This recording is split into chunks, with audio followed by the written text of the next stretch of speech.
And are you self-employed?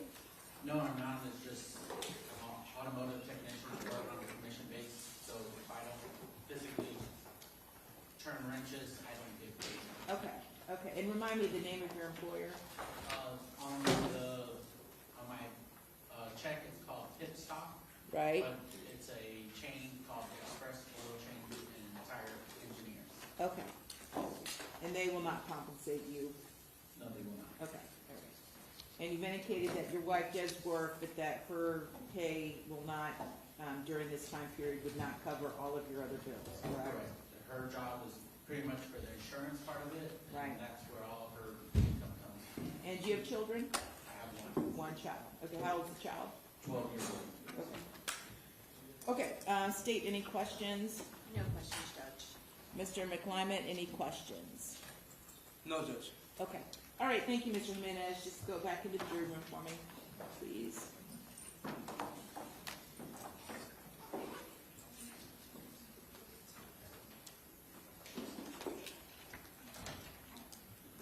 Okay, so is there any objection to excusing him for cause at this point?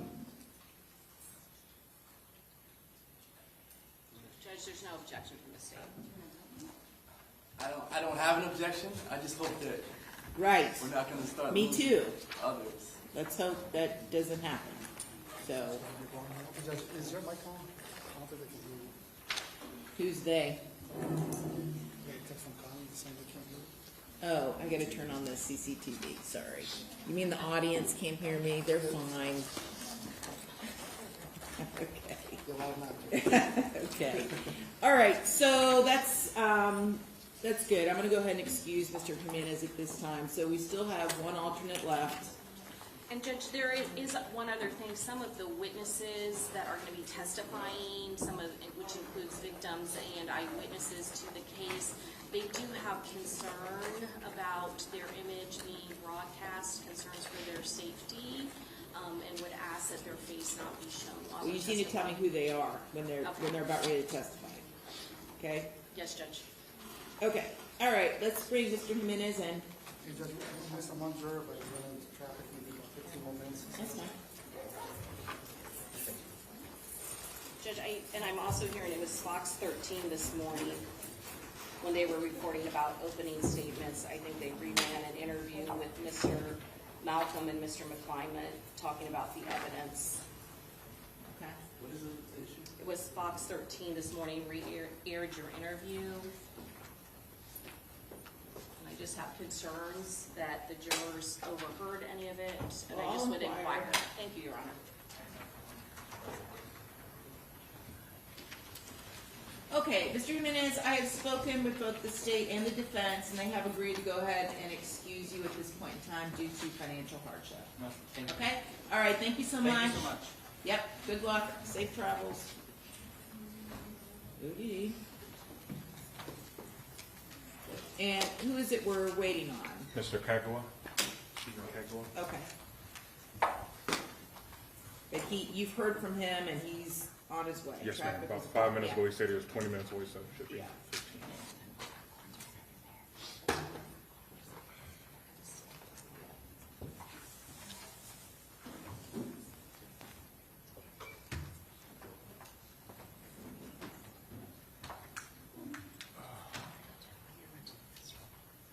Judge, can I go to the restroom really quickly since we're waiting on a jury? So this HDMI is not long enough to reach here, so I'm just wondering. Yes, yes. Oh, I'm gonna go that way.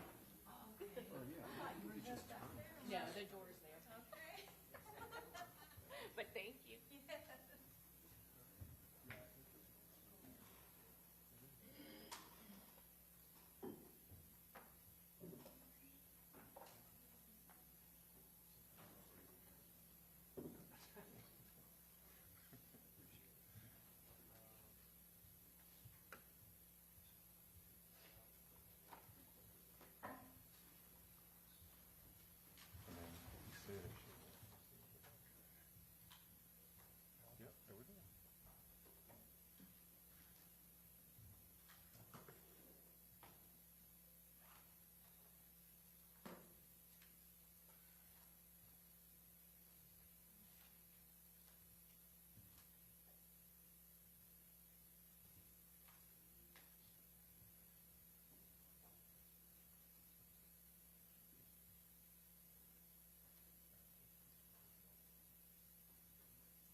All right, and while we're waiting, I just want to make sure we're clear regarding my ruling regarding the allegations of domestic violence as a potential duress defense.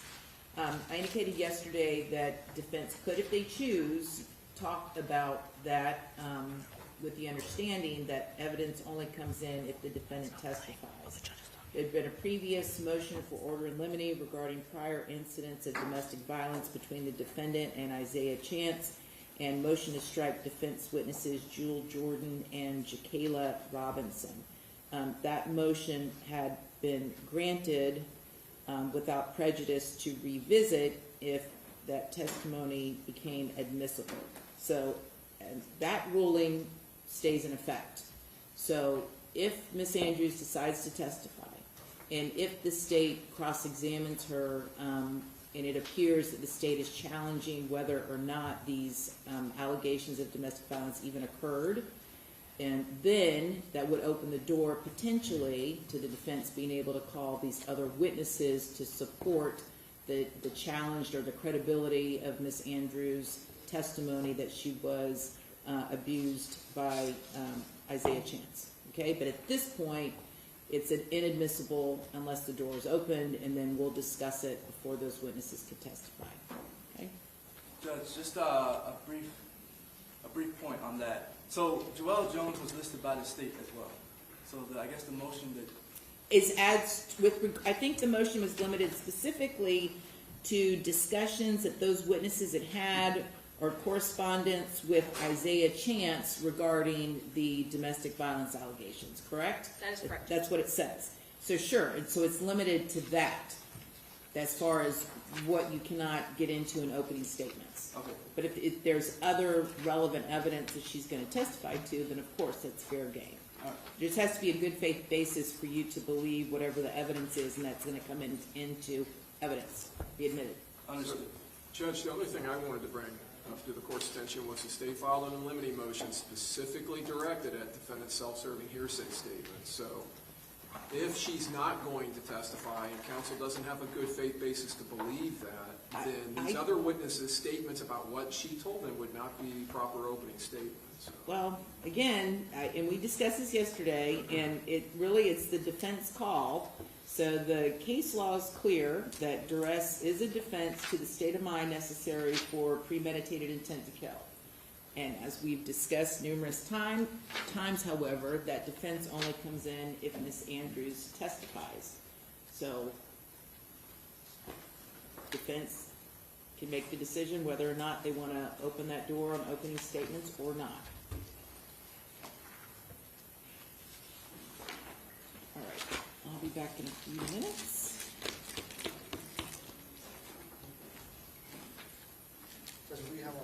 Oh, we do? Okay, well then we can get going. All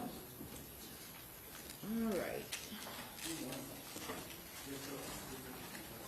All right, you guys ready to go? Is that a yes? Ready to go? Yes, Judge. Okay, all right, just making sure before I bring everybody in. Judge, I just want to check the audio on Sure. some of these videos and make sure it's where it's at. Is there a remote to the TV audio? Right here. Oh, okay. All right, I'll be right back while you do that. Okay. Thank you.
So,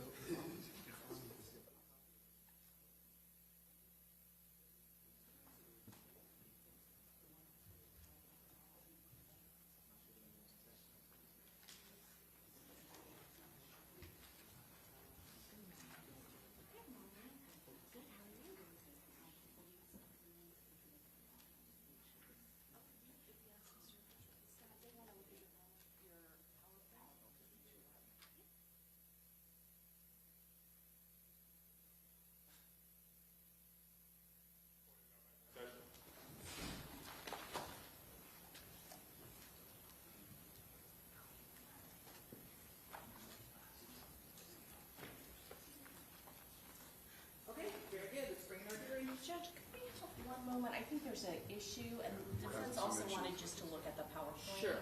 I apologize. No worries. And Judge, also, if we could just ask the media to not focus in on any of our laptops. Okay, I don't know yes. if that's happening, I just want to make sure. Okay, yes, make sure the media does not focus in on the laptops of any counsel, either state or defense, as far as what they're looking at or reviewing.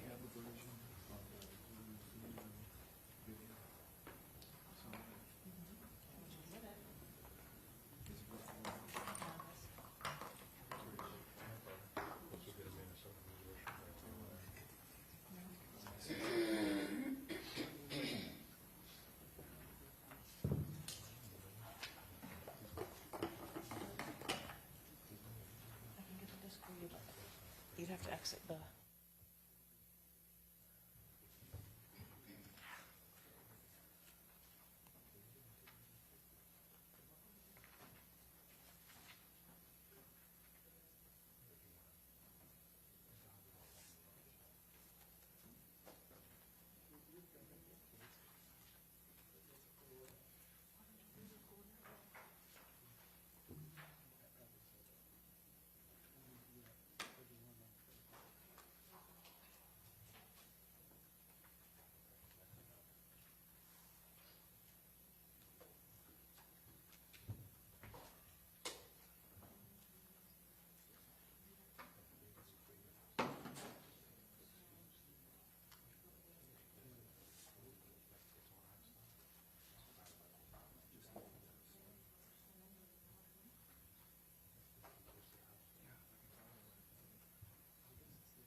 Still looking at the PowerPoint.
Can you show me one more time how to access it?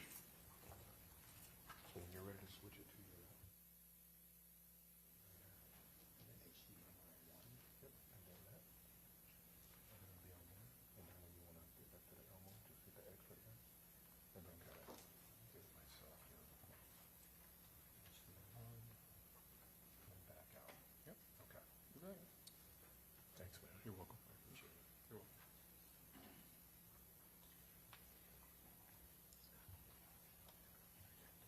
On your computer, and you can't open it on the sidewalk, so Get on the internet. It's because it's too heavy. I don't know what. I think those are two different things. I was gonna say just jump on YouTube. I thought it was That's what I was trying to get on the internet for. and then we'll get an ad pop up. So we're It's got no views on that thing.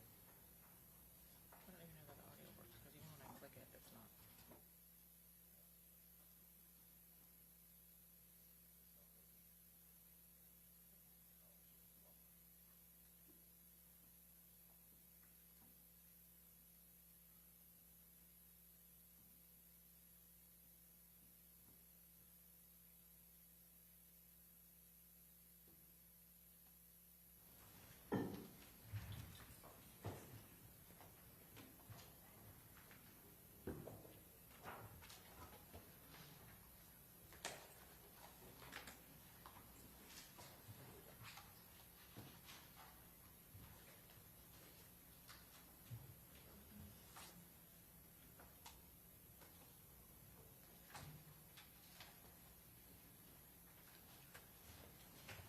Okay, we get going. Understood, Judge.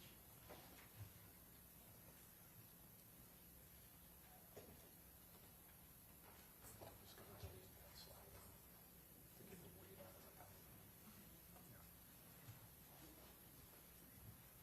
Yeah. Do you want to leave the one that says no? Yeah. We're ready, Judge. Okay, very good, thank you. For the record, Ms. White has reviewed the state's PowerPoint that they intend to utilize during opening statement.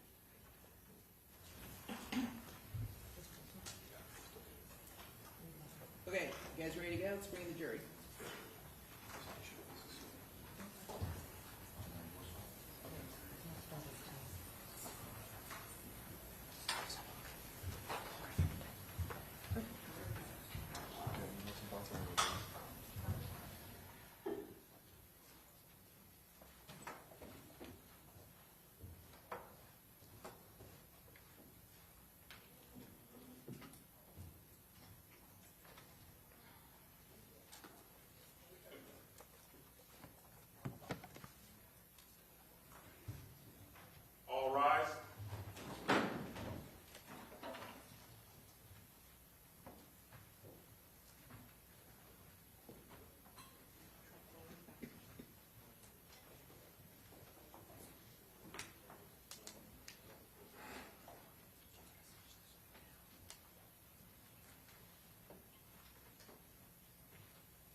All right, good morning, everyone. Have a seat. Welcome back, members of the jury. Just a couple of things before we get going. It is my understanding there were media reports about this case in the news the past 24 hours. So did any of you watch, read, listen to any news accounts related to this case? Did any of you do any independent research or investigation on your own about the case? Did you talk to anybody about the case? Okay, very good. All right, and just for scheduling purposes, I know we've got a juror that needs to be in a wedding or practice for a wedding at 2 o'clock on Friday, so we will break no later than noon on Friday. Just so you all know, the rest of the jury knows, Friday afternoon you'll have free. All right? Okay, with that, State, do you wish to make an opening statement? We do, Your Honor. Okay, very good. You may proceed. May it please the court? Yep. Counsel?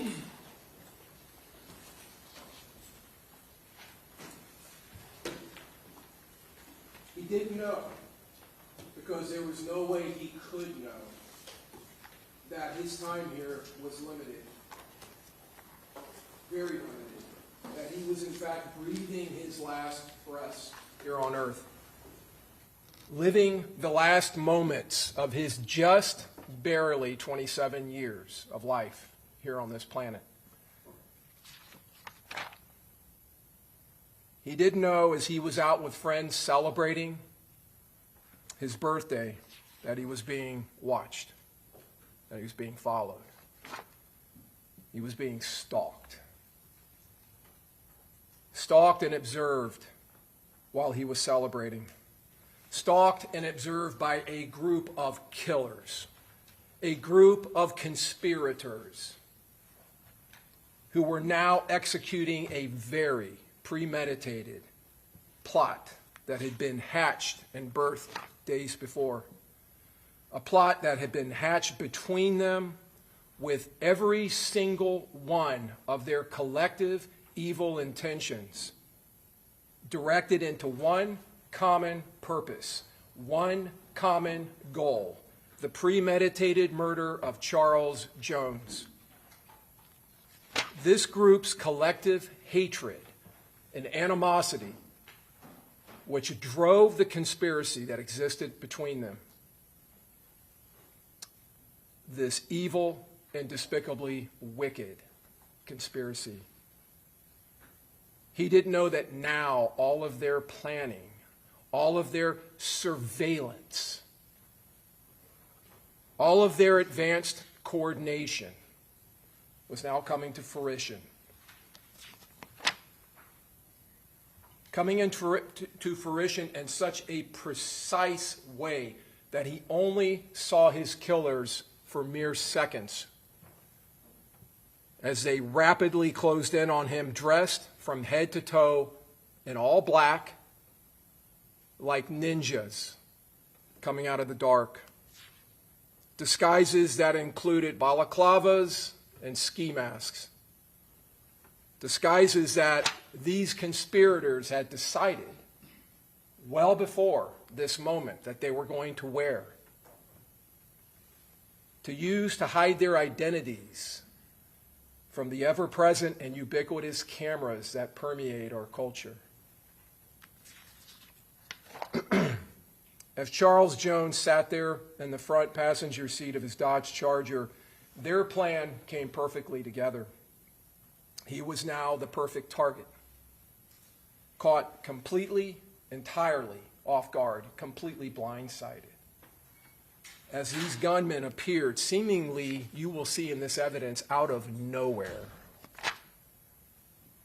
A perfectly planned ambush, and there's no other way to say it. The evidence will show you clearly this was an ambush, a designed ambush, one that they had carefully planned and now were orchestrating. Unable to run, unable to dive or even duck, basically caged in the front seat of his car. He was basically a sitting duck. And these killers, they didn't hesitate, not for 1 second and not for one moment. They moved rapidly into their pre-planned positions, into their firing locations. And then they immediately unleashed a hellish onslaught, affecting a precisely coordinated violence of action, sending a barrage, a wall of hot lead, crashing into the only barriers between Charles Jones living and Charles Jones dying. Those barriers, the automotive glass, the sheet metal of the front of his Dodge Charger, which were absolutely no match for the high-powered 5.56 and 300 blackout caliber rifle rounds, which were now traveling at him, directed at him at thousands of feet per second, each one of them carrying over 1,200 foot-pounds of energy, directed specifically at Charles Jones. A Glock 9mm handgun was being utilized by one of these conspirators, a handgun that wasn't just a semi-automatic handgun. It had been converted to a fully automatic hand cannon, and now it was running wide open, dumping all 30 rounds of its magazine through the front end and the windshield of that Dodge Charger. All of that gunfire filling the dark early morning hours with booming concussions and bright flashing muzzle flashes as these high-pressured and high-powered rounds flooded the atmosphere in front of that Dodge Charger.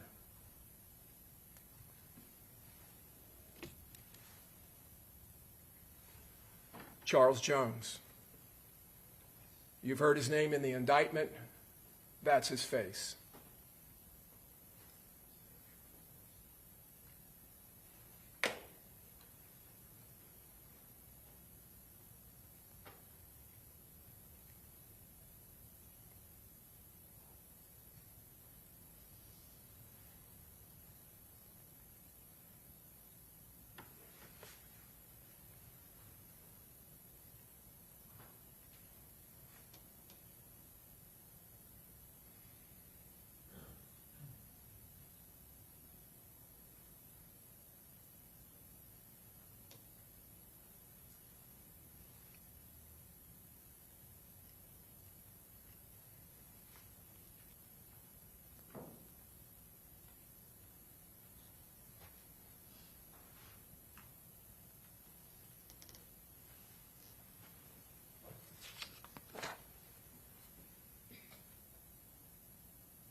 Just a few seconds of the mountain of evidence that you will see in this case of what happened that night.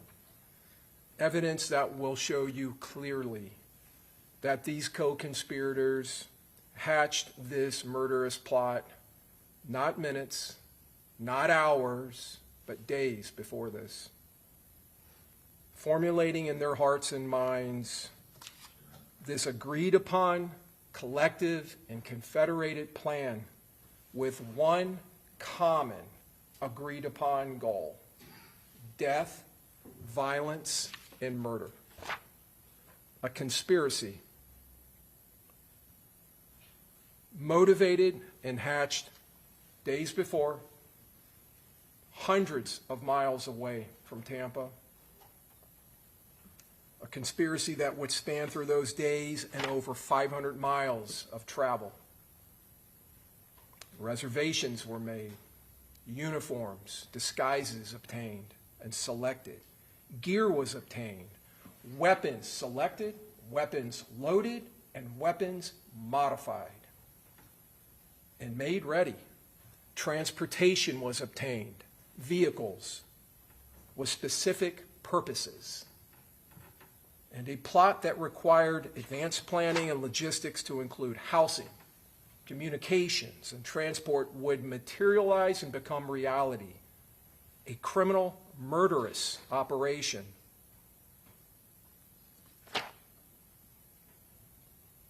These co-conspirators leaving their homes in the northeast corner of this state, traveling here, traveling to their target.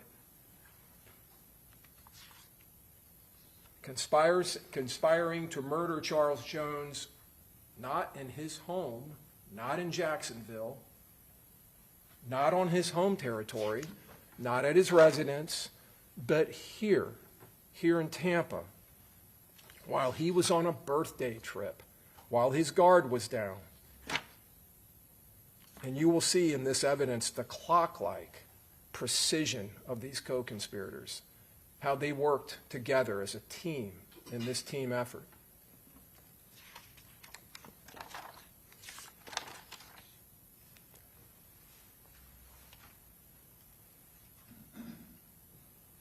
Principles.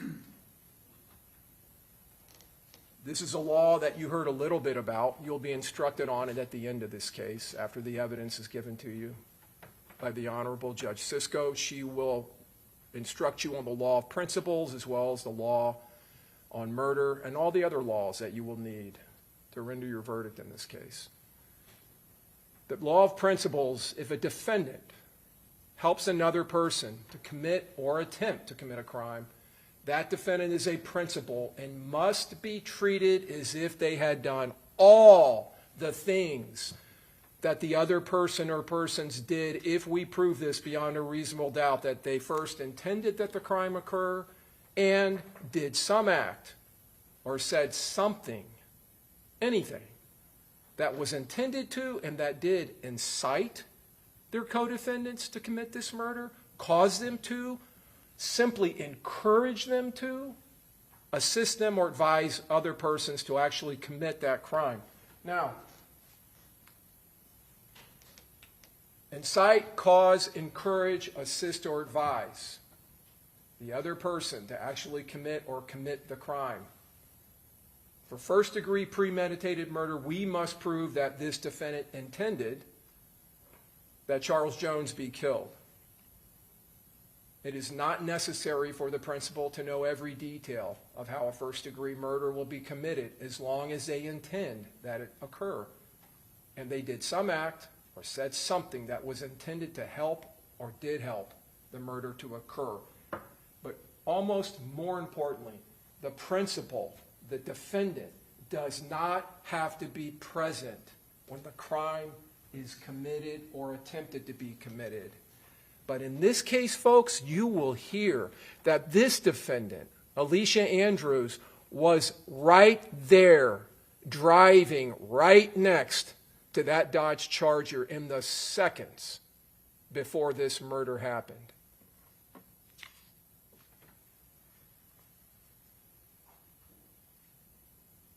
If the defendant is found by you to be a principal, then she is legally responsible and accountable for everything that her co-conspirators, her co-defendants did.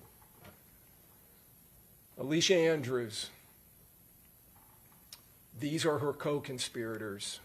I don't know if this laser is going to work, if you can see. In the upper left-hand corner, that's Rashad Murphy. Lower left, Davion Murphy. Sean Gaithright is in the upper right. And in the lower right is her boyfriend at the time, Isaiah Chance. These were the 5 conspirators. This was the assault team that took out Charles Jones, that took his life, that snatched it from him in the early morning hours of June 23rd. Isaiah Chance, Sean Gaithright, Rashad Murphy, Davion Murphy. To understand the murderous intent that existed amongst them, and to understand this conspiracy that dwelled in all of their minds and hearts, we have to go back and look at the lives and associations of Charles Jones and these defendants. What did Charles Jones do to these defendants that was so bad that would cause them to confederate, to conspire, engage in this coordinated, planned attack? Charles Jones belonged to and was affiliated with a group known as 6 Block. He was a member of that organization. It exists in Jacksonville. It's known as 6 Block, and it is a street gang. It consists of several members. 2 other gangs in Jacksonville, ATK and 1200, were affiliated gangs. They despise 6 Block. They detest them. They abhor them. And the level of hate between these groups is a mutual hatred. The evidence will show that these gangs have been at war for several years. And when I say war, the evidence will show you this is a war going on in the streets of Jacksonville. The hatred and the dripping animosity of these defendants towards Charles Jones, it ran deep. And the evidence will show you that. In fact, you will hear that in October of 2023, just 9 months before this, before the murder of Charles Jones, he had left his residence in Jacksonville in that same black Charger about 6 o'clock in the morning. He came to a stop sign in his neighborhood, just a few blocks from his house,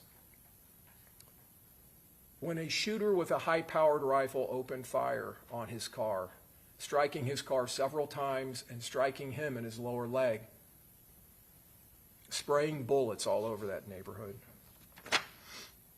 Mr. Jones at that time was able to drive himself to a local hospital, receive treatment, and be released. That bullet, or fragment of bullet, remained in his leg until it was removed by the medical examiner who conducted the autopsy on his body here in Tampa after his murder.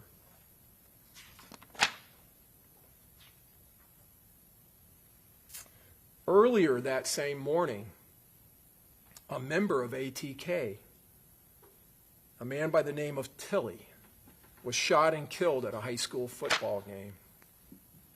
This shooting of Charles Jones was clearly retaliation, but Charles Jones was not the shooter of Tilly. But that didn't matter. So why was he targeted? You won't hear any evidence to suggest that he had anything to do with that shooting. He was affiliated with 6 Block. And you're going to hear in the evidence that he wasn't just a member of 6 Block, he was a notorious member of 6 Block.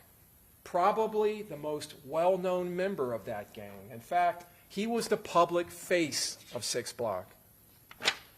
The spokesperson, basically. He posted on social media, but most notoriously and notably, he wasn't just a spokesperson for 6 Block, he was a certified celebrity. Charles Jones had millions of followers on social media, if not tens of millions of followers, because he engaged in an activity that you heard a little bit about yesterday from one of your fellow jurors, and he was spot on. That's exactly what the evidence is going to show you in this case. This long-standing pattern of what is called drill rap. And it is an activity that Charles Jones embraced and that he engaged in under the name Julio Foolio, which was in fact his street name, Foolio. Julio Foolio. In this type of rap music, it's not just rap, it's disrespect. It's making fun of and disparaging not only ATK and 1200, the opposing gangs, but disparaging their members by name. Disparaging, and probably most incendiary you will find in the evidence, bragging about the death or deaths of other ATK 1200 members who have been murdered. As I said earlier, make no doubt about it, this is a gang war. Mr. Jones, you will see in the evidence, not only produced this music, he produced music videos. Videos where he would travel to the gravesides of these individuals, or a graveside that was used in lieu of their graveside, and do things during the video like lay on their graves and sing around their graves and use sarcastic lyrics in his songs, pour champagne on their graves, rubbing it in the faces of ATK and 1200. And ATK and 1200 were no better. They did the same thing. You're going to see videos from members of that gang. One young man in particular, Kenyatta Bullard, known on the streets as Young and Ace, who produced not only songs about 6 Block members who had been murdered, in the days after the murder of Charles Jones, he produced a song just within almost 48 hours and put it up, talking about the murder of Charles Jones, the specific facts of it.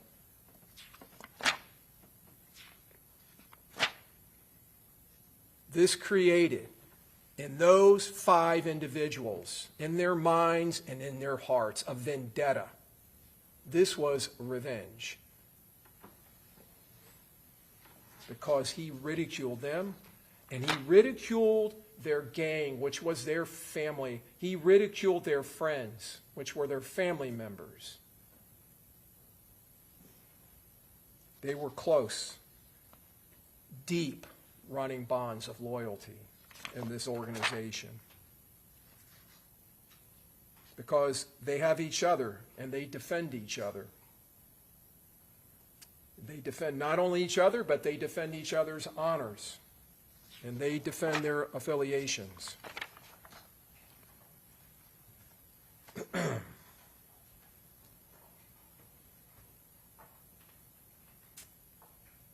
This is the murder scene. Let me see if this will work. Home to Suites, McKinley, Fowler, USF is directly across the street. The USF campus lays literally feet away from this hotel complex. Over here you can see it's a Holiday Inn. This is the portico right here where the shooting happens. What you will see in this evidence is that these shooters arrive here and they come in and they go around the north side of that complex as Mr. Jones is sitting here at the portico with 2 other cars full of his friends and partygoers, people celebrating. His girlfriend was in the other car. He was a passenger. His friend Xavier Edwards was driving. His longtime friend Gino Norris was in the back seat. They pull in.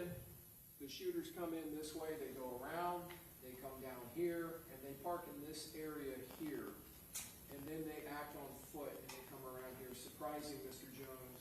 You saw Mr. Jones' car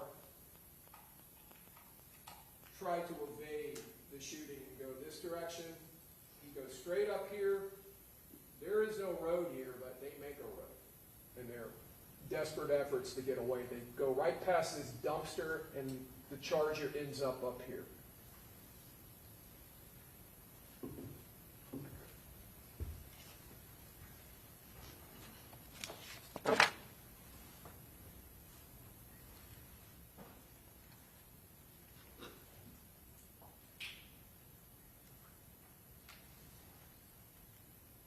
This is Mr. Jones arriving.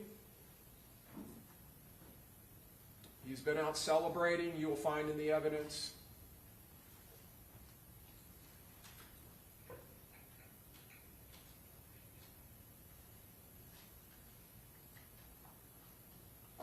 That is Mr. Jones with that open passenger door. The vapor you're seeing is coming out of the hotel. That's some type of a dryer vent.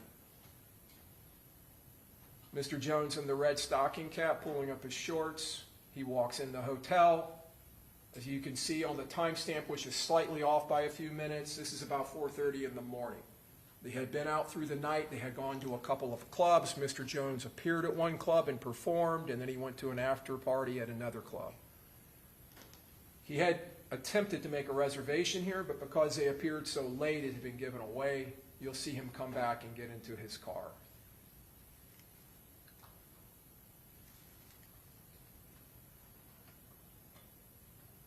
Video slightly sped up here.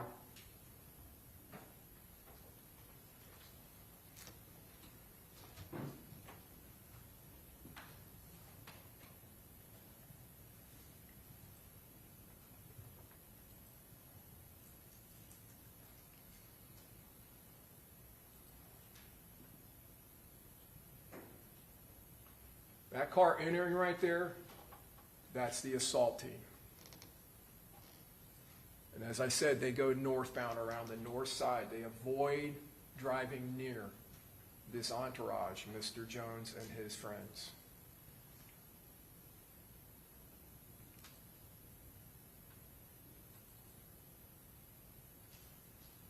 This Nissan Altima that's pulling up is part of the entourage that was with Mr. Jones. The driver, Tafa McCrae, is a friend of his. You will see his girlfriend get out. And they go inside of the lobby to use the restroom.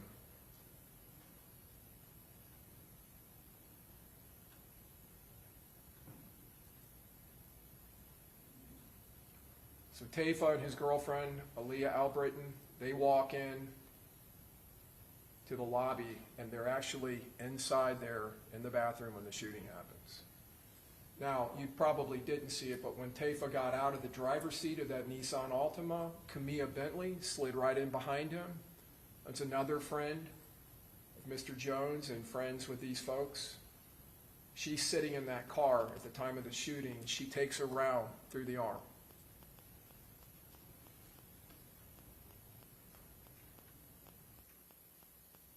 This car driving by, that is the spotter car. That is the surveillance and reconnaissance vehicle. This is just before the shooting happens. And you're going to see that car come right back by.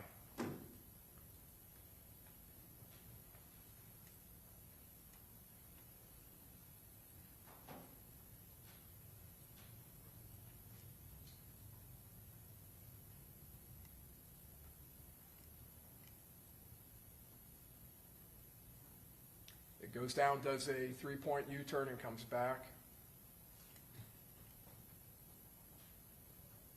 And now we're mere seconds away from the attack on the Charger, on the attack on Mr. Jones.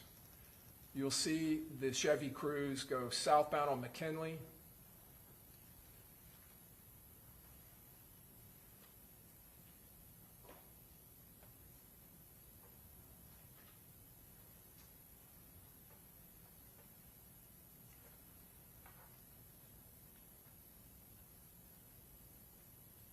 Down to the lower left, you saw the shooter with the automatic Glock.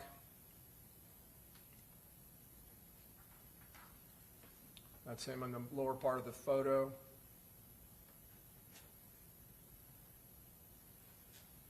So you see in this video, Xavier Edwards desperately trying to get them out of harm's way. But what he didn't know was that up on the top of that screen between that, I think it's a Mercedes and that yellow car, was the third shooter. So what he ended up doing was driving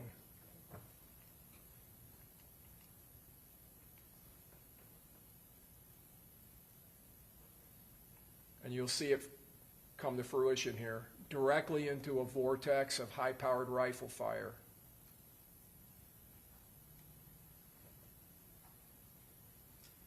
Now, what you're also going to find in the evidence, and you can see the electrical charging station up here in the upper right, this is the edge of a Tesla that's sitting at another Charger. That Tesla has its, I believe it's called Centurion function on, and it is recording from multiple cameras around the car. And this is one of the recordings. You'll see several in the evidence. that picks up the third shooter running down behind that row of cars and taking up position by that yellow car. He is the shooter on the other side of the street that forms that deadly vortex of fire as the Charger goes by. And as the Charger, you will see in the evidence, runs down the side trying to escape down the side of the hotel, this shooter comes running up to this position by the charging station and is opening up fire down the west side facing north of the home to suites.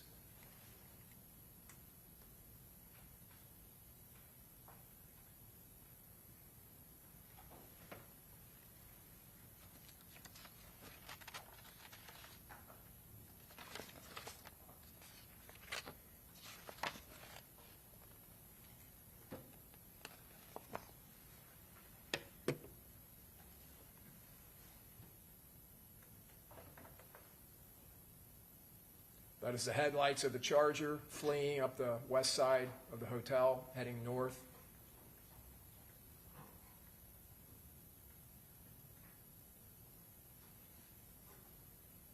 The third shooter.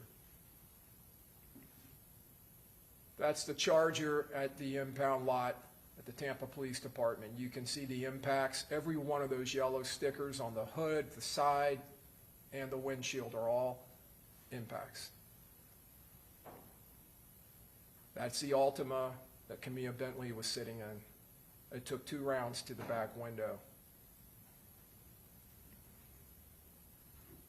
This is Xavier Edwards, who was the driver of the Charger. That's him at the hospital. Gino Norris, Mr. Jones' friend, who was in the back seat. He was shot in the upper right arm.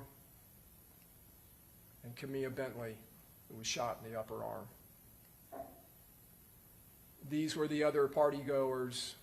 Armani Turner is Mr. Jones' girlfriend at the time. Miss Randolph, her friend. Robert Howard is an associate friend of Mr. Jones, who was in the car behind the Charger, which was a Hyundai.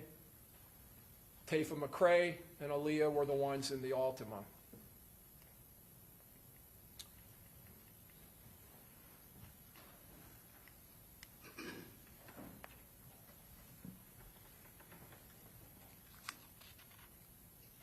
You could see in that video that these gunmen acted with suddenness, they acted with speed and fury, and they brought overwhelming firepower. Not one shooter, not 2 shooters, but 3 to create that vortex that the evidence proves to you, with high-powered AR-style rifles and a fully automatic Glock 19, bringing all of that firepower to bear in a concentrated area easily, and rapidly, establishing not fire superiority, but fire supremacy, the evidence will show. Firing, as you saw in that last photo from the Tesla video, with absolute impunity and disregard of anyone that may be in that area. The majority of that fire you will find in this case was funneled directly into the passenger compartment of the Dodge Charger. And every single one of the rounds that were fired that night, every single one of them was dripping with the hatred, the malice, and the premeditated intent of all 5 of those conspirators.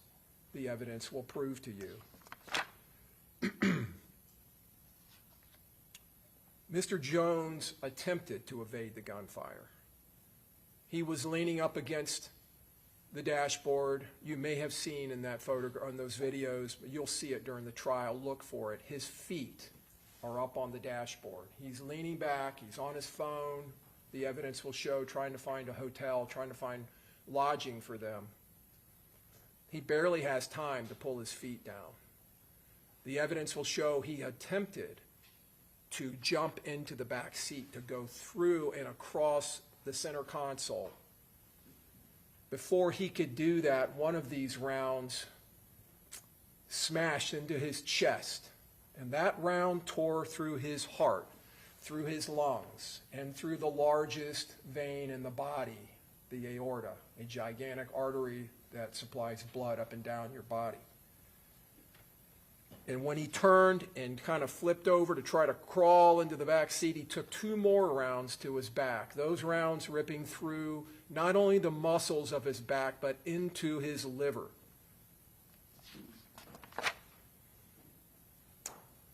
These shooters, as you've just seen, leveraged, surprise, they leveraged it in this attack to make sure that Mr. Jones didn't stand a chance, to make sure he couldn't evade this attack. Not this time. This time he was going to be killed. They took full advantage of this ambush that they had planned. And you saw in that evidence the determination of these shooters, the assault team in this conspiracy. They didn't stop firing when the Charger went through that vortex. They kept firing all the way up the side of the hotel as the Dodge Charger fled, almost a block away. That last shooter you saw in the Tesla video, opening up fire, rapid fire. And as I said, firing with impunity.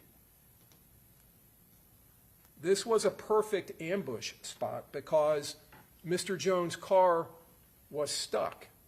He couldn't go backwards because his girlfriend's Hyundai was behind him. To the left was a parked car next to the beams of the portico.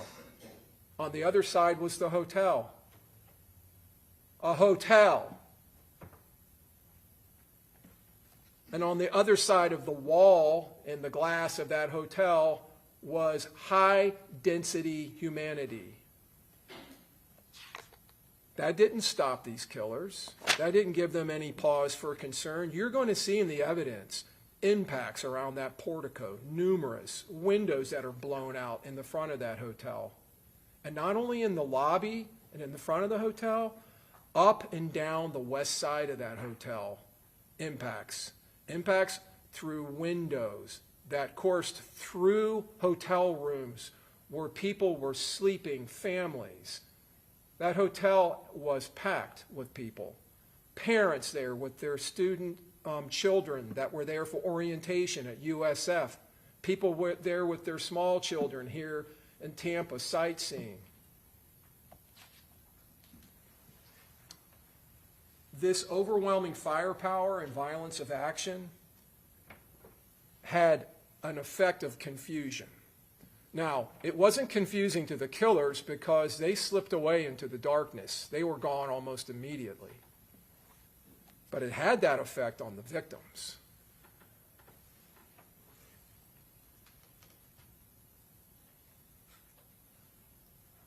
Gino and Xavier, when that Charger finally comes to a halt, bullet riddled, they realize that Charles Jones is gone. And they also realize that they both have been impacted. They have both suffered gunshot wounds. They flee out of that Charger, and they flee immediately to the west into the Holiday Inn because now they don't know where these killers are. They don't know if they're there or not. So they flee and they run into the hotel. And you're going to see in the evidence, their flight leaves a thick blood trail. And a very obvious blood trail. They run in, they get on an elevator, they go to the 3rd floor. When law enforcement respond, and I'll talk to you a little bit about that, the confusion that was caused, they go to the area where the Charger is. They see the blood trail. They don't know if that's victims. They don't know if that's shooters. They go into the hotel thinking that they're going to be coming face to face with shooters. They go up the elevator, and they go onto the 3rd floor, and they find Mr. Edwards and Mr. Norris laying on the ground, bleeding. Camilla Bentley, you saw in the panic between her car, or the car she was driving, the Altima, and Miss Turner's Hyundai. One's backing up and one's going forward, and they collide going out onto McKinley. Camilla Bentley drives off. But then she turns around shortly thereafter and comes back and picks up Tafa and Aaliyah, who are inside of the hotel lobby. They then drive nearby to Advent Health, where Camilla is treated for her gunshot wound. Meanwhile, Armani Turner, the victim's girlfriend in the Hyundai, she ends up somehow on Fowler going eastbound and comes across a traffic stop being conducted by the University of South Florida Police Department, just a traffic stop. She pulls up, and her and Mr. Howard get out, and they make contact with the police, who are having a hard time understanding them because they were so frantic and so upset. So they follow them. They try to follow them. They actually lose sight of them because she's traveling so fast. Meanwhile, Tampa Police Department are responding to multiple 911 calls of shooting at the hotel. An officer responding sees Miss Turner driving. She drives through the intersection of Fowler. McKinley goes right over the landscaping and into the parking lot. He follows her, not knowing who she is or what her part of this is, and they end up making contact with her.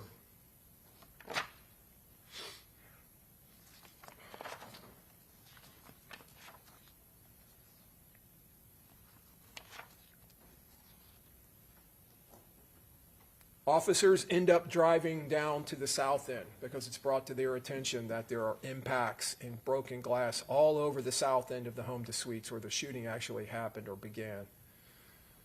And the first officer who gets there comes into the scene, and he notices all of these 9mm pistol casings laying in the scene.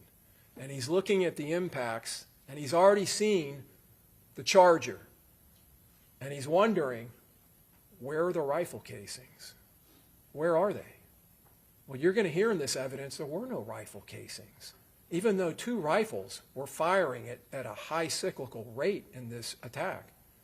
They weren't there because these conspirators modified their rifles. They put what are called brass catchers on the rifles to catch the brass, the shell casings being ejected from these AR-style rifles. They modified them, just like they modified that Glock pistol and made it fully automatic. That was confusing. That was beguiling to law enforcement, at least in the beginning, until they started obtaining the video that you've just seen.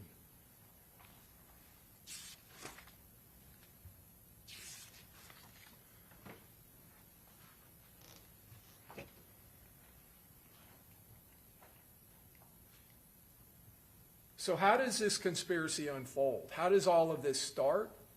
It starts with Charles Jones, Julio Foolio, you see his name on the top of this post on IG, putting out on his IG account this advertisement for June 22nd, which was a Saturday.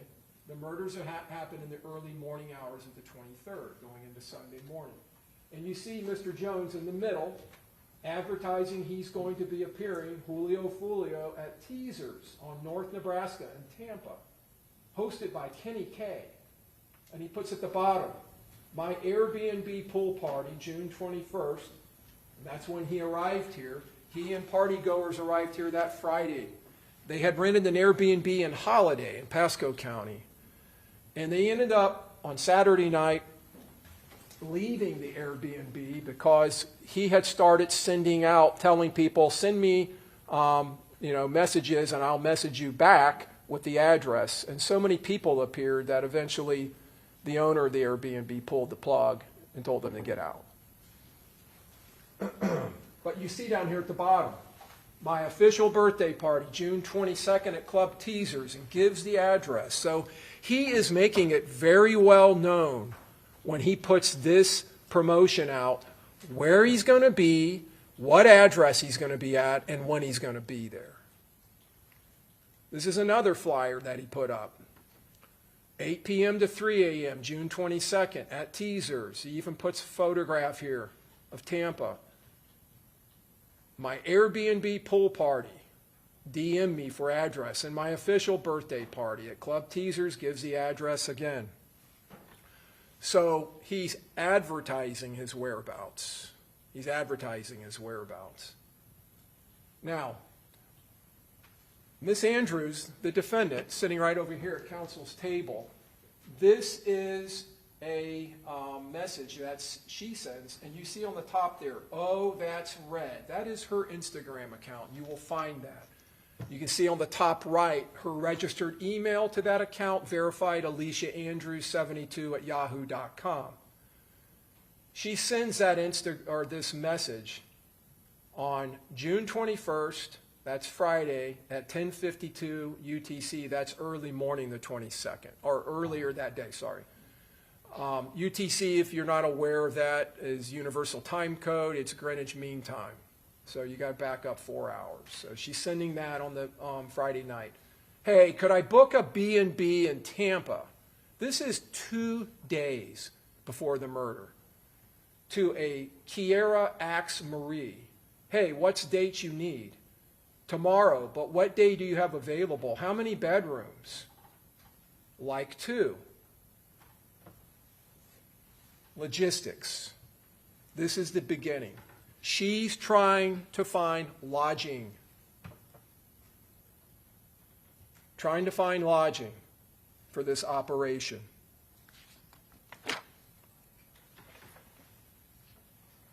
Now, a few moments later, a screenshot of an Airbnb message is documented.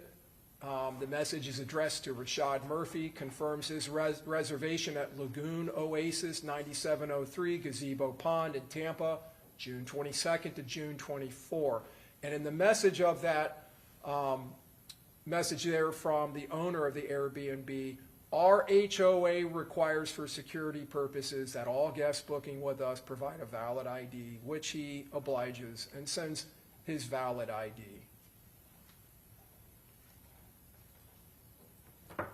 Now we go to the 22nd. This is the Saturday. Earlier in the day, before Julio Foolio is going to start appearing at clubs in Tampa. This is the residence of Sean Gaithright, one of the conspirators. That is Mr. Gaithright walking out with a large duffel bag, and Isaiah Chance walking out with bags. And you'll see they start loading that black car, which is a Chevy Impala. That is the car that goes north in the hotel complex. That is the car transporting the assault team. And they load the bags into the trunk. That BMW on the top of the video there is being driven by Mr. Chance. And you see him bringing out another large bag. They're kitting up, and they're getting their gear into their transports. You'll see in the evidence that Mr. Chance ends up leaving in that Beamer. He drives and picks up his girlfriend, this defendant, Alicia Andrews, and brings her back to this residence. And then the three of them, Miss Andrews, Mr. Chance, and Mr. Gaithright, get into that Impala, and they drive here to Tampa, and they drive to the Airbnb, and there will be zero doubt about all of that, because that Impala, while it's en route, is being picked up on license plate readers. You will see in the evidence their cell phones are tracking, hitting cell towers as they travel in unison all the way down to I-75, coming across from Jacksonville and heading directly into Tampa. When he comes back, Mr. Chance brings his contribution to the assault team. The Glock pistol with the extended magazine. He tucks it into his waistband.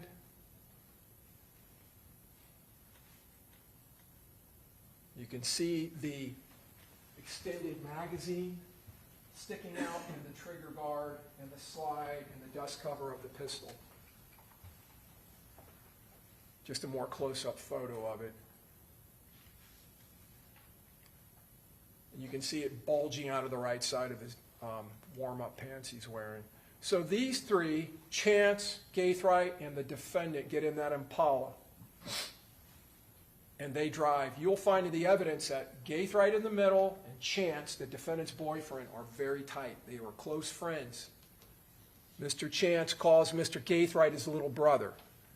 And you'll see in the video when they are loading up, you'll see more video during this trial of Mr. Chance putting in the codes on the front door of the house that Mr. Gaithright lives at.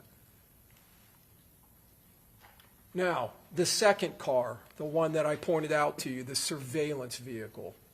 This is a Chevy Cruze. This car is also picked up on license plate readers after law enforcement determined its involvement in this case. They go back and they find it. And if you can see in the lower left-hand corner, 7:46 p.m., June 22nd, it's on Bruce B. Downs at Tampa Palms, getting real close to where their Airbnb is. And by the way, the Airbnb they book is 1.3 miles from the murder scene. You will see in the evidence that the LPR, the license plate recognition systems that are picking up these two vehicles, show them traveling in unison, hitting on the same license plate readers at the same time, at the same locations as they travel from Jacksonville. That car was obtained by Rashad Murphy outside of the circle of ATK 1200. It was specifically located and utilized in this case as a car that would not be recognized. Now, this is the LPRs for that car, the Chevy Cruze. You can see it hitting where it hits Dolphin Drive. That's the day before in Jacksonville. On the 22nd at 6:01, Highway 441.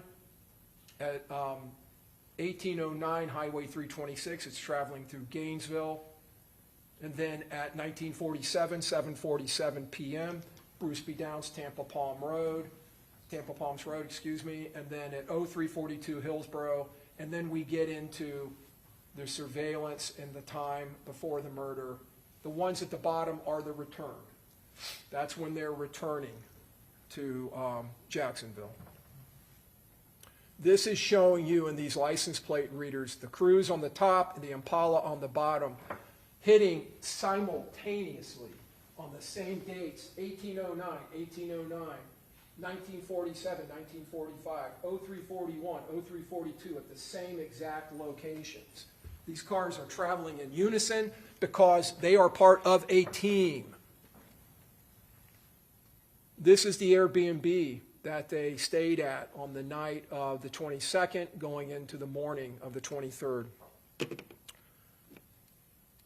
They didn't stay at a hotel that has a lobby with security cameras. They stayed at an Airbnb with one single Ring camera. Now, that's the front door on the right, or on the left, excuse me. You can see the Ring camera. You also can see that that lock has, like most Airbnbs, has a combination lock on it. That's the defendant when they arrive, and that day she's the only one seen going through that door. You're going to hear in the evidence when she walks in, this is from a video, someone inside saying, "My bad." So they're already inside, but she's the only one that goes through the door that day.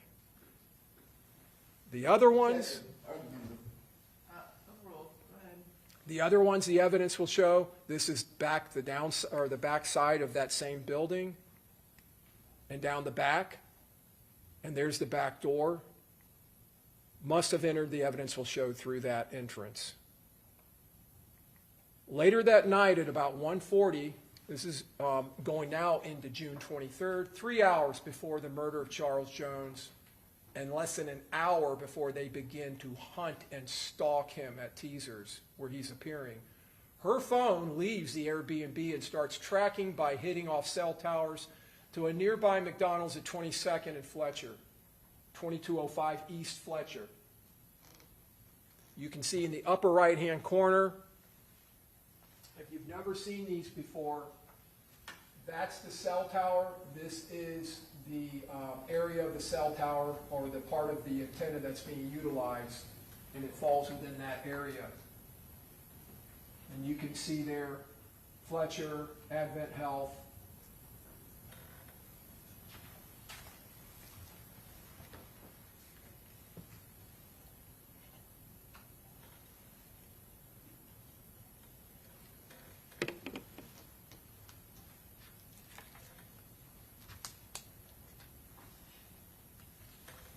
That is her in the passenger seat. And there's not going to be any doubt about that in this case, because when she's later interviewed by police, she identifies herself. Because you're not really going to be able to see her face, but she says, yeah, I'm in that car. That's me. You can see the driver, Davion Murphy, he's lighting a cigar. You can see a little flame. You're going to watch on this video as they proceed through this drive-through.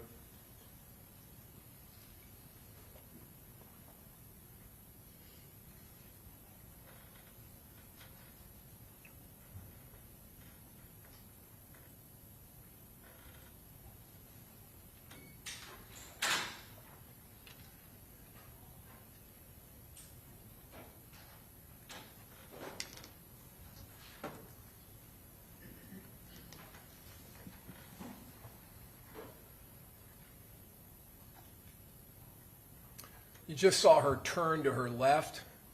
She identifies Mr. Chance as being in the back seat of that car.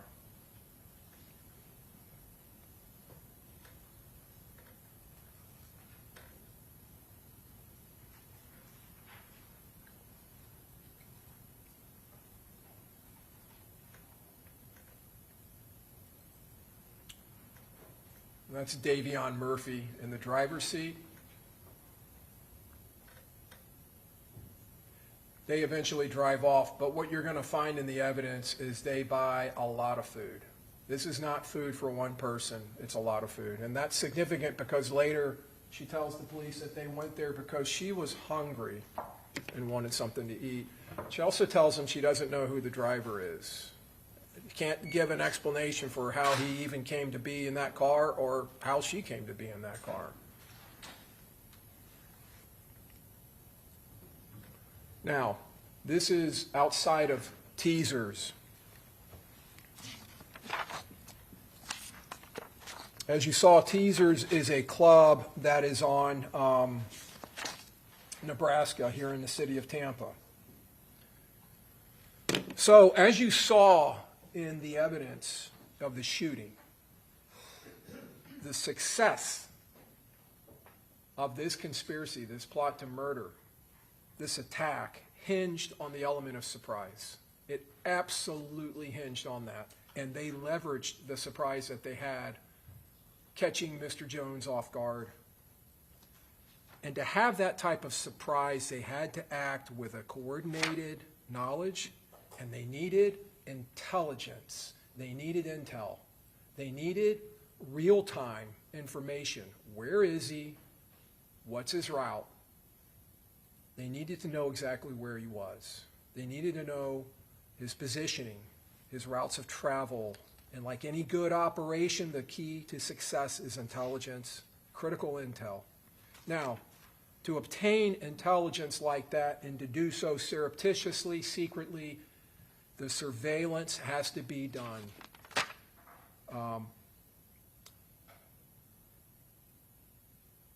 In a surreptitious manner. Without that intelligence, without providing that real-time information to the assault team that's in the Impala, there would be no surprise, there would be no ambush of Mr. Jones, and this conspiracy would fail. It was that intelligence, that real-time surveillance and communication, the locations and routes that were provided by this defendant and her boyfriend, Isaiah Chance, operating alone in that Chevy Cruze while the other three conspirators, the assault team, were in the Impala. And they were doing everything they could to keep that Impala out of the sight of Mr. Jones and his friends, because Mr. Gaithright drove that Impala. It was registered to his mother, but he drove it all the time. He was notoriously known for driving that car. This was a coordinated team effort.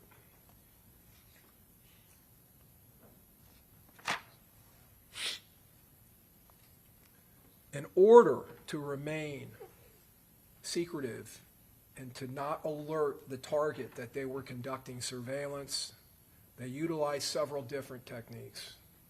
Number one, they parked away from the club, and they utilized disguises that you heard some about yesterday in jury selection, about COVID masks, you're going to see in this video, June of 2024, they're both wearing COVID masks. Now, interestingly, because it was suggested yesterday that there's many reasons people could wear COVID masks, it's the only time in this evidence you will ever see a mask on this defendant's face. You won't see it on her face when she returns back to Jacksonville through an Uber. You won't see it on her face any other time when she's entering into the Airbnb around her 4 co-conspirators. But they kept their distance, and you'll see that in this video, from the victim and his entourage. They attempted to blend into the background. They needed to get close enough to be able to conduct surveillance, to gather the information they needed, but not so close that they would be detected. They had to avoid that. So first they used an unrecognizable car, and then they used disguises. But what you're going to find, and remember the law and principles, she doesn't even need to be there to be part of this conspiracy or to be a principal. She's there. She drives there with Mr. Chance, and they park in the north end of the parking lot of Teasers. And she doesn't stay in the car. She gets out and she walks with him. You're going to see that. You can kind of see their images in the upper right-hand corner. This is a video. I'm going to play it in a minute. You're going to see him hand her phone to her and her put her code into the phone to open it so they could utilize it to convey what they were watching and seeing. And again, they're out in the parking lot.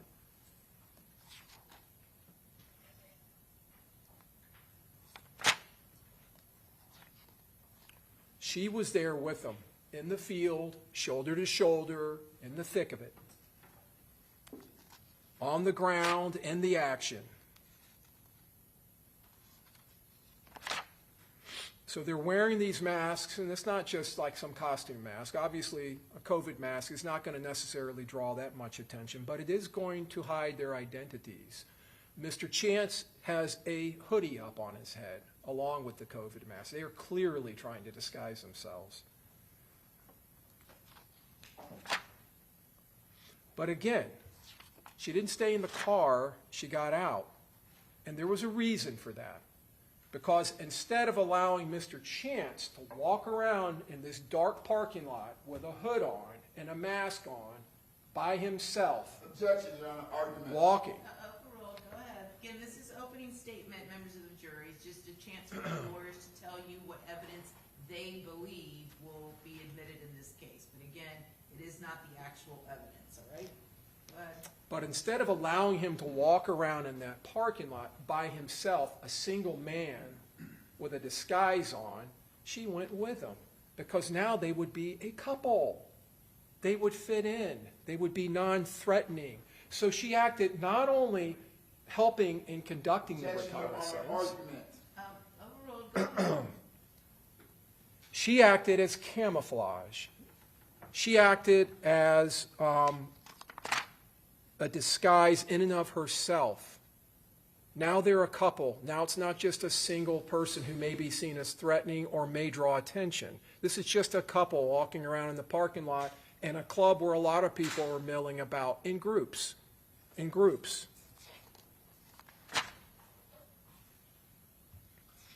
She provided that by being there in the field with them. She provided that cover and that camouflage. And she provided, obviously, a second set of eyes to watch. Both of them surveilling and watching Mr. Jones and his entourage. And then, as I just mentioned a minute ago, she provided the comms, the communication, her phone. Now, you're going to see in the evidence, Mr. Chance's phone is tracking all the way to Tampa from Jacksonville. And it's tracking at that Airbnb. It's hitting off a nearby tower, but it's her phone they're utilizing, you will find in the evidence. Now, you're going to find in this evidence that they were not utilizing the calling function of that iPhone or even its Apple text message app, the two ways that most people communicate. They're using some kind of a special application to be able to communicate that's undetected. But at some point, they have to break radio silence because the person they're communicating with, Sean Gathright, is not answering. He's not picking up his phone, so they actually send a text through the Apple text message app. Pick up your phone. And that's right around this time, just a few minutes later.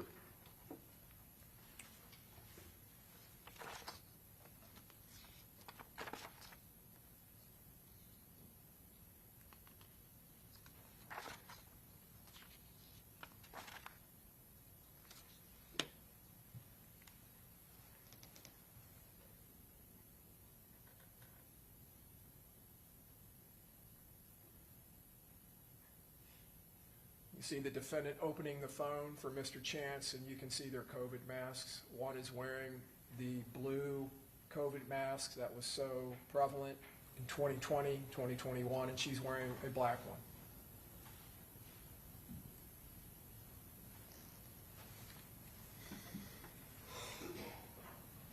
This is Mr. Jones and his friends arriving at that club. And you can see the time there. 2:22 in the morning. That, again, is several minutes off, but it's about that time. 2:21, and there they are, and you see Mr. Chance on the phone in the parking lot at the same place. Now later, after Mr. Jones has gone into the club and been in there and done his thing in there with his friends, he's now leaving. You can see Mr. Edwards' head up there. It's 2:46 or about that time. 2:46, 59, almost 2:47. And what happens at 2:47? This car up here in the upper right, that's on that road, which is Nebraska, is pulling in to the north end of the parking lot of Teasers. This was an extremely orchestrated, well-orchestrated conspiracy, coordinated. He's walking out of the club on the other side of the club, and out of the blue, the assault team vehicle is pulling into the club. That is tight surveillance and intel. Now, in this photograph, it's 2:48. This is Mr. Jones' Charger. You can see the lights starting to light up because they're already inside the car. They're getting ready to leave. That's the Impala that has come in on the north side, gone down the west side, and is now passing in the front. Out of necessity, passing in the front. So this is just an aerial view of Teasers. You can see Nebraska over here to the right. You can see this little road here, South Castle. The defendant and her boyfriend come and they park here in the north end. They get out, they walk around, they come around this way, they stand here. The entrance is over here. So they're way down here. You kind of saw that in that photograph, which would put them down there to the west. They conduct surveillance, they walk back up here, they get back into the car, and then they drive out onto East Castle. The assault team comes in the red arrows, comes in on the north end. We just watched it. They come down this way, and they go down Castle. And as you can see, before I move on, a lot of folks standing around out there. A lot of people. Potential witnesses. Now, from there, when Mr. Jones leaves with his friends in the 3 cars, they travel to another club, an after party. This is Truth 18 on Bush. The Dodge Charger, the Hyundai, and you'll see the Altima come up.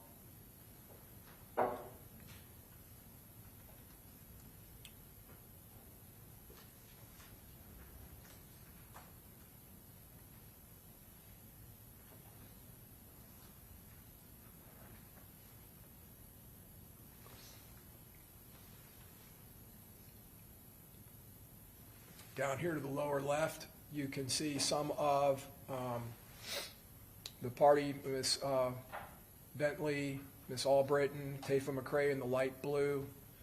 And up on the top there where you just saw the flashing lights, it's Armani Turner and Miss Randolph getting out of the Hyundai.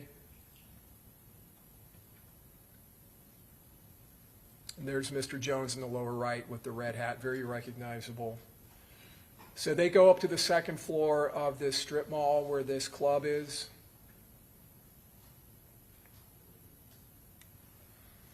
That's Gino Norris in front walking up, his friend.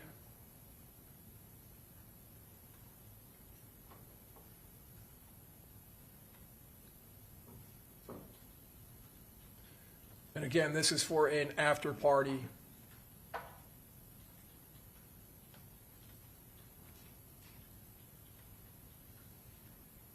And you'll see Mr. Jones will start live streaming with his phone.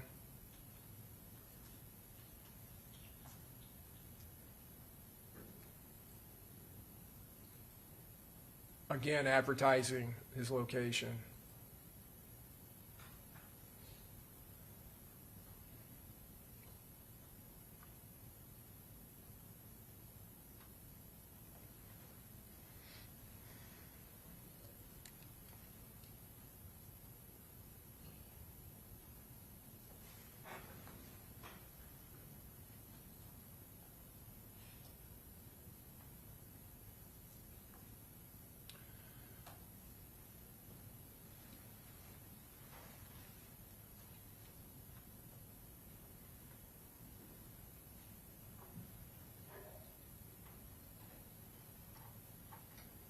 This is from another location, and you can see the Chevy Cruze up in the top part of the screen.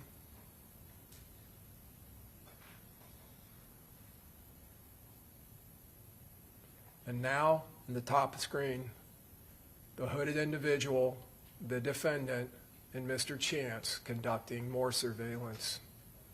Walking as a couple, so they're not threatening, they don't stand out.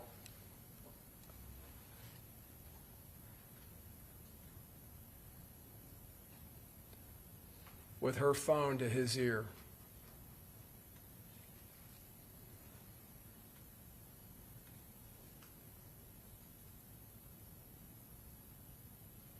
And now they walk back again past the club.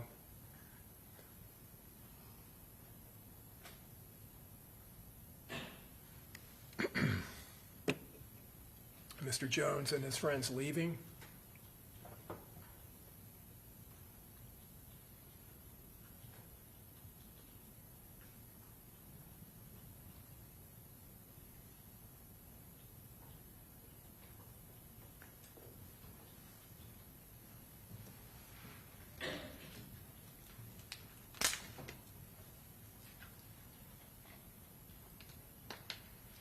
The Impala on the top of the screen.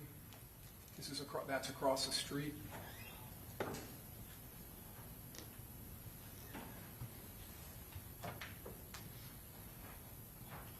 You'll find in the evidence that the victim and his entourage go down the parking lot, they do a U-turn, they come back out, they end up heading east and then doing a U-turn and going back west.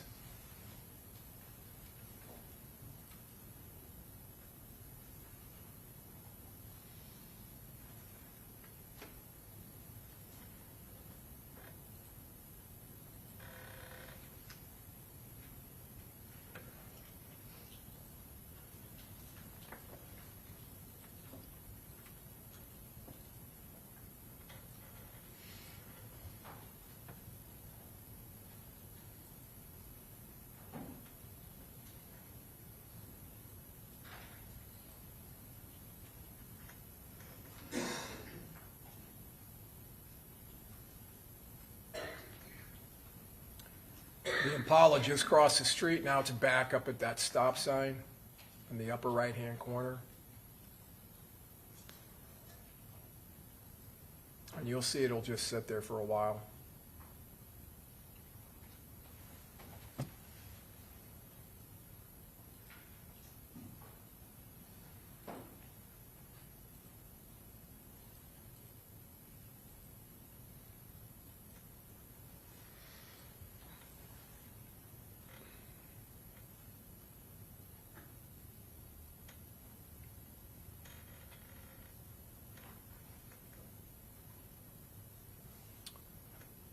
Mr. Jones and his friends coming down the stairs.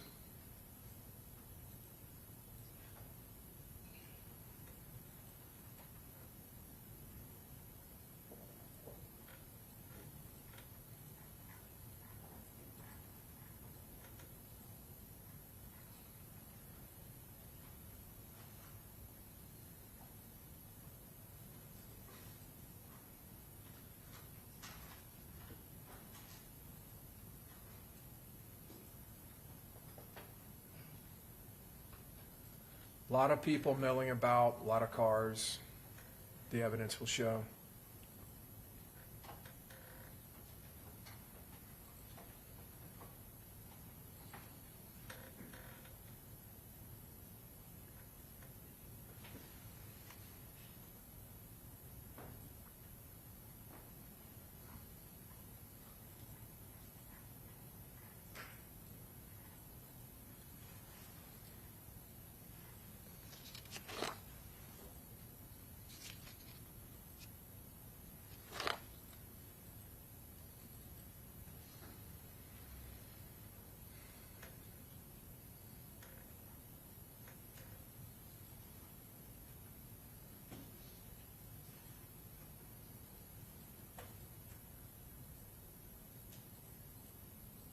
And then finally, they leave or start to leave.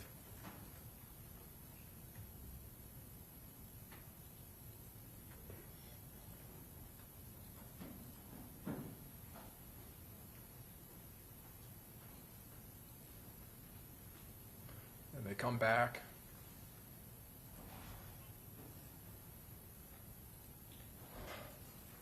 Charger followed by the Hyundai.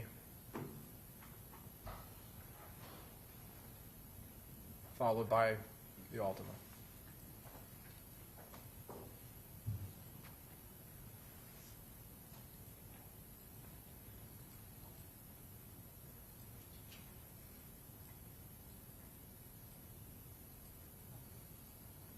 On the top of the screen, Mr. Jones' Charger is going to do a U-turn and go back westbound, followed by the Hyundai and the Altima.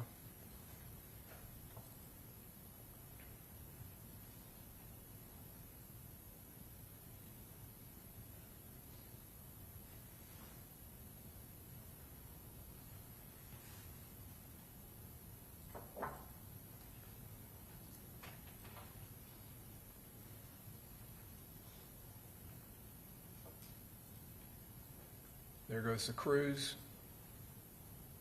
heading the same direction. Now, this is the intersection of McKinley.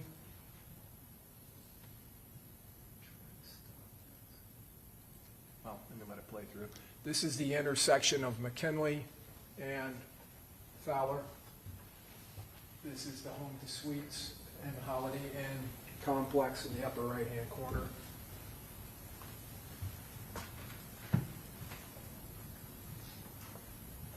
Directly across the street is USF. There's an Embassy Suites there. That is Mr. Jones' car doing a U-turn and going back on McKinley, and you'll see it turn into the hotel complex, followed by the Hyundai and the Altima. And as you can see, there is no car visible except for those oncoming lights now coming up the northbound side.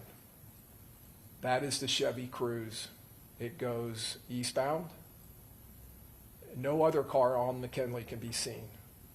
It's not even in sight. The Chevy Cruise ends up going eastbound, then comes back westbound, turns northbound. There it is, into that parking lot. And now, several minutes later, comes the Impala, which, this is the assault team. Does a U-turn, you will see, goes southbound on McKinley, following the path of Mr. Jones and his entourage, and pulls directly into that hotel. That car wasn't anywhere to be seen when Mr. Jones and his entourage were going in there.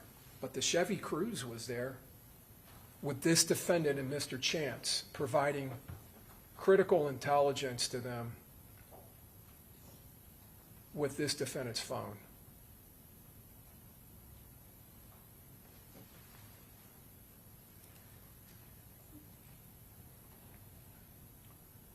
Once it pulls in, you'll start seeing cameras from different locations within the complex mounted on the home to suites surveillance system that'll pick up the Impala's path as it travels.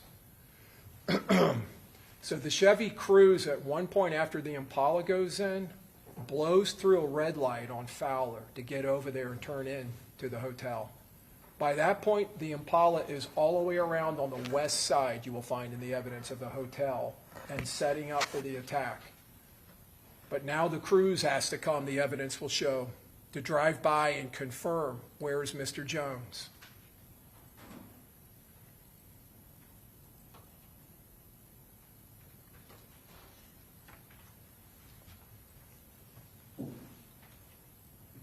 The red marker is the Impala and its path. It comes in, it goes northbound, it goes westbound, it goes southbound around the Holiday Inn, down across the south end side of the Holiday Inn, back to the east, and then it parks. First it goes down, you can see that red arrow next to the home to suites on the west side. It kind of pulls down there and has to back up and pulls in. When the blue markers is the Chevy Cruze, when that pulls in and pulls around and does the three-point turn, you're going to see in the video evidence right here, they pass within feet of each other at the same time. And of course, the Impala never goes around or reveals itself past that point, keeping out of sight of Mr. Jones and his entourage.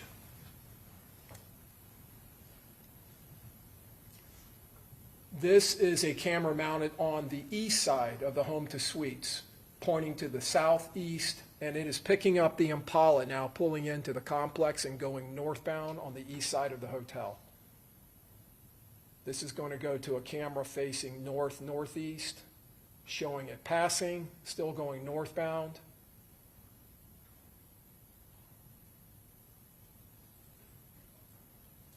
And then it turns back to the west.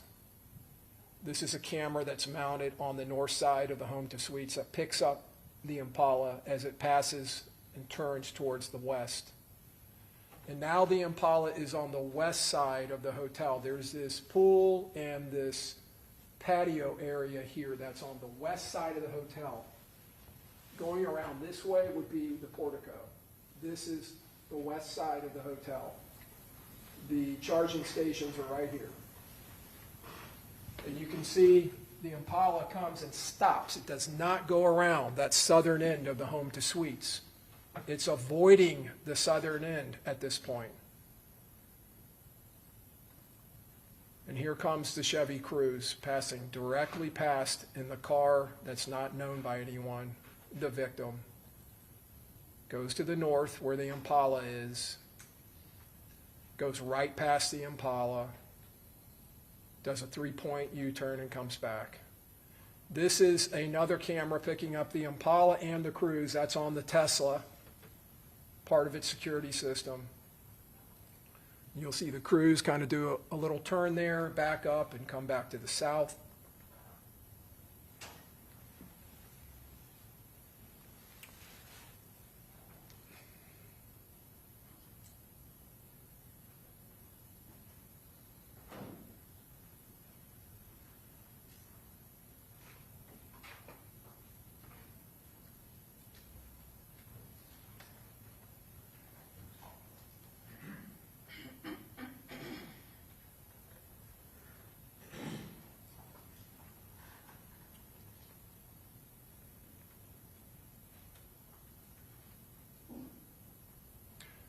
You may, I don't know if you saw that or not, the Cruze is turning around, but the Impala is pulling into a spot over here at the same time as it passes back by.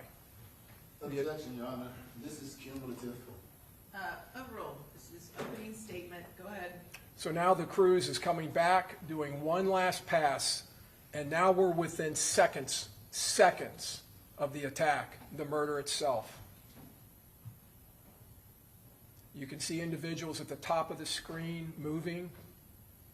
You're going to see them run by the front of the Tesla, getting into position. There's the third shooter, Davion Murphy.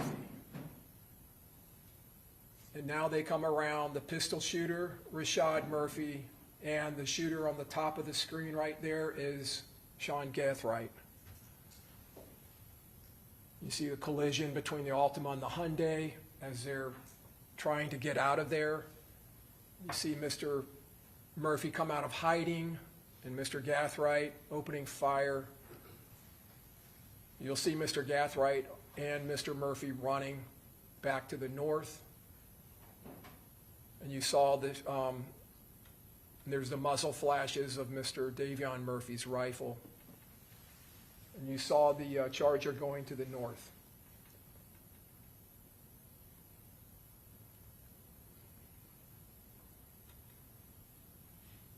That's the Charger picked up by the Tesla cameras heading north. There goes Mr. Rashad Murphy, there goes Gathright, and there's Davion Murphy.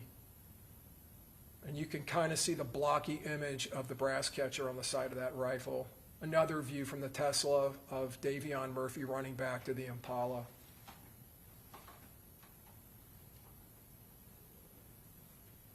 This attack was relentless, as you saw. They weren't going to stop. They were going to make sure that they killed Mr. Jones, that he was not going to live, that they were not going to go back to Jacksonville without him dying. And you saw that relentless attitude of these defendants as they were shooting. This is the Airbnb. That's a photograph of, well, actually, this is a video. So this is the night they get there. This is Saturday, the 22nd. The defendant entering. There's no volume on this, but when she walks in, someone says, "My bad." Mr. Chance having maybe a celebratory drink. This is the next day around 2:30, 3. You can see he has to keep knocking. The person getting in that silver car is an Uber driver who they have called. That is how they returned to Jacksonville. The defendant, Mr. Chance, and Mr. Murphy this time returned to Jacksonville. Now they're unloading, bringing out all of their kit and their gear, their weapons. There's Mr. Davion Murphy. Now they're getting sloppy because it's the next day and all of the conspirators are visible. There's Mr. Murphy trying to go back in. Mr. Gathright walking out with gear. They don't they don't leave the way they came. They flee from this murder separately and in a different format. That's Mr. Gathright.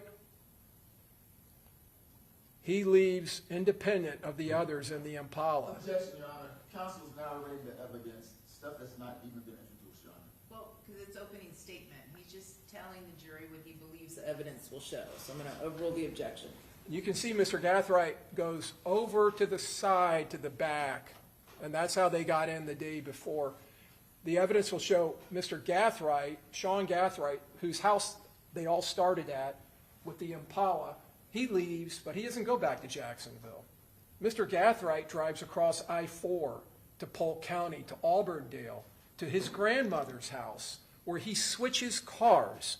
He leaves his Impala at his grandmother's house, and he takes her Toyota 4Runner, and he drives that to Orlando, where he goes out that night to a club, and he posts a photograph of him drinking Don Julio tequila, which is a diss to Charles Jones. Charles Jones, Julio Foolio, was known in all of his social media to drink Don Julio. That's where the name came from. He was notorious for that. This Mr. Gathright drives over, switches cars, goes to Orlando, then he ends up in Jacksonville. That's Mr. Gathright being picked up on a Flock license plate reader system.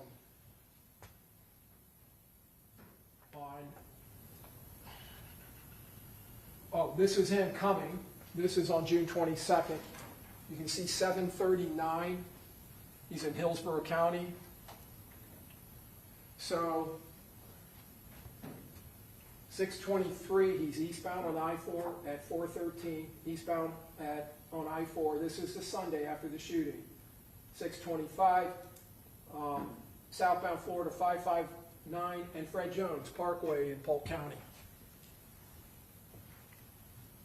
This is Mr. Gathright arriving at his grandmother's house in Opal Avenue in Auburndale. You're going to see him walk in. You see the Chevy Impala, the assault car, sitting in the driveway. Law enforcement go there later. They get this video of Mr. Gathright switching cars. You're going to see him wiping down the Impala before he leaves.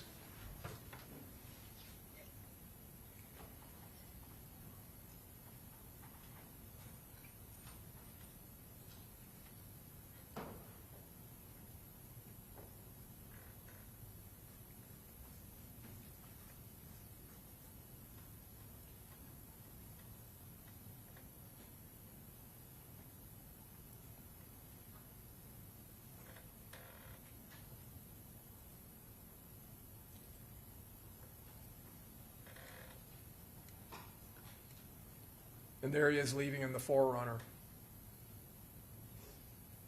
saying goodbye to his grandmother.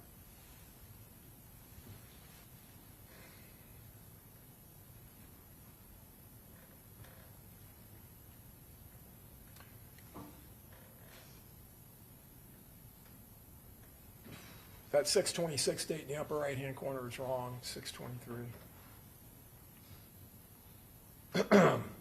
The defendant and her boyfriend, Mr. Chance, and Mr. Rashad Murphy, who had come there in the Chevy Cruze with his cousin, Davion Murphy. Now Rashad Murphy traveled with them in that Uber. There's the Uber receipt, $187, 3 hours, 25 minutes, 208 miles, from Gazebo Pond to Chipperfield Lane in Jacksonville. You see the route on the left, they go up 75 and they cut through I-10. Heading up to Jacksonville. The Uber driver in this case will testify to you that he picked up 3 people at an Airbnb in Tampa and dropped them off at Sean Gaithright's house in Jacksonville.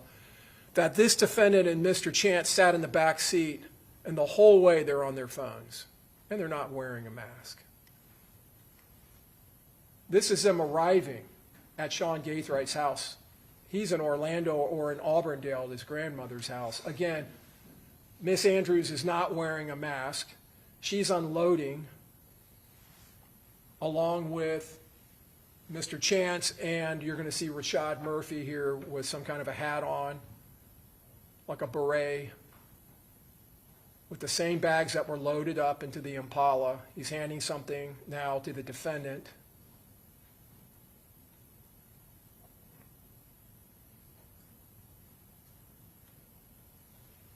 Down on the right through that crepe myrtle plant, you can see Chance in the driver's seat of the car.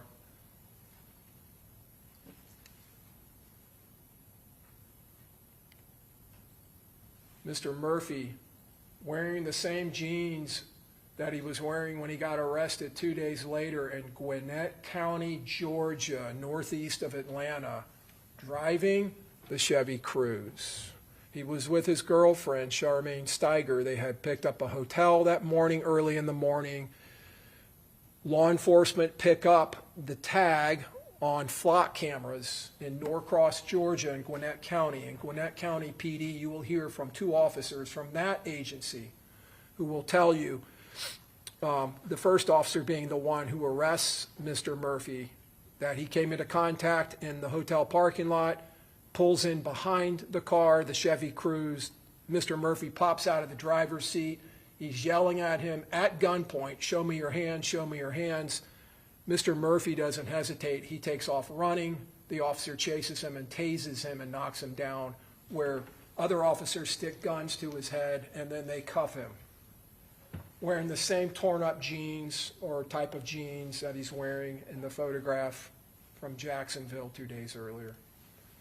That's a photograph of Mr. Rashad Murphy in a Walmart on June 21st that you will see in the evidence in Jacksonville, where he bought a burner phone, and he's wearing the same clothes or clothes that are consistent in appearance to the Glock shooter, the person with the Glock switch shooter.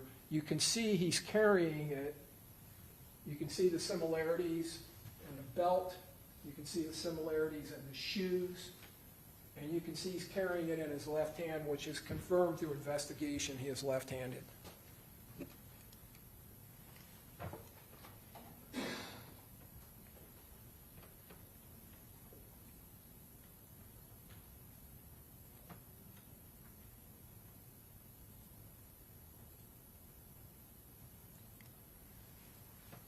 The defendant's phone, 904-405-6748. This is a tower hit at 4:40 at the murder scene.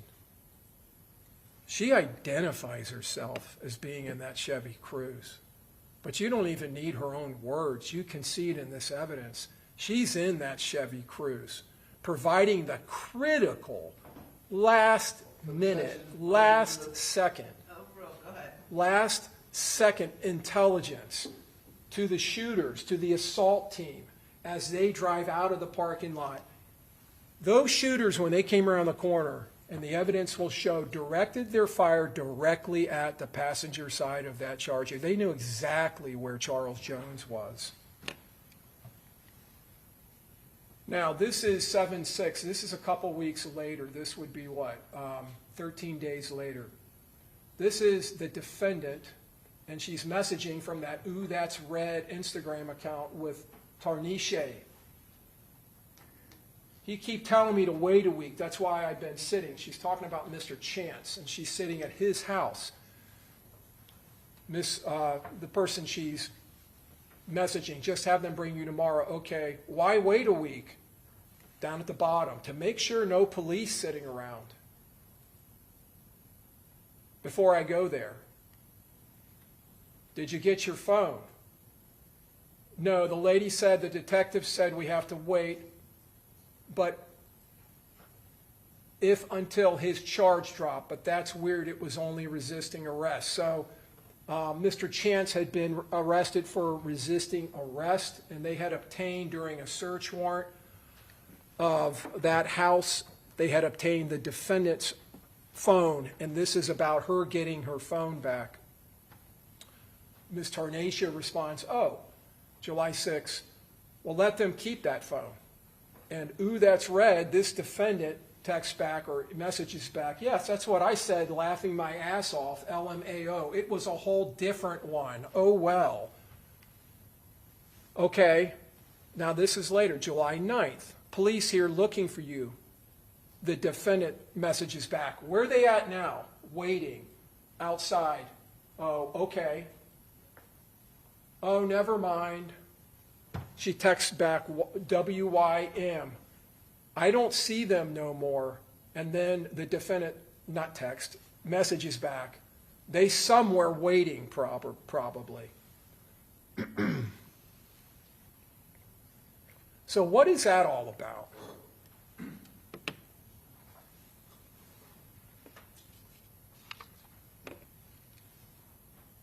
Why is she saying it's a whole different one? She's saying that because 2.5 days, 2.5 days after this murder, after getting back to Jacksonville, you're going to find from the evidence that this defendant goes and gets a whole new phone. And she gets rid of the phone that she's had for years. You're on the sidebar, please. Okay.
Okay, all right, let's take a 5-minute recess, okay? All right. Can we do notes? Yeah, we do notes.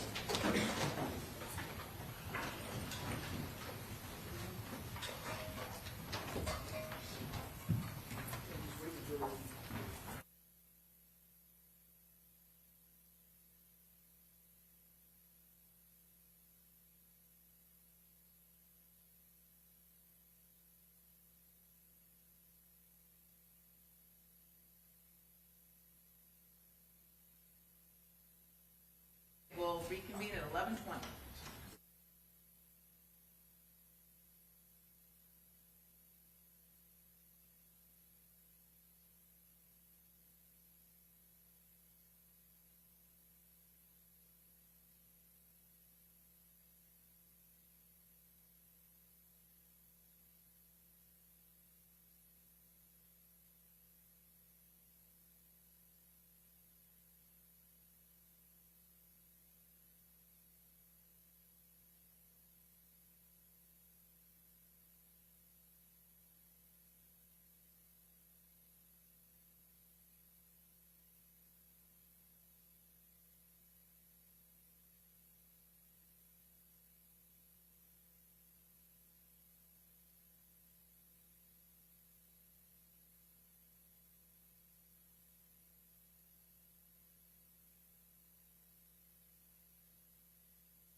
good.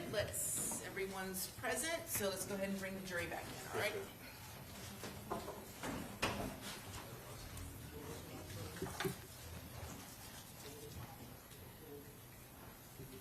Still using restroom back there. Okay. Judge, just for scheduling purposes, I have a witness out there. Do you think we would break before lunch, before testimony would start, or do you want me to let her? Yeah, no, we'll take a lunch break. Okay, I'm gonna let her go Yeah, to lunch. that's fine. So, defense will do their opening, and then we'll take our lunch recess.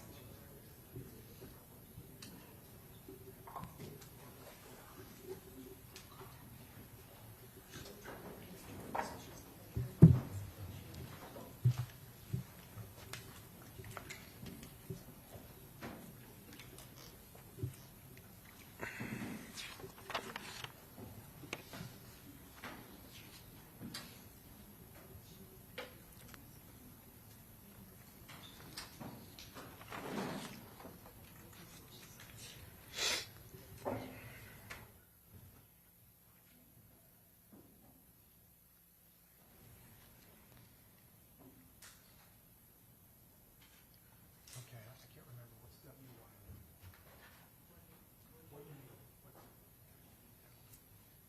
Damn, I should know that. I couldn't remember. I looked it up, man.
All juries are good. Okay, thank you. Everyone have a seat.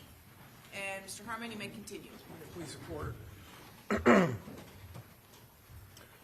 So the defendant disposes of her phone that she has had for years, the same phone that she and Isaiah Chance were utilizing to convey intelligence and information on the whereabouts of Charles Jones to the assault team, a phone that to this day has never been found or located. You will hear in this evidence that this defendant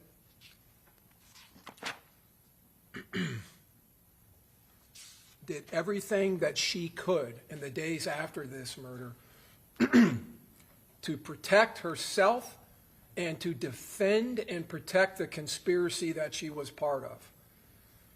On July 9th of 24, two detectives, homicide detectives, Aaron Campbell and Juan Ramos, the lead detective in this case from the Tampa Police Department's homicide unit, travel to Jacksonville, and they meet with this defendant at the Jacksonville Sheriff's Office. You'll see a video recording of their interview of her. The first thing they do is read her rights, and they ensure that she understands her rights, and she says she does. And then they start interviewing her, and she immediately starts lying to the police. Lying to them. Argument, Your Honor. Again, Mr. Harmon, just, you need to phrase it that you believe the evidence will show. Okay. Okay? Overruled. And the facts in this case and the evidence, that video will demonstrate to you. From the record? Sure. We'll move, strike the word lying. Okay. Rephrase, Mr. Harmon. Yes, Your Honor. The evidence will show that she makes statements to the police that are false, multiple statements, the evidence will show she lies to them over and over and over in this interview. She lies about her knowledge of these gangs. She lies about her knowledge of who Julio Foolio is. And you're going to see in the evidence that not only does she know who he is, she's known who he is for years. She has animosity towards him. You'll see that in the evidence. But she lies about simple facts that are easily rebutted. Namely, she lies about knowing this guy, Sean Gathright, the individual whose house she left from to come to Tampa, the individual who was driving the Chevy Impala that she was sitting in for almost 3.5 hours driving to Tampa on the 22nd, the individual who was best friends with her boyfriend, Isaiah Chance. She's shown that photograph. I don't know who that is. I don't know. I don't know. I don't know who that is.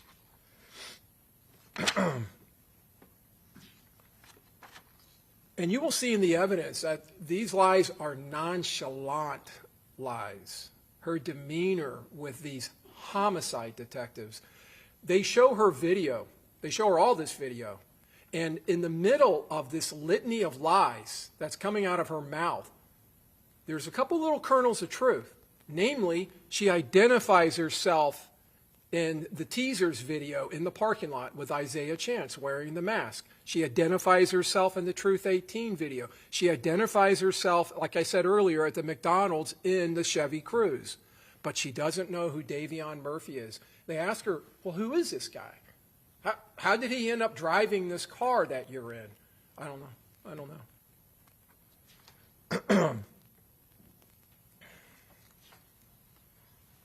Now, on the 26th of June, this is in Jacksonville. This is Jacksonville Sheriff's Office. They pull that 4Runner over, Sean Gathright driving, and they pull him over for a traffic infraction. They get him out of the car, and they end up searching that 4Runner. And inside of the 4Runner, they find several items. Glock magazines, a Glock extended magazine, components for AR-15 rifles, including a brace, magazine holders, ammunition, and a box full of empty .223 and 5.56 shell casings. Now, you're going to hear in the evidence, if you're not already aware of this, that a 5.56 rifle, an AR rifle, can shoot .223 ammunition. They're almost interchangeable. And there's multiple empty casings in this box. They also find these two boxes, each containing 50 rounds of 9mm ammunition. Max Tech. On the top of the cartridge casings, on the head stamp, where the primer is MXT for Max Tech.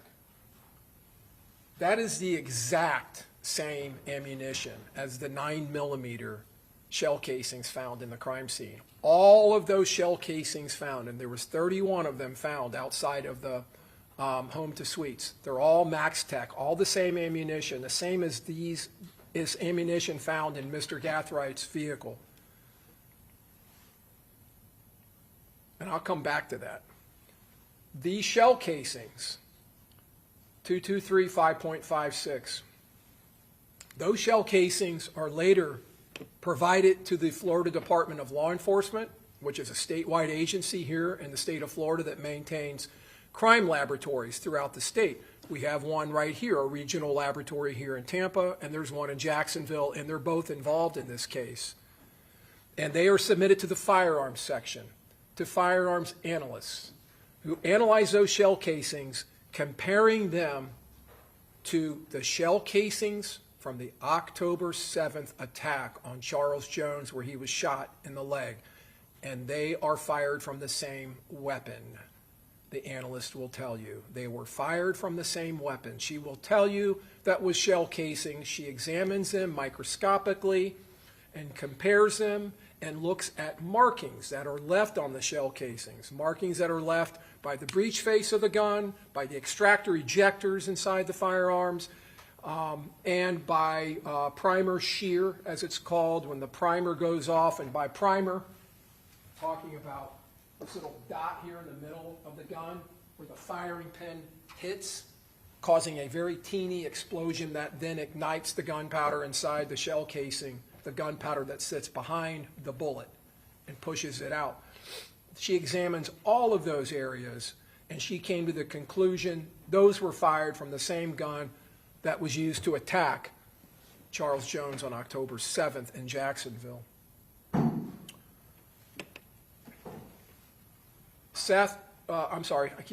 Sean Gathwright's house. There's the forerunner. A search warrant is executed on that house in the days after this murder. And one of the things they find in the sink in water is all this torn up packaging. And when they start looking at the packaging, it's all firearm related. That is a Sig Sauer Romeo 05 package. These are Magpul, which is a firearms manufacturer of components for AR-15 rifles, also manufacturer of magazines. They find basically an arsenal within this house. And what they determined from their search is that Sean Gathwright, was the weapons man on this team. He is the man that provided the AR-15 5.56 caliber rifle and the AR-15 300 blackout rifle in this attack. There are ammo boxes full of 300 blackout and 5.56 ammunition.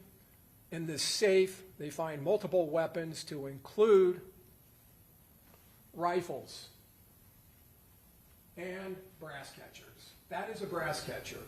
It has a wire structure with netting or mesh, and it's designed to be fitted onto a rifle where when the shell is ejecting, like I said earlier, the casings remain in that mesh. And in this mesh, this detached brass catcher, they found 2 9mm shell casings that somehow worked their way in there. Those shell casings are Max Tech ammunition, the same kind of ammunition that's found in this defendant's, Mr. Gathwright's forerunner. Those shell casings are submitted to the Florida Department of Law Enforcement, to the firearms section for analysis. And they're analyzed, and they're compared to a shell casing from our crime scene, and the firearms examiner will tell you they were fired from the same weapon, a Glock firearm. That weapon was not recovered in this case. It was never found. They find this rifle, 300 blackout, with the brass catcher attached. And when I say brass, brass, if you don't already know, and you'll hear in the evidence, is a common term for shell casings. Once they're fired and they come out of the gun, it's called brass. It's just a common way of referring to those. And so the brass catcher is still attached to this firearm. And you see it on the opposite side. This firearm is also located, this 5.56, and that brass catcher, as I said, had been detached already. There are multiple magazines located, and loaded magazines. Those are loaded with 300 blackout 30 caliber rounds. Ammo boxes, this is back at the sheriff's office in Jacksonville, where this ammunition was inventoried after collection from Mr. Gathwright's house. And you can see all of the different type of ammunition he had. Now, July 27th, that individual sitting in the rain, kneeling there at gunpoint, is Isaiah Chance. Officers arrived at that residence, his residence, and placed him under arrest for the murder in this case. And there is the defendant being brought out of the same house where she was with Mr. Chance.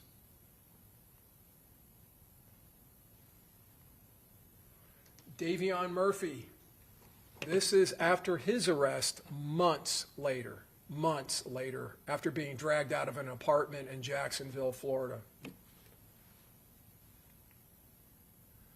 Now, why am I showing you this photograph of the defendant? This is the defendant. This is Miss Andrews.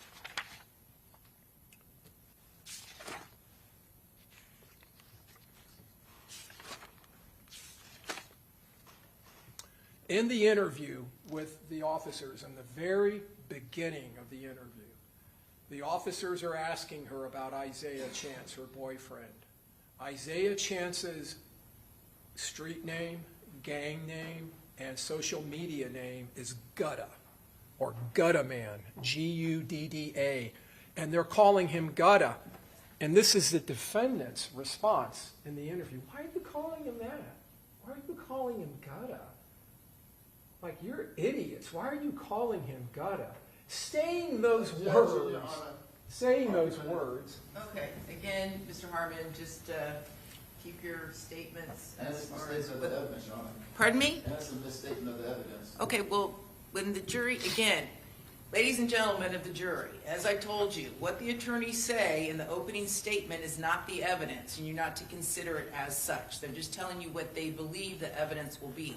You will be the ultimate decision makers regarding the evidence and any weight that it carries, okay? All right, go ahead.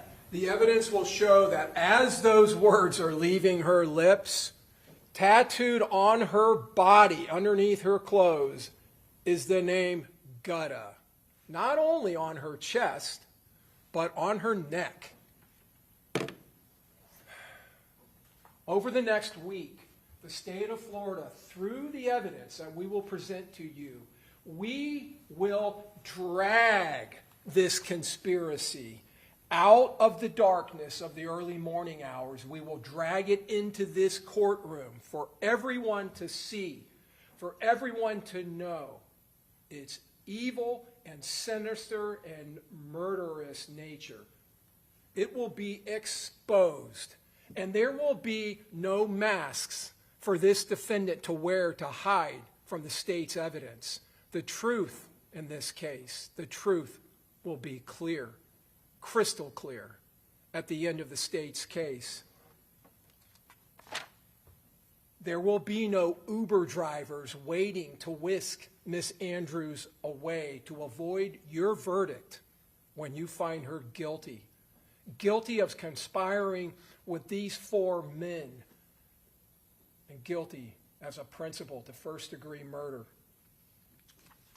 And folks, the state's evidence will let every single one of you know deep in your hearts that that is the truth, that she conspired in this wicked and despicably evil, cold-blooded murder.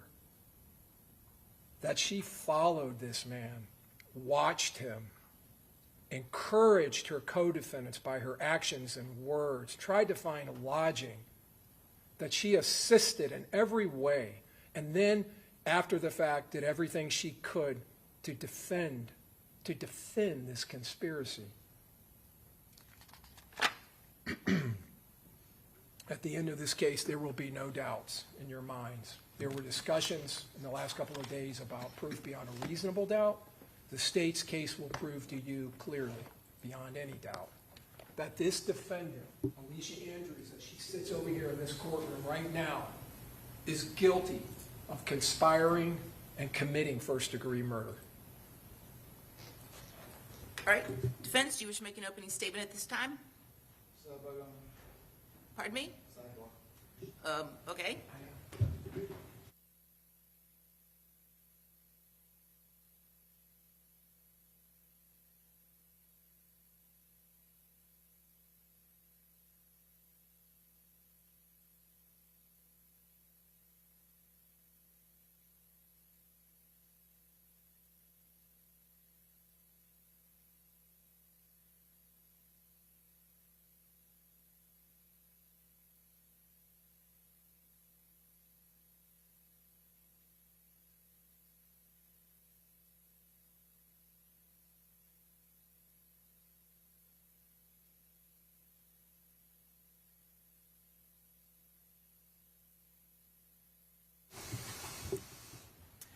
Okay, ladies and gentlemen of the jury, it's 11:40, and the defense is to be given the same amount of time as the state in their opening statement if they wish. So because of that, as opposed to making you all wait to go eat lunch, we're going to go ahead and take an early lunch, and then when we come back at 12:40, this is going to be a 1-hour lunch recess. then we will pick up with the defendant's opening statement, okay? All right, so just remember my previous instructions, not to discuss the case amongst yourselves or with anybody. Don't read, watch, listen to any news or social media. Don't do any independent investigation on your own about the case, and we will reconvene at 12:40. All right? Thank you. All right.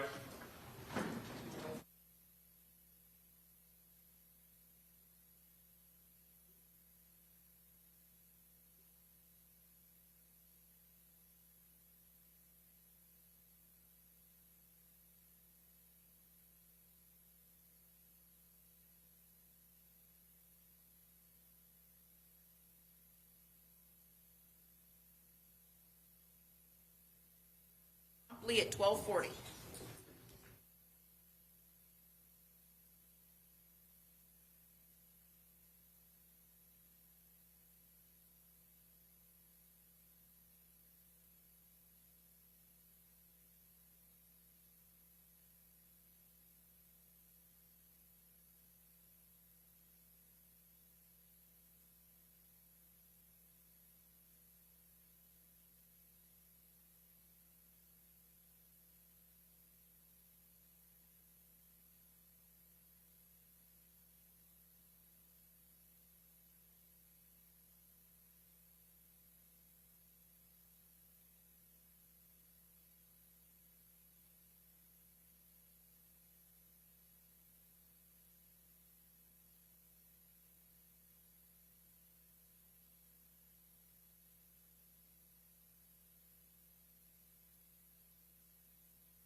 restored. He had tax, she's in the building, but she said, go ahead. You know, Yeah, that's fine. So since you did openings, you would handle any objections, and I'm assuming Mr. Malcolm's doing openings? Yes. Okay, very good. All right, then let's bring in our jury. There she is.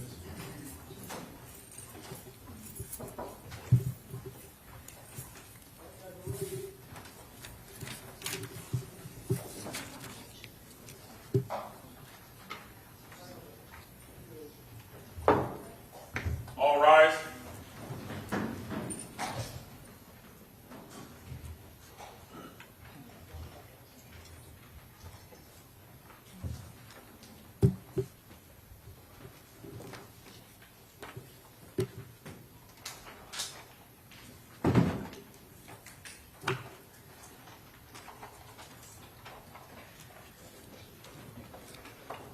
All jurors are in jail. Okay, very good. Welcome back, members of the jury. We're ready to proceed. Does the defense wish to make an opening statement at this time? Yes, Your Honor. Okay, Mr. Malcolm, you may proceed. Ladies and gentlemen of the jury, there was no evidence whatsoever that Alicia Andrews killed Charles Jones. No evidence whatsoever that Alicia Andrews wanted Charles Jones dead. No evidence whatsoever that Alicia Andrews did anything to help that group of men kill Charles Jones. Ladies and gentlemen of the jury, you're not just here to deliver a verdict. You are here to right a wrong. And so are we.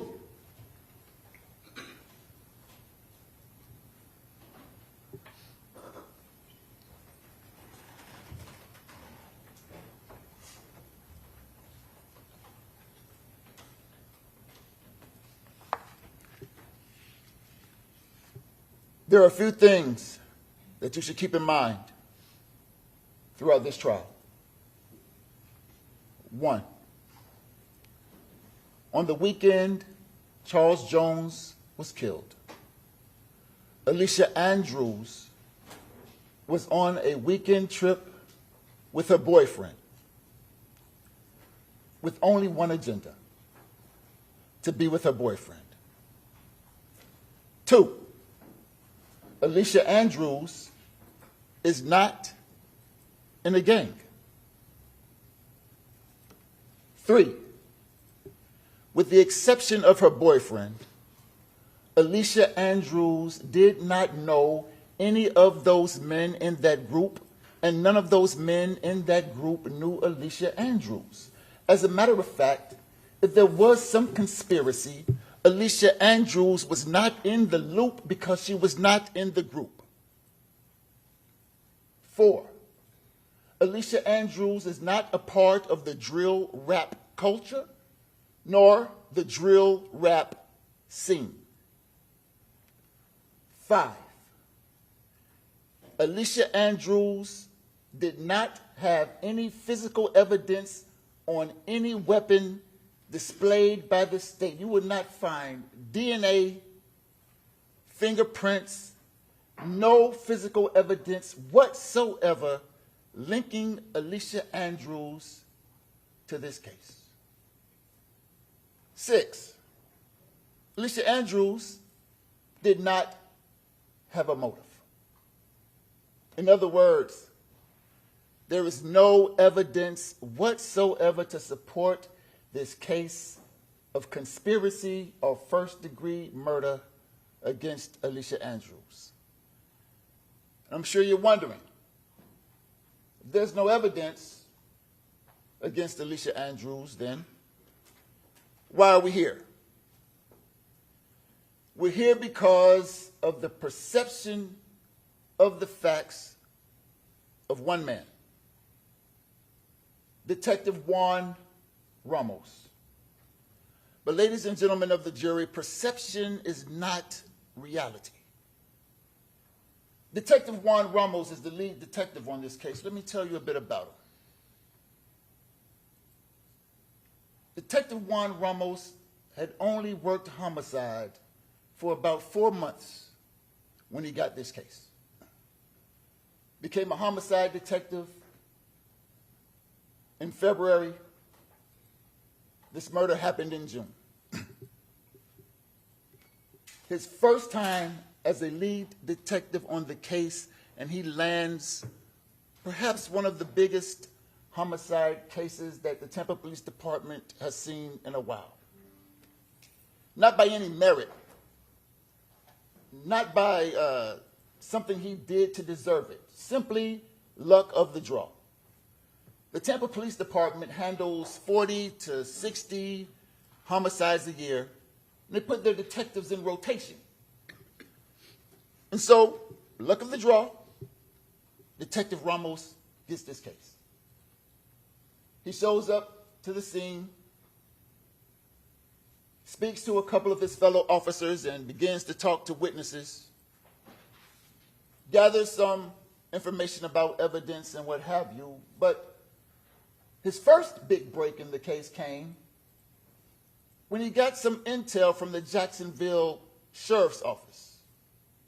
The Jacksonville Sheriff's Office advised him that perhaps a man named Rashad Murphy and a man named Isaiah Chance might have something to do with this homicide. His second big break came when he ran a bullet through, and I say a bullet, the ATF gathered 30 of the 31 bullets left. He had one bullet, luck of the draw. Ran this one bullet through their system that kind of, and it's a shell casing, not a bullet, a shell casing. It has a fingerprint, once the firing pin strikes the casing, it leaves like a fingerprint, a distinct marking. And he gets a hit that alerts him to the fact that there were other fingerprints matching 5 shootings in Jacksonville prior. So now he has the idea that the shooters might have come from Jacksonville. After that, he proceeds to gather intel like information from license plate readers. Then he starts looking at cell phone data records.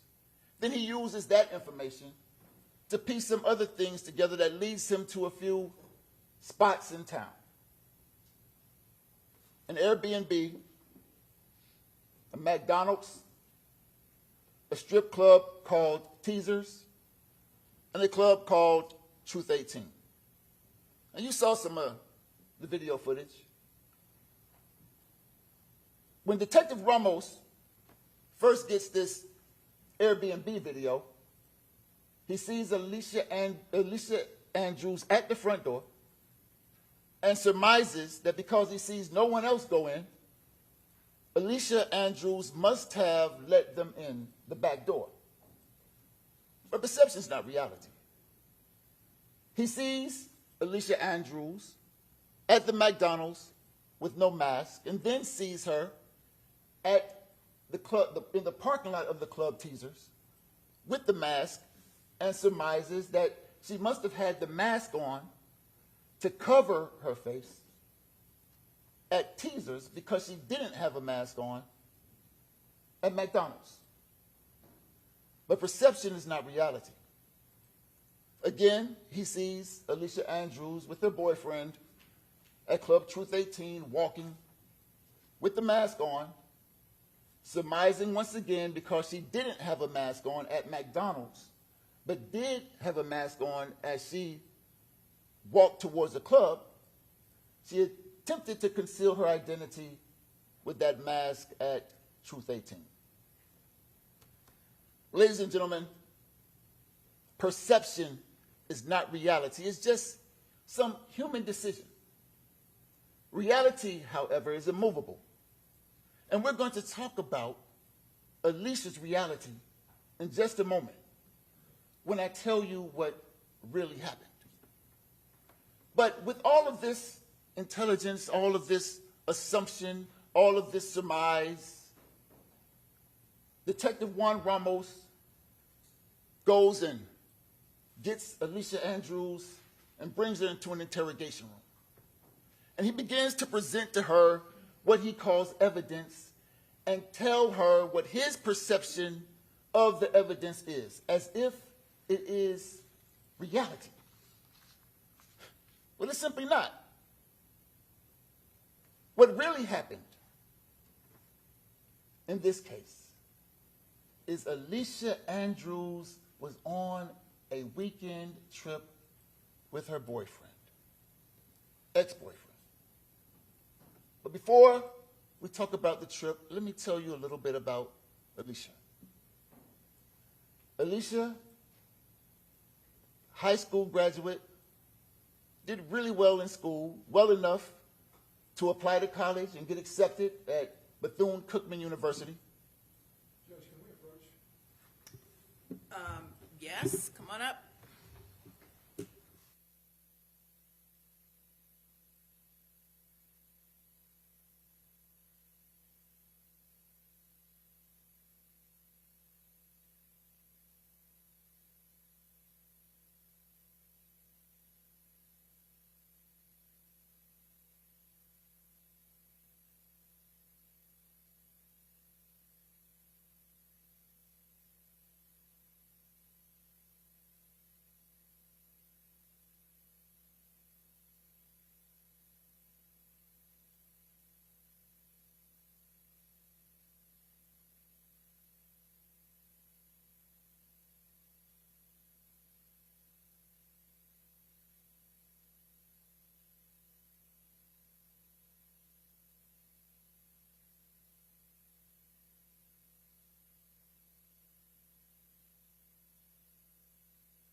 You may proceed.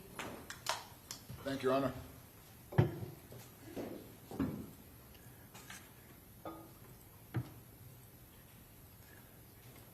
Alicia's reality. High school graduate, good student. Applied to and was accepted to Bethune-Cookman University, right there in Daytona, not too far from home. But chose not to go, to stay close to home, and instead went to tech school, become an esthetician, does hair, not hair, but eyelashes, makeup, nails, skincare, that kind of thing. She was a substitute teacher whom parents trusted with their children, even children who had some special needs and disabilities. This was Alicia. While in school, Alicia Andrews. The state reminded me that I have to use her first and last name. Objection, improper. Yeah, I must sustain the objection. So that's the general rule in court, last names only, okay, for everybody. All right, thank you, Mr. Malcolm. Thank you, Your Honor. So, Alicia Andrews while in school, befriended the sister of Isaiah Chance. They ran in the same social circles in high school, and through that process, Isaiah Chance became familiar with her, and she with him. And he reached out to her via direct message, and they developed a boyfriend-girlfriend relationship. And, I mean, you know, Isaiah Chance, tall, slender, handsome fella, captivating, charismatic. Alicia liked him. He liked her.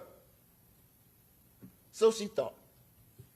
She would learn through their tumultuous, on-again, off-again relationship that perception is not always reality, and Isaiah Chance just really wasn't the guy she thought he was. You heard about the tattoos, sure. Young lady liking a boy in high school who, to her, was just a rapper. Not a gangster, not some street code name. Gutter was Isaiah's rap name. So Alicia Andrews got her boyfriend's rap name tattooed on her. A tattoo that she wasn't supposed to have, just like the relationship with Isaiah Chance. But it happened. As time moves on, Alicia Andrews learns that not only is Isaiah Chance more than not nice, sometimes he could be threatening, controlling. Sometimes she'd have to suffer serious consequences if she upset him. She learned that in the most serious ways. So, fast forward to 2023, Alicia Andrews and Isaiah Chance on again, off again, on again, off again. Now, could be that Alicia's pregnant. This is during that on again, off again time period. They decide to take this trip.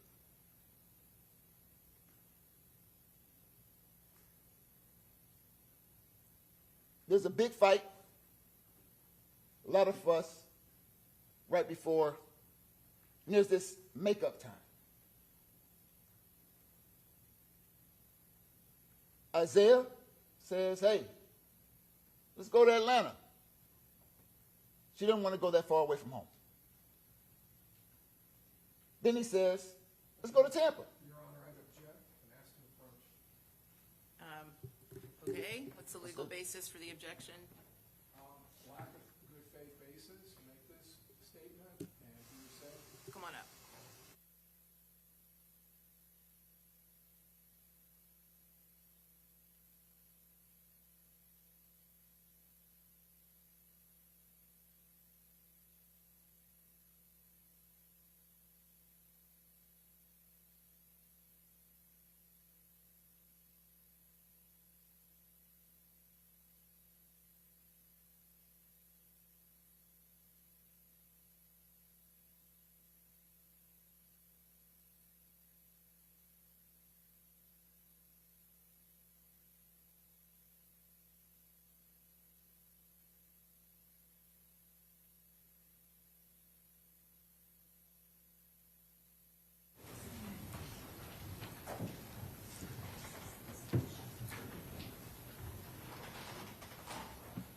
So Tampa it is. Isaiah doesn't follow this young lady on Instagram. I'm not sure if you know how the Instagram thing works with direct messages, but when you DM somebody, if you're not a follower, direct message someone, if you're not a follower, the message just sits in the request, kind of waiting for the person to approve the message you intend to send.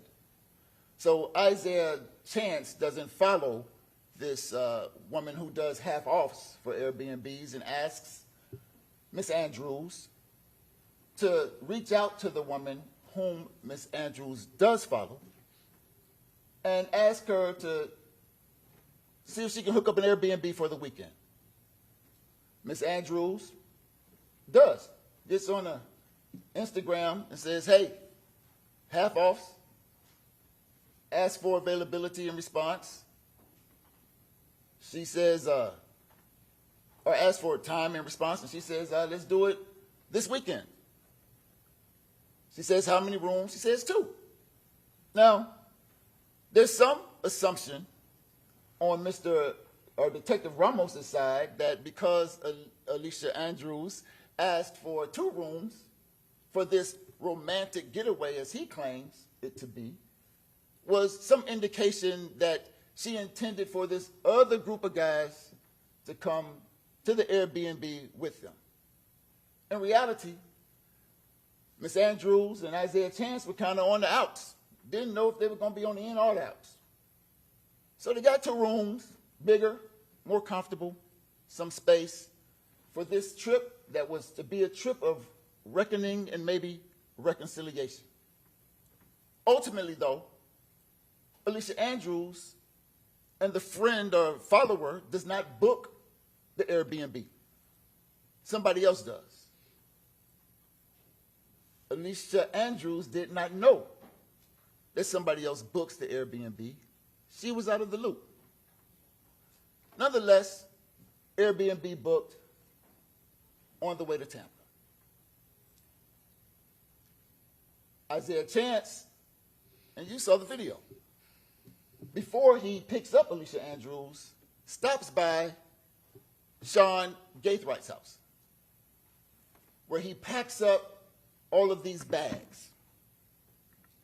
Alicia Andrews never sees what goes into the Impala. She's not a part of that packing process, not in the loop. Isaiah Chance goes and then picks up Miss Andrews, brings her back to where they pack the bags, and then they head down to Tampa. Miss Andrews believes that they're about to hit the road, come straight from Jacksonville to Tampa, but they make a stop by this gas station. As Alicia Andrews sees her boyfriend get out and dap up some people and what have you, and the next thing you know, they're on the road again. Now, mind you, Sean Gaithwright's in the driver's seat. Isaiah Chance is in the front passenger seat, and Alicia Andrews is in the back seat, on her phone, TikToking, FaceTiming, or whatever it is they do on a road trip. Once arriving in Tampa, get to the Airbnb, just her, Isaiah Chance, Sean Gaithwright. While the 2 men in front get out of the car, Miss Andrews is in the back still on her phone. The gentlemen get out of the car, go inside the Airbnb.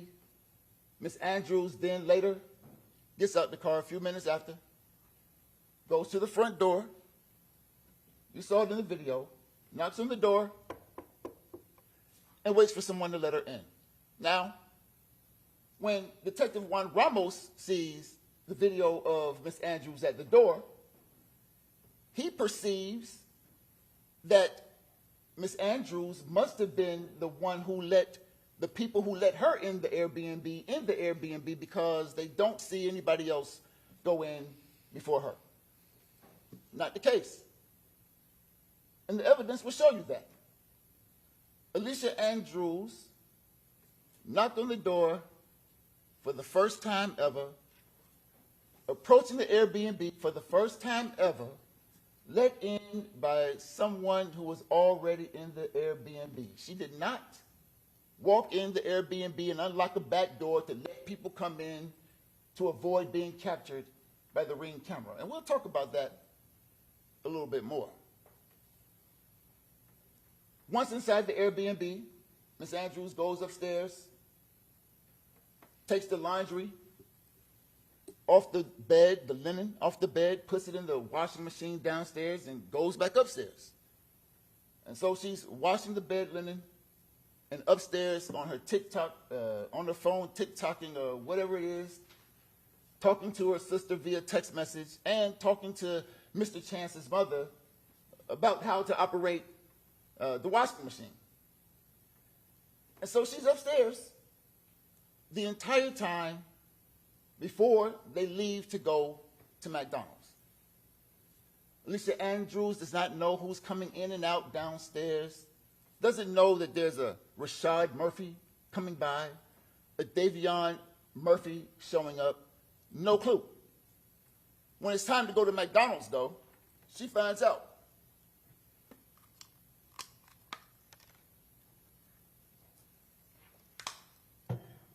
When it's time to go to McDonald's, she comes downstairs, and Mr. Chance gives her the keys and says, hey, go get in the car.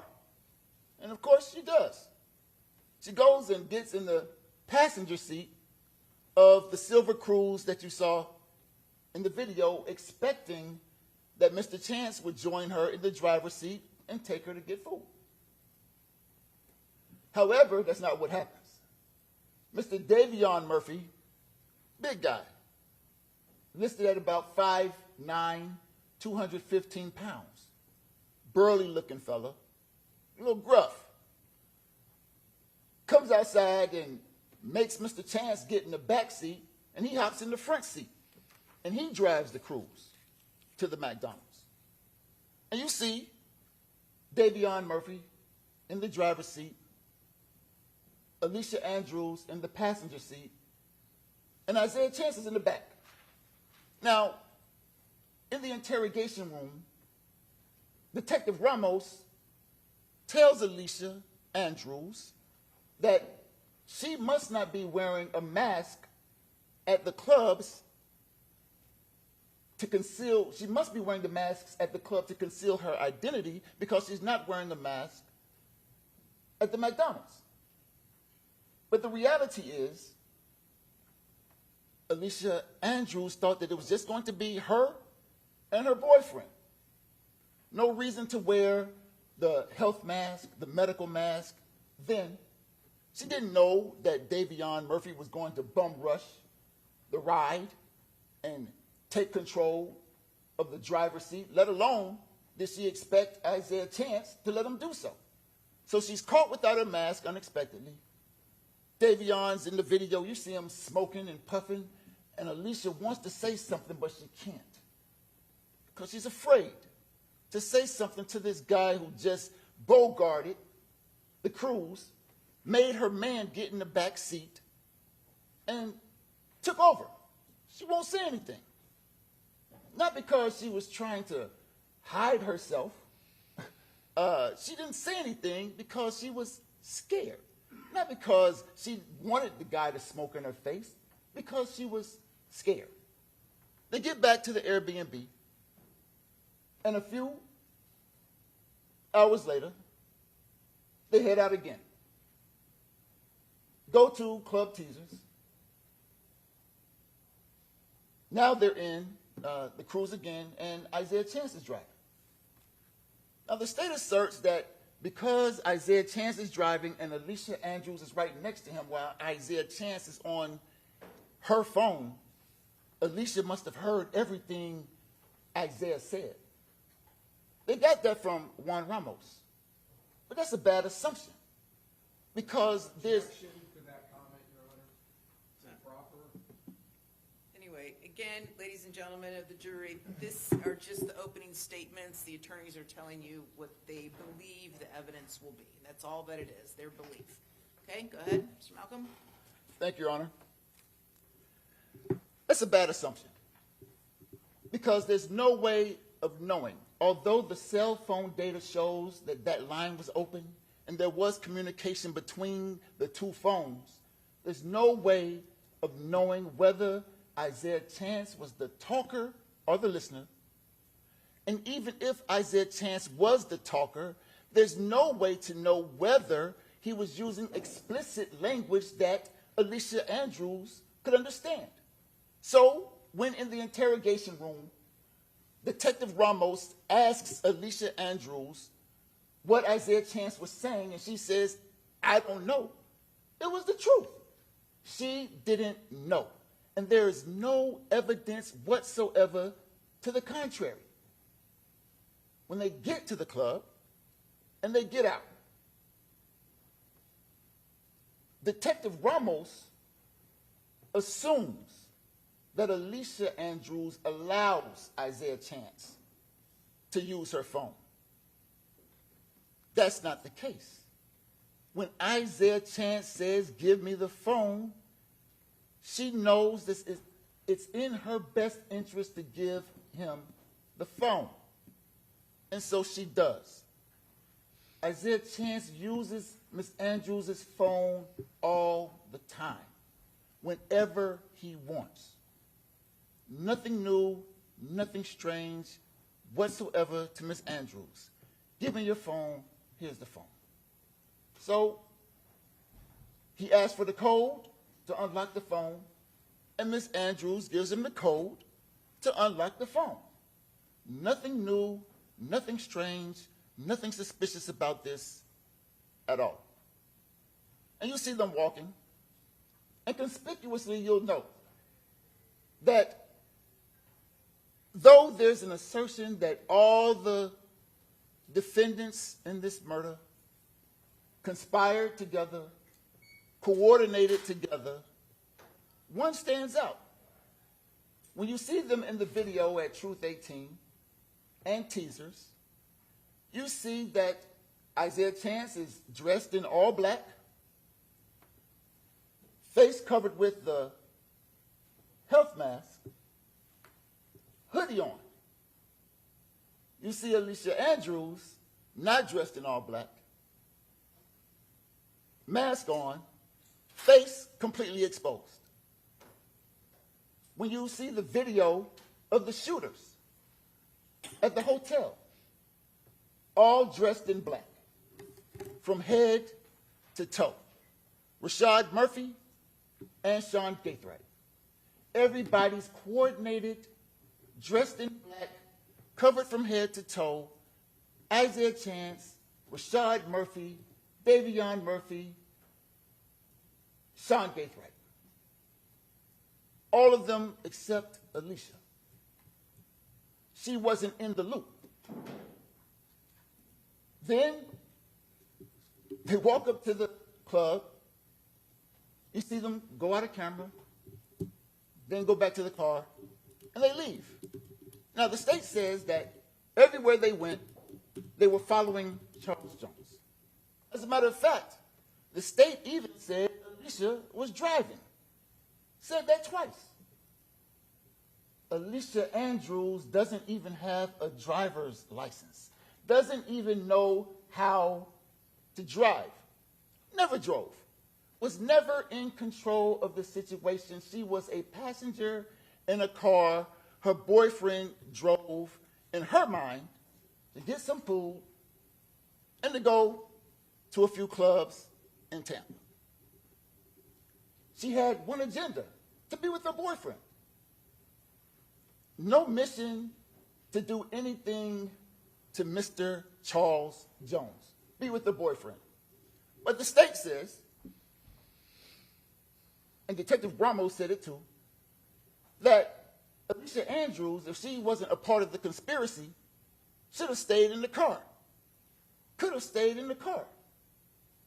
But at the same time, the state tells you that Mr. Jones died in the car, caged. He was a sitting duck in a car. So of course, when Isaiah Chance gets out of the car in the middle of the night, Alicia Andrews knows better than to just stay in the car. She came with her boyfriend, intends to be with her boyfriend, gets out with her boyfriend, and walks to the club with her boyfriend. She didn't stay in the car like a sitting duck, because bad things can happen to you when you sit in the car in the parking lot. That's it. That's all. No evidence whatsoever suggesting that Alicia Andrews was on some surveillance mission. As a matter of fact, There's no indication that Isaiah Chance needed her help to survey anything. When walking, you'll see Alicia Andrews is farthest away from the club. Both clubs. No indication whatsoever that Alicia Andrews was on some kind of surveillance team, surveillance mission. She wasn't even dressed like the rest of the alleged conspirators. Alicia Andrews tells Detective Ramos this, but he says, no, what are you doing there? You must be stalking. You must be surveying. And she tells him that that's just not the case. I'm with my boyfriend. She says it over and over again, I'm just with my boyfriend. As a matter of fact, in that interrogation room, every time Detective Ramos asks her questions about herself, she's forthcoming and truthful. He tells her she has the right to remain silent. She doesn't exercise that right. She tells him exactly what he wants to know when he asks her questions about her. For example, in the interview, Detective Ramos asks, is that you in the car? Without hesitation. She says, yeah, that's me. Another truthful statement. Do you know the guy who drove you to McDonald's? No. She doesn't know him. Just showed up at the Airbnb that night. You guys went to some clubs? Yeah. Couldn't get in, though. And the reason why they didn't go in is because they didn't like the price. They asked the bouncer how much, didn't like the price, didn't go in. Do you remember the clubs that you went to? Not really. Is that you and Zay as they walk through the parking lot? Isaiah, they call him Zay. Is that you and Zay? Yeah. Is he using your phone? Yeah. Who is he talking to on the phone? I don't know. At the McDonald's, was Isaiah in the back seat? Yeah. Every time Detective Ramos asks Ms. Andrews a question, she's honest, forthcoming, not trying to hide anything. It's just the truth. However, Detective Ramos doesn't like the truth. He gets upset, starts yelling at Alicia, starts cussing at Alicia, starts telling Alicia that she's going to die in jail, starts telling Alicia that her parents are going to die and she'll never get to see them, tell Alicia Andrews that she'll never be able to see her baby again, all because his perception doesn't fit her reality, and he won't let her reality change his perception. But the reality is Alicia Andrews had one agenda, and this group had an entirely different agenda. You'll see.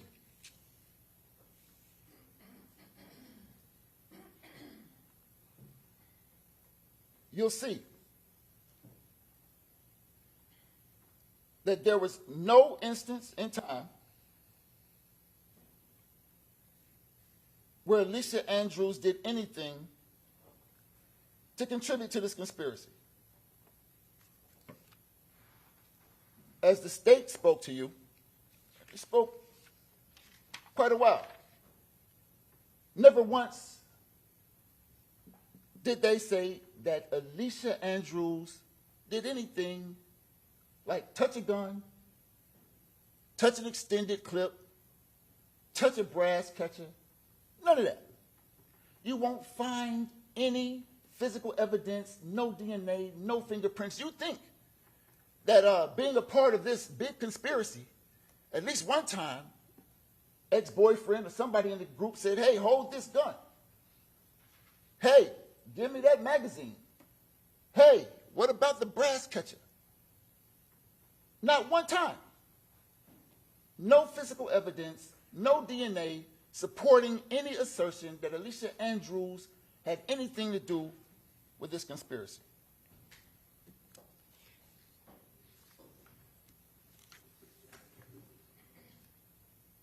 It's almost as if Alicia Andrews was not necessary for the trip. Plain as day. It's true. These guys did not need Alicia Andrews to commit murder. No. Alicia Andrews did not know these guys intended to commit murder. No. No evidence whatsoever, except for Alicia Andrews came to Tampa to be with her boyfriend. The group, all of them in the group, made their phones go ghost, except Alicia Andrews. All of them wore all black attire. Not Alicia Andrews. If the state's right, all of them went in the back door of the Airbnb. Not Alicia Andrews.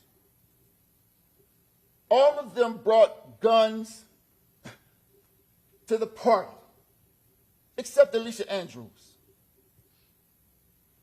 It was Alicia Andrews the entire time who had one agenda and one alone, that to be with her boyfriend, never in a group of guys who conspired to kill Charles Jones if the state is right.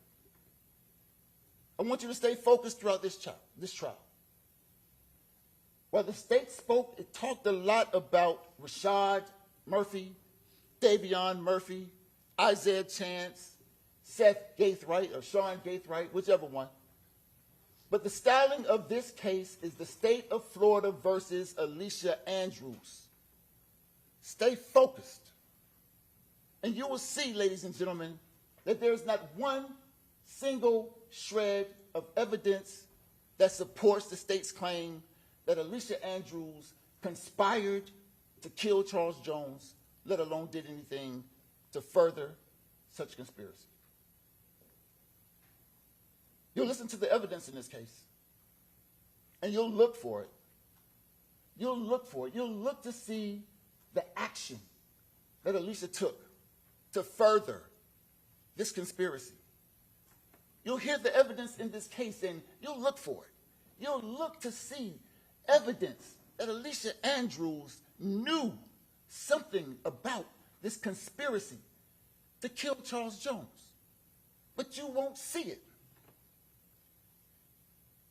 What you will learn is that Alicia Andrews had absolutely no knowledge that these four boys conspired to kill Charles Jones. And the reason she had no knowledge is because she was not in that group. She was never in the loop because she was never in the group. Despite all of the evidence, all of the technology, cell phone records, license plate readers, DNA catchers, fingerprints, agencies like JSO, Jacksonville Sheriff's Office, Gwinnett County Police, Tampa Police Department, ATF, all of these agencies, all of this technology, none of it will render one shred of evidence to prove that case. It's kind of like what Isaac Asimov said when he said that the saddest aspect of life right now is that science gathers knowledge faster than society gathers wisdom. Ladies and gentlemen of the jury, listen to the evidence in this case. Be the wisdom, right the wrong, and render the only verdict that the facts and the law in this case supports. That Alicia Andrews, not only beyond a reasonable doubt, is not guilty. Alicia Andrews is innocent. Alicia Andrews is innocent. Alicia Andrews is innocent. And render a verdict of not guilty. Thank you. Okay, thank you, Mr. Malcolm. All right, State, who's going to be your first witness? State calls Aaliyah Alburton. Okay, very good.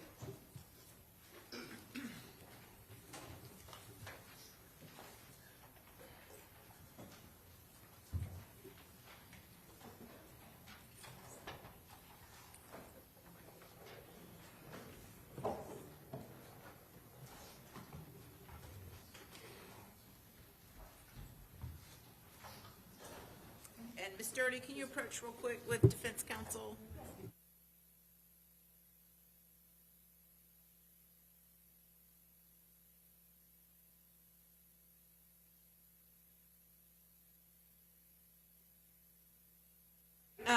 Actually, go ahead, raise your right hand.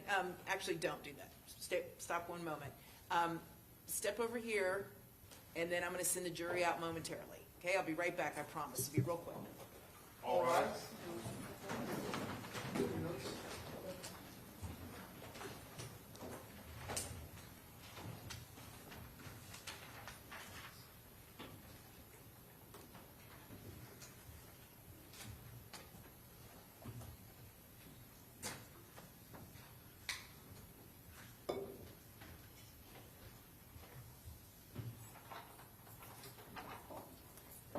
Okay, very good.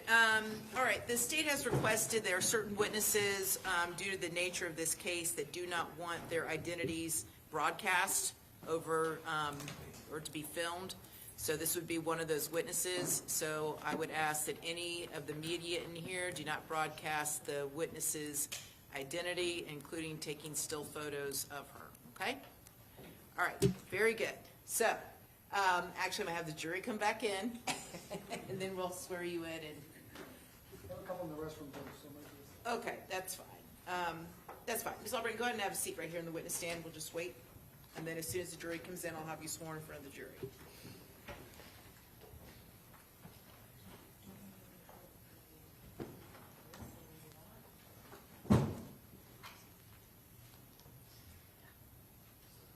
it's gonna be a couple minutes, Judge, a couple, so wait. Okay?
Yep, let's bring him in. All rise.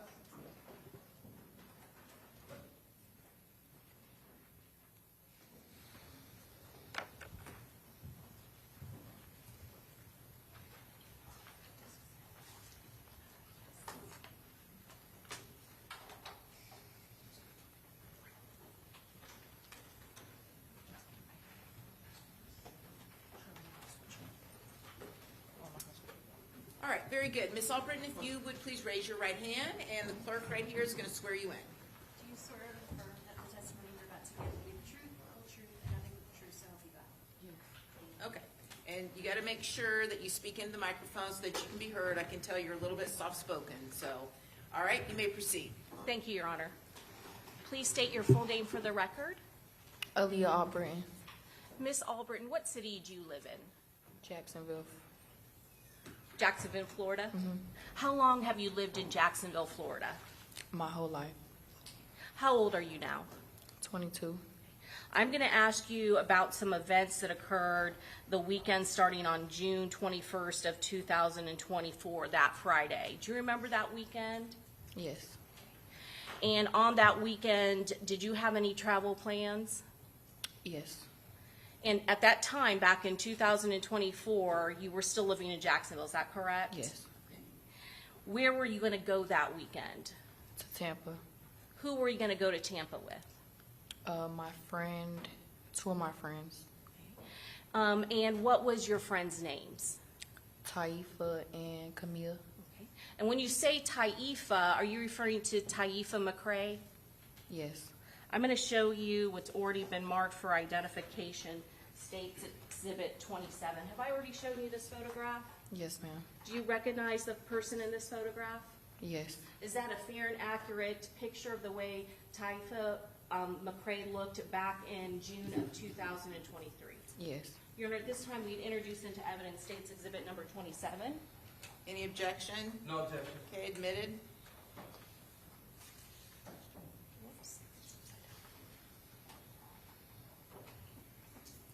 Ms. Albritton, is that a photograph of Taifa McCrae? Yes. Do you actually recognize the outfit that he's wearing? And I'm going to scroll this up a little bit so that you can see all of it. Do you recognize that? Yeah. Is that what he was wearing that weekend? Yes. Let's go back to the Friday, June 21st of 2024. You said that you were coming down to Tampa with 2 friends, is that correct? Yes. Who was the other friend that you had mentioned that was coming to Tampa with you? Camille. And is her last name Bentley? Would that be Camilla Bentley? Yeah. How do you know Camilla Bentley? I met her through somebody. I met her through one of my friends. How long had you known Camilla Bentley before June of 2024? Probably a year. What was the nature of your relationship with Camilla Bentley? We were just friends. We just hang out time to time. And what about Mr. McCrae? How do you know Taifa McCrae? I know him through a friend also. How long had you known Mr. McCrae? I've known him a few years.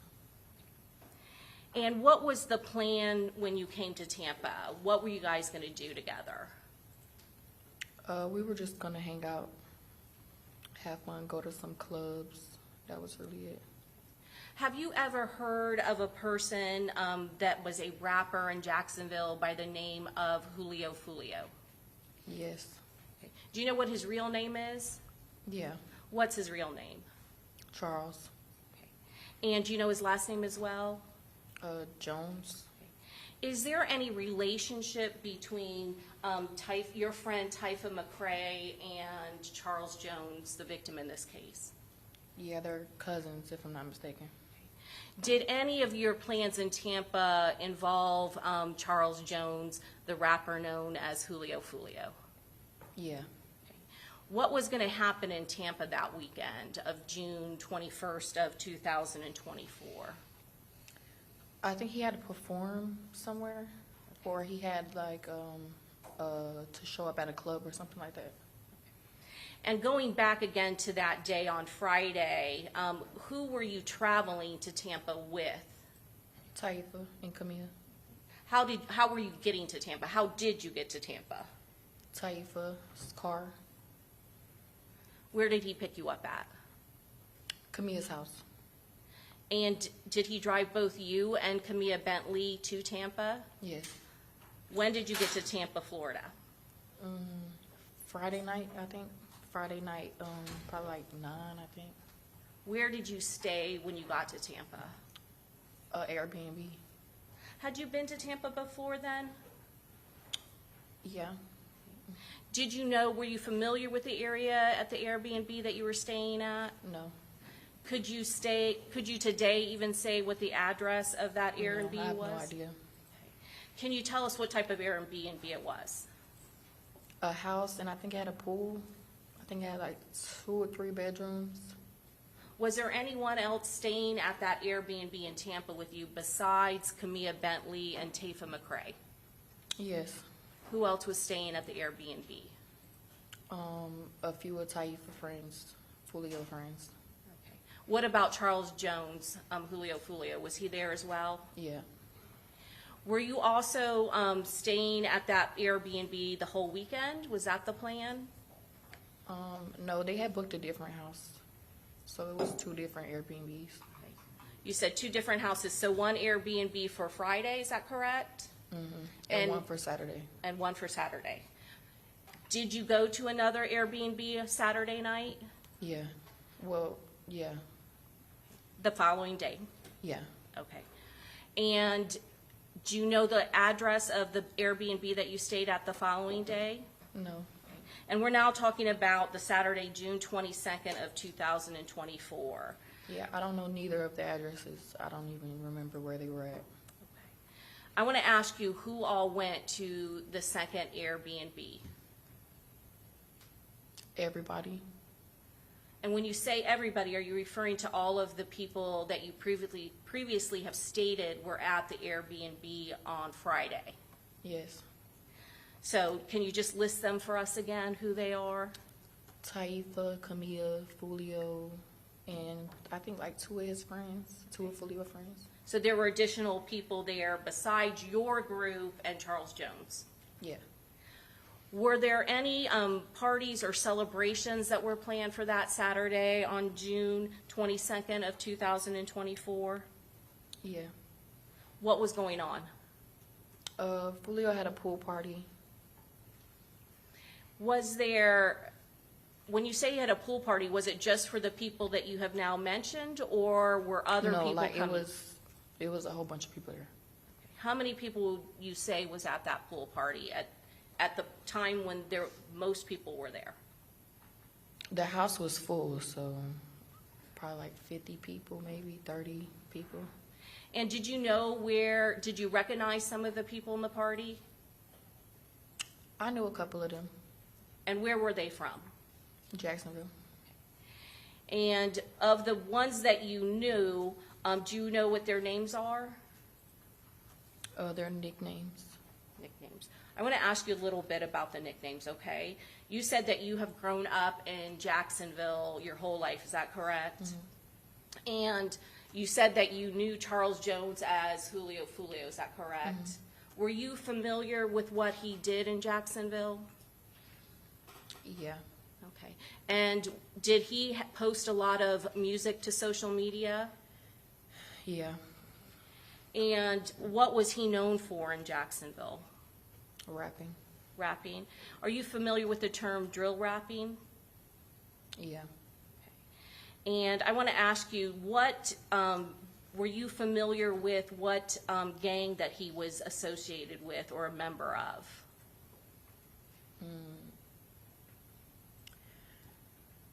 Yeah. And what was the name of that? I don't know the name. I just know it goes by like side of towns. The side of town, so there are different areas of the town that gangs are associated with? Okay. So going back to that party, did you see any other rappers or people that made music at the party? No, I kind of stayed in the room. I didn't really interact with everybody. Why were you at that party? Because I was staying there. Okay. Who were you more associated with the group in Jacksonville? Say it one more time. Were you friends with Charles Jones? Did you hang out with him at the party? I didn't really hang out with him, no. I don't do big crowds of people, so I just stayed in the room. And Tafa McCray, is he the person that you considered your friend in that group? Yeah. And other than Tafa McCray and Camilla Bentley, was there anyone else there that you were very close with? No. At some point, what did you do during that day at that Airbnb? Saturday? Yes, ma'am. Like during the day? Yes. I went to the mall and the liquor store. Nothing else really. And then what time did the party at the Airbnb start? At nighttime, sometime probably like 8 or 9, 10 maybe. What happened at the Airbnb at some point? It got shut down. We got kicked out because I guess whoever the owner of the Airbnb was didn't want to party there or something like that. It was too many people on the Ring camera. I think that's what they said. And who shut down the party? The police came. Prior to the police coming, even though there were too many people there, was there anything unusual that happened at that Airbnb where Charles Jones was celebrating his birthday?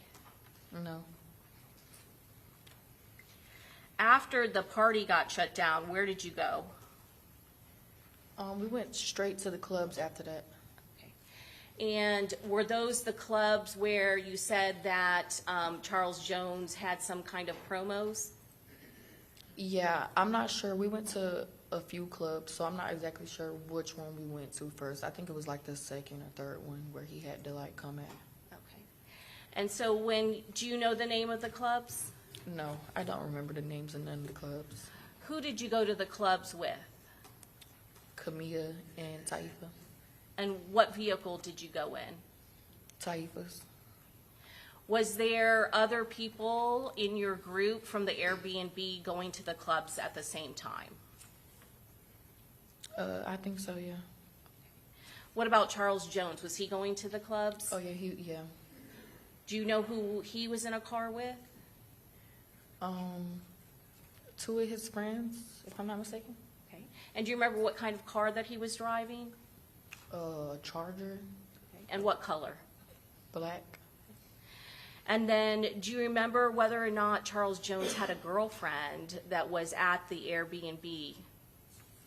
Yeah, she came that night. On Saturday, June 22nd of 2024?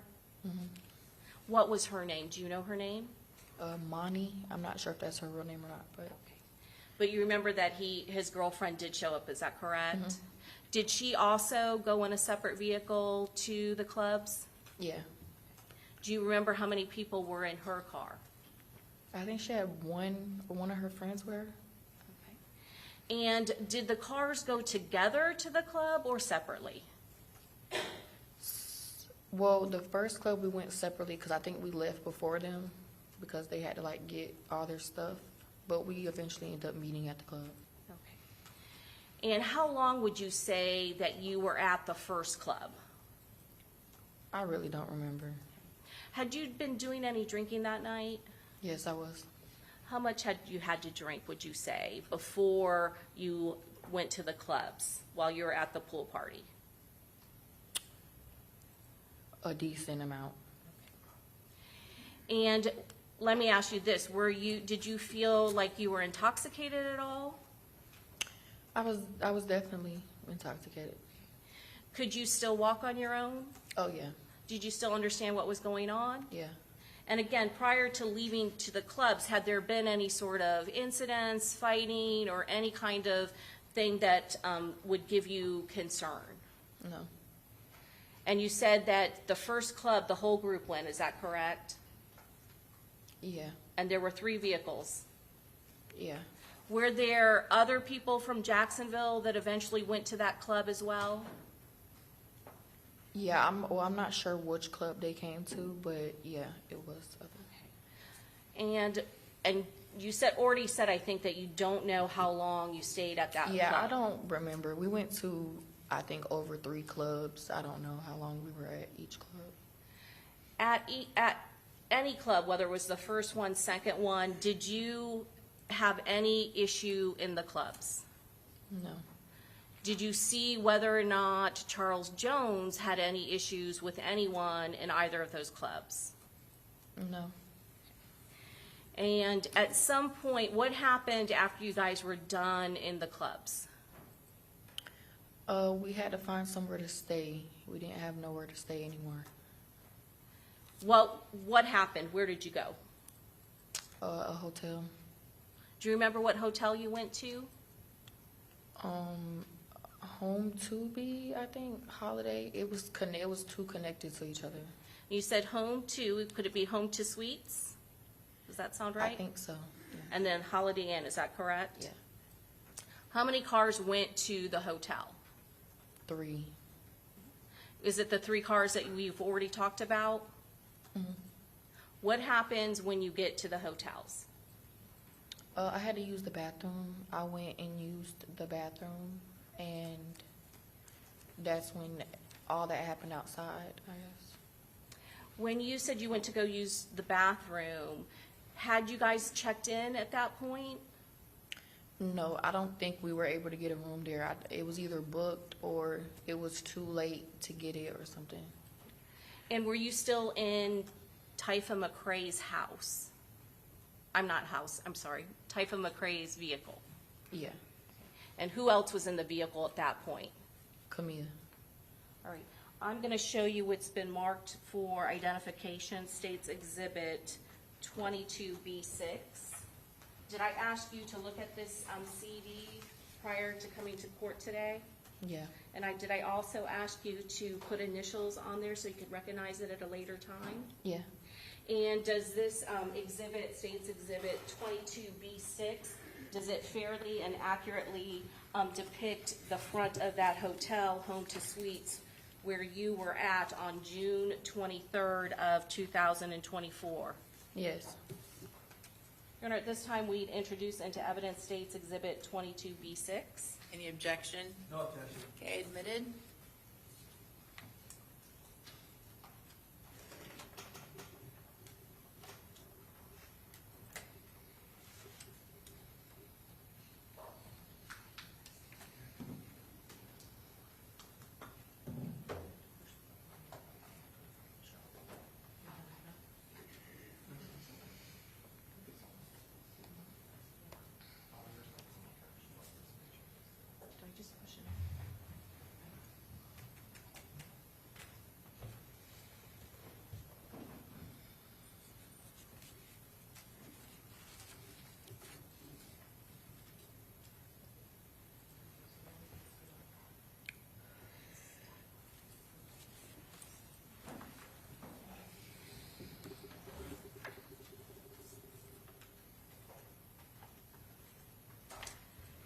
You said that you went to several clubs, is that correct? Mm-hmm.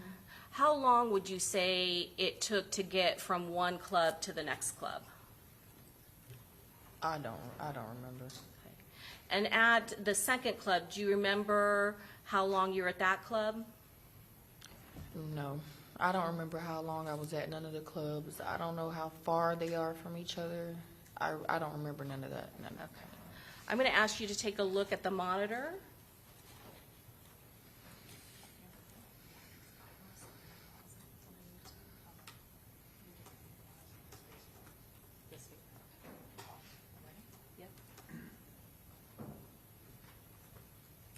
And if you need to step down, because it's a little hard because the screen is kind of parallel with Oh you yeah, and I can so- see.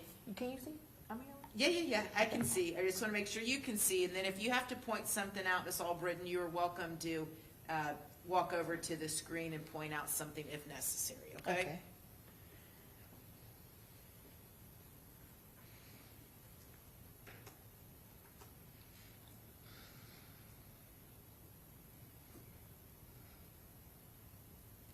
pause it right there. Can you tell me, do you recognize the vehicles that are being depicted in this video? Yes. Okay. And I am going to ask you to step down for just 1 second, just so you can point to what vehicles and who are in each vehicle, if you know who's in the vehicle. This is Julio's car, Monty's car, Honda, and this Cypher's car. Okay. And when you say Monty, that's the girlfriend, is that correct? Does Armani Turner, does that sound correct, ma'am? I don't know. You don't know her name, okay, we'll call her Monty then. And in the black Charger, that is the vehicle that you said Charles Jones is in, is that correct? And then the very vehicle in the back is the vehicle that you are in with Tafa McCrae. Yes. Who's driving? Cypher. Okay. You can go ahead and have a seat, I'm gonna play some more and have you watch it.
So Ms. Albrin, at some point, there's a period of time where Charles Jones' vehicle and his girlfriend's vehicle is back, and Tafa McCrae's vehicle is gone for a little bit. Do you remember that? Mm-hmm.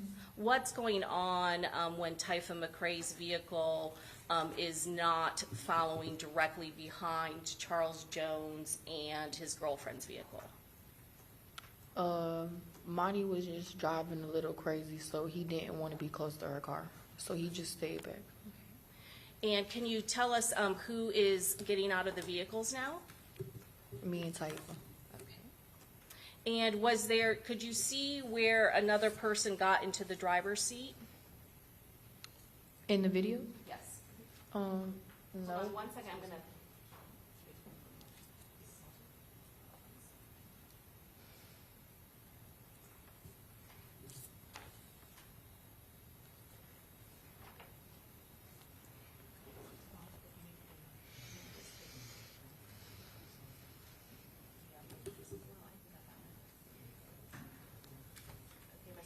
I'm going to ask you to take a look at when Mr. McCrae gets out of the vehicle. Do you kind of see somebody get into the driver's seat? Oh, yeah. Who is that? Camilla. Your friend, Miss Camilla Bentley? Mm-hmm. Okay. And where are you going at this point? To use the restroom. Okay. How long are you in the restroom? A couple minutes. And what happens when you're in the restroom? Nothing. As soon as I walked out the restroom, I just heard stuff outside. What did you hear? Shooting. Okay. And when you heard shooting, what did you do? I had stayed next to the lady at the front desk. Okay. And had you seen, when you went to the restroom, where did Mr. McCrae, Tafa McCrae, go? He used the restroom too. Okay. When you got out of the restroom, did you see him at all? Yeah, like we walked out at like the same time. Okay. And you said you started, did you hear shooting while you were in the restroom or when you came out? The restroom was like in a deep hallway, so I didn't really hear it till I got out of the hallway. And when you heard the shooting, what was Tafa McCrae, was he already out of the restroom? Yeah, we heard it at like the same time. Okay. And what did he do? He didn't do anything. We stayed in there and we heard it stop, but then it kept going. So when he heard it stop, he was finna walk out there, but it started going again, so he didn't go out there. So I want to ask you, you said at some point you heard shooting and it stopped, and then it started again, correct? Do you know how much time elapsed, or can you estimate? A few seconds, probably like 10 seconds, 10, 30 seconds. And while you heard shooting, did you or Mr. McCray try to go outside into that parking lot where Charles Jones was parked? No. After the shooting happened, what did you do? I called Camilla And why did you call Camilla Bentley? because I knew she was outside in the car, and it wasn't no cars out there, so I just called to see where she was at. You said there were no cars outside, so at some point did you go and look to see No, where I the could cars see it were? through the door. It was a clear door. I'm going to go ahead and stop this.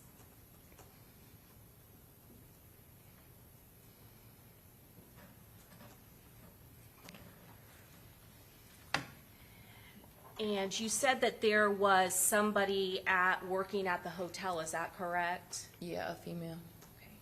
And did she also hear the shooting? Yeah, she had said something about if it was somebody's people outside that they were shooting.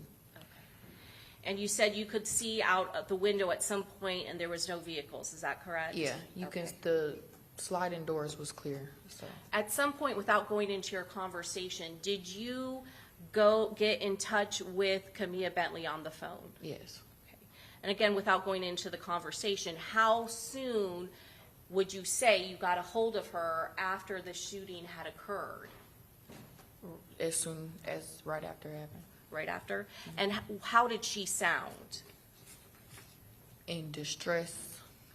And then what did she say to you? She told me she was shot, and yeah, she had said she had left, and I think she was telling me kind of where she was at, and I had just told her to come back and get us. Did she do that? Mm-hmm. And at that point, what vehicle was she in? Taifa's. What happened when Camilla Bentley came back to the hotel? And what happened when she came back? She got in the back seat, and we left. Before leaving that, you said you looked out there. Did you see Charles Jones' vehicle again at that point? No, I didn't see his vehicle after that. No. What about Armani, his girlfriend? Did you see her vehicle at all? Mm-mm. And you said that Camilla Bentley then got in the back seat. Is that correct? Mhm. Who was driving at that point? Taifa, Where did you all go? to take Camilla to the hospital. Do you remember what hospital it was? No, I have no idea. What happened once you got to the hospital with Camilla Bentley? Taifa and Camilla went inside. Right. Where did you go? I stayed in the car, and I parked the car at some apartments, I think right next to the hospital. And do you remember the name of the apartments? No, I have no idea. Why didn't you go into the hospital? I didn't want to see any police. I didn't want to come in contact with any police officers. Why was that? Because I'm on probation. You're on probation back in Jacksonville? Mhm. Okay. So why did Taifa McCray stay? I told him to stay. Why did you do that? I didn't want Camilla going in the hospital by herself. And what happened once you got to that apartment that was close to the hospital? I got picked up. Picked up by whom? One of Taifa's friends. What happened to Taifa McCray's car? It just stayed in apartments. And let me show you some photographs. I show you states 29A through D. Do you recognize all of these photographs? Yeah. And do these photographs fairly and accurately depict Mr. McCray's vehicle as well as the location that you left the vehicle? Yeah. Your Honor, at this time, we would introduce into evidence State's Exhibit 29A through D. Any objection? No objection. They're admitted.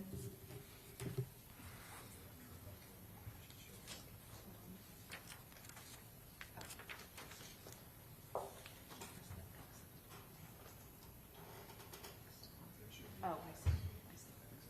Yep.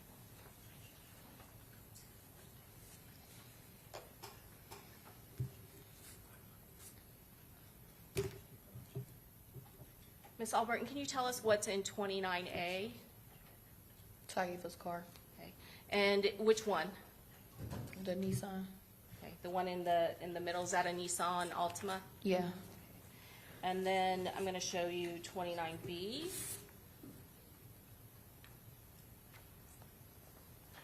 Do you see some damage in this picture? Yes. Prior to this night, had there been any sort of damage to the side of the vehicle? No.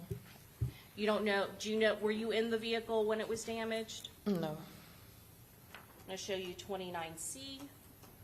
Is that the back of Mr. McCrae's vehicle? Yeah. Okay. And do you see the two bullet holes that are in the back windshield? Mm-hmm. Had that been there prior to what happened, the shooting at Home to Suites? No. I'm going to show you 29D. This is a close-up. Did you see that on the back of the vehicle when you left it at that apartment complex? No. Now, I want to talk a little bit more about why you didn't want to speak to the police. At some point, were you concerned with some of the stuff that is going on in Jacksonville? Yeah. Can you tell us a little bit about that? A lot of people just don't get along. And when you say a lot of people don't get along, are you again referring to these rival neighborhood gang groups? Yeah. Some point when you were younger, did you date someone who was associated with a rapper by the name of Young and Ace? Yeah. What is Young and Ace's real name? Keontae. Okay. Is that Keontae Bullard? Mm-hmm. And who were you dating that was related to Mr. Bullard? Trayvon. How is Trayvon Bullard related to Keontae Bullard? They're brothers. When did you date him? In 2018. Okay. And did something happen to him? Yeah, he passed away. When did he pass away? June 5th, 2018. And how did he pass away? He got shot. Was that a part of this rival gang war? I'm assuming. And when you say that he, at that point back in, you said 2018, was there even a group called ATK back then? No. And going back to Young and Ace, what was it known as back then? Young and Gang. And is there music and rap music that is associated? Do you need a Kleenex or a tissue? No. You're okay? Okay. Is there music and nicknames and rap names associated with the music that these gangs are putting out? Yes. And what did your boyfriend's brother, what did he go by? Ace. And is that, you said back then, the group that hung out with him, his gang, was called what? Young and Gang. At some point after the death of your boyfriend, did you continue to hang out with his brother and his brother's group? I kept in contact, but I didn't really hang out with them. Okay. Were you interested in all of that back and forth that was going on between Youngin crew and the rival neighborhood gang? Overruled, go ahead. No.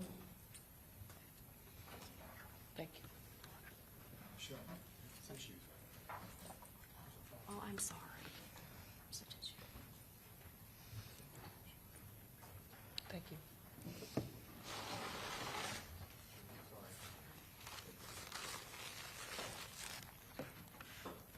And so your boyfriend back then, he was associated with the group that was against Charles Jones' group, is that correct? Yeah. Okay. Is that some of the concern that you had with people finding out where you were?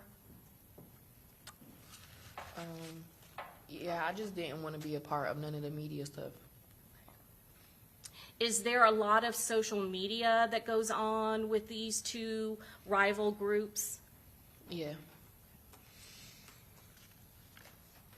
I'm going to show you what's been marked for identification, States Exhibit 34. Do you recognize that individual? Yes. And is that a fair and accurate picture of that individual? Mm-hmm. Your Honor, at this time, we'll introduce into evidence States Exhibit number 34. Any objection? No objection. Okay, admitted. Ms. Albritton, who is pictured in States Exhibit 34? Charles. Charles Jones. And you said that his gang, his rapper nickname was Julio Foolio, is that correct? Mm-hmm. Is that a yes, Ms. Albritton? Yes. Okay. Had you listened to any of the music that he had put out? No, I don't listen to his music. Okay. And during that night when you were with Mr. McCrae, were there any concerns at all for your safety or the other safety of the people that were with you? I really didn't think nothing of it because we was out of town. So, and nothing happened the first night, so I mean, I didn't really think nothing of it. After this happened, did you ever, what did you do after you got picked up by Mr. McCrae's friend? I was just in the car with him, but I ended up going back to the hotel where it was at, and because I guess the boy knows Monty and them, they was talking. Okay. And again, you say Monty, are you referring to Charles Jones' girlfriend? Yes. Did you at some point know what happened to Charles Jones? Taifa had, yeah, when I talked to Taifa, he told me. So you had additional communication with Taifa McCrae after his friend picked you up? Yeah, I was checking on Camilla, so I called him. When you went back to the home to suites, what did you see when you went back there? Was it, and what time was it when you went back there? It was daylight now. It was just the police had it roped off and stuff. Who did you see when you went back to that location after the police had already roped off the area? Monty. I don't know the other people. Okay. Charles Jones' girlfriend? Mm-hmm. Did you ever give a statement to law enforcement while you were in Tampa? No. At some point later on in the investigation, did a detective, Juan Ramos with the Tampa Police Department, call you to take your statement? Yes. And at that time, did you provide him with a statement? Yeah. Was that the only statement that you provided to the Tampa Police Department? Yeah. Your Honor, may I have one moment? Yes.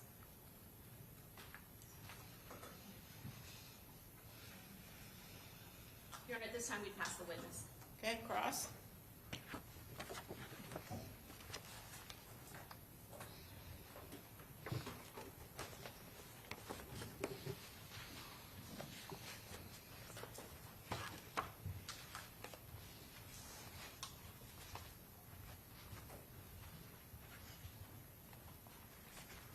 Good afternoon. Do you know Alicia Andrews? No. No? Have you ever seen Alicia Andrews before? No. You know of Alicia Andrews? No. And so you never met her before? Nope. The night of Charles Jones's murder, you were hanging out with him? I was, yeah. Okay. You're in the video where he's in the Charger next to the vehicle that you're parked in, correct? All right. And are you a part of Charles Jones's gang? No. So you're not a part of what they call 6 Block? No. Are you a part of any gang at all? No. All right. Do you know if Alicia Andrews is a part of any gang? No, I don't know her. Okay. You listen to rap music? Yeah. All right. But you say you don't listen to Charles Jones's rap music? No. So no Julio Foolio in your playlist? Nope. All right. Is there a reason why?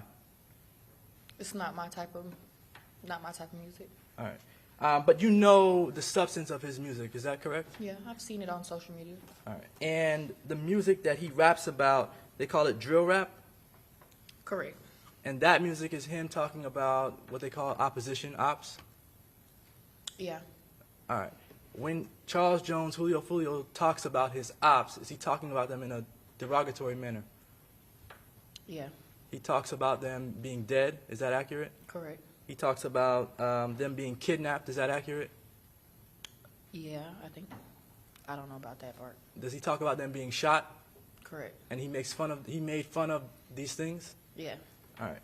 And because of that, did people not like him? Yeah. All right. And these people that did not like Julio Foolio, did they talk about that around Jacksonville? Yeah. Did they talk about it on the internet? Yeah. All right. It's pretty common. Yeah.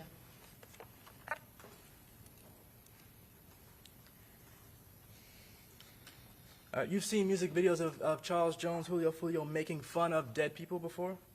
Yeah. All right. I have a sort of a strange question, but try to follow me. You stayed in an Airbnb when you came from Jacksonville to Tampa, right? Correct. And you didn't book the Airbnb. Is that accurate? All right. When you stayed in the Airbnb, did you stay there because you didn't want to stay in a hotel that had cameras in a lobby? No. All right. So you were not at the Airbnb to sort of hide your identity. Is that accurate? No. All right.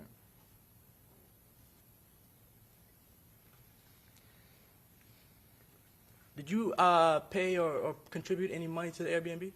No. The names of the clubs that you all went to on the night of Charles Jones's murder, you said you do not remember the names, right? None of them. Don't, No. You don't remember where they were at? Nope. You don't know how far they were from each other? No. You believe there were at least 3, though? Yeah, like we went to 4 clubs the first night and the second night. Okay. All right. Is one of the reasons why you don't remember the clubs or where they were at because you're not from Tampa? Yeah, and I was just riding. I didn't really care where we went. I didn't look up no place to go. I didn't pick where we were going either. All right, so you weren't driving the car? No. You were just a passenger? Correct. You were just going along for the ride? Mhm. Is that a yes? Just for Yeah. the court reporter? Okay. Do you know anyone in the group of people that you were with called Fat Boy? Called who? Fat Boy? That was supposed to be with us? Yes. No.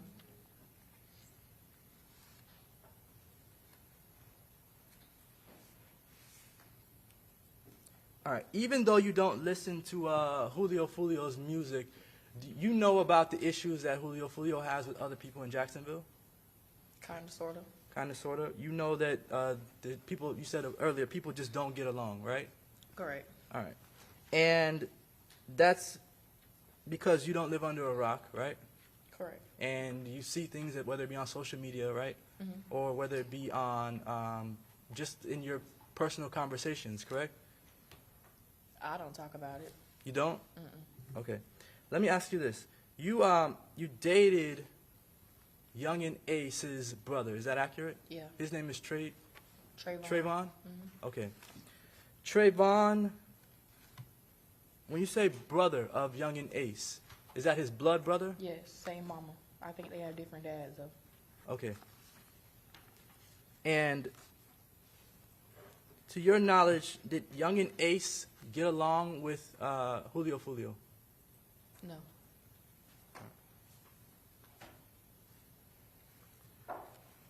So, Trayvon, did he get along with Julio Foolio? No. All right. And you're hanging with Julio Foolio, who did not get along with Trayvon. Is that correct? Yep.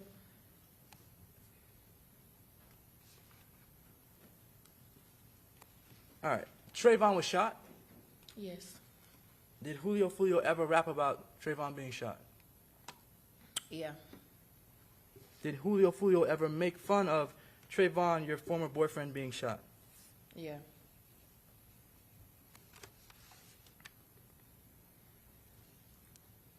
When the vehicle, I guess there's a car, you saw the video that the state played earlier, is that Yeah. correct? You're, give me 1 second.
So this vehicle here that we see on the right, that's the vehicle you're in? Yeah. All right. That vehicle, it comes from, I guess the back side of the hotel? Yeah, it's two different entrance ways. All right. Do you remember coming in and making the right up front, up here? Let me show you. Do you remember coming in and making this right? And going around the hotel to get to this side? And I guess. You guess? Did you go this way?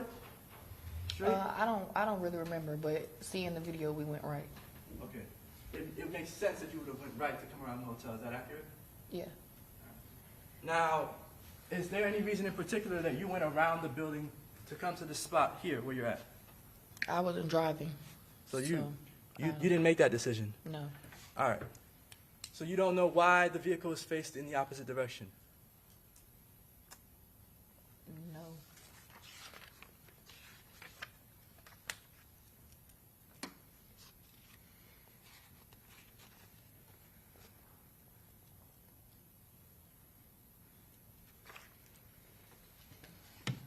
All right. Just you mentioned knowing what ATK is. Did you say that? I said I don't know what that is. Oh, you don't know what ATK is? No, I don't know what that means. I wasn't. No. Oh, so sorry. Not the meaning of ATK, but that Young and Ace is a part of ATK. Did you say whether you know that? Yeah. Okay. ATK and 6 Block, do those two groups get along? No. Charles Jones, just for the jury, is a part of 6 Block, is that correct? Yeah. And Young and Ace is a part of ATK, is that correct? Yeah. And to your knowledge, Alicia Andrews is not a part of either of those gangs, correct? I don't know. I don't know her. All right. Did you see Alicia Andrews at any of the Airbnbs that you had either Friday or Saturday night? No. All right. Was Alicia Andrews inside of any of the clubs that you went to Friday or Saturday night? No.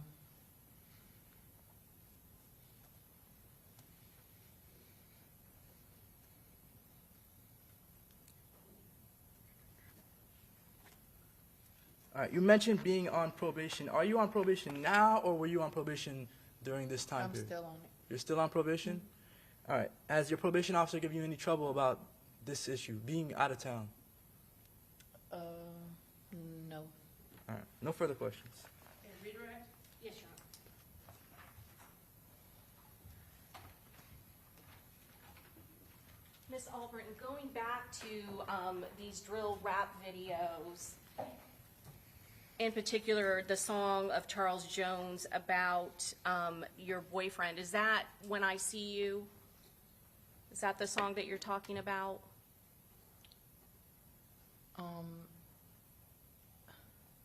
I guess, yeah. Okay. And that's one of the music or drill rap videos that you don't like, is that correct? I don't care for them. Does the other side, does Young and Ace and ATK, do they do similar rap videos about Charles Jones' 6 Block group? I don't know. I don't listen to neither, honestly. Okay. But you are aware of the back and forth, is that correct? Yeah. And how long had you dated Young and Ace's brother, Trayvon Bullard? 6 months. 6 months. And then when you were in Tampa, who were you hanging out with again? Mr. McCrae, is that correct? Yeah. How long had you been friends with Mr. McCrae? I've known him years. Okay. And were you invited by Mr. McCrae to go to this event? Yeah. Do you know how long it had been advertised or how long Charles Jones had planned to go to this appearance in Tampa? No. Do you know whether or not it was posted on social media? I think. I don't remember. You don't remember? Okay. And you said that you didn't know Alicia Andrews. Did you ever know or hear of a person by the name of Isaiah Chance? On Instagram. Okay. And did he also have a nickname, a gang nickname, a rapper nickname? Yeah. What was that? Gutta. Gutta? Okay. And when we talk about these groups, now that you said that Charles Jones is a part of 6 Block and Young and Ace developed into ATK, is that correct?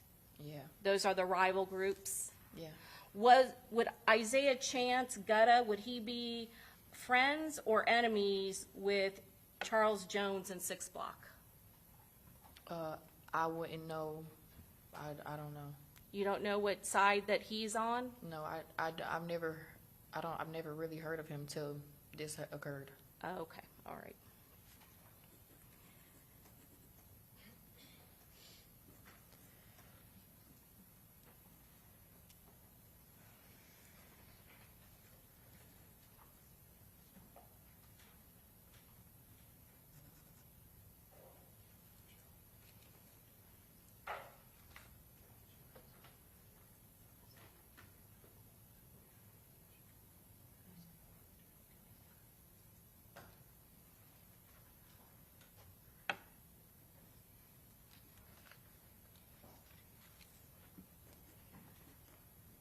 Ms. McCrae, when you were in the bathroom, did you have communications with anyone? No. I have nothing further, Judge. Okay, very good. May this witness be excused? Yes. Thank you, ma'am. You're free to go. Thank you. Have a good one. Okay, thank you. All right, let's take a quick afternoon comfort break, 5 minutes, and we'll be back, okay? All rise.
So I just want to turn you so you know. So to get out of them seeing your computer like this, I want you to just press the X, okay? And to go back to that video, it's just a square with the arrow and number 1. Okay, so X and then square, arrow, number 1. Now don't come up if you need it, but it's not the one that has the button. Which one do you want on first? You guys got a lot of faith on me. I don't know.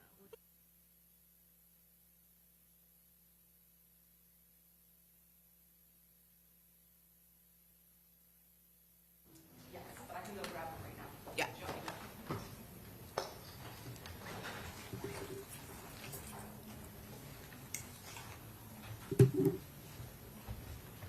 Keep praying. There we go. I can't work anymore.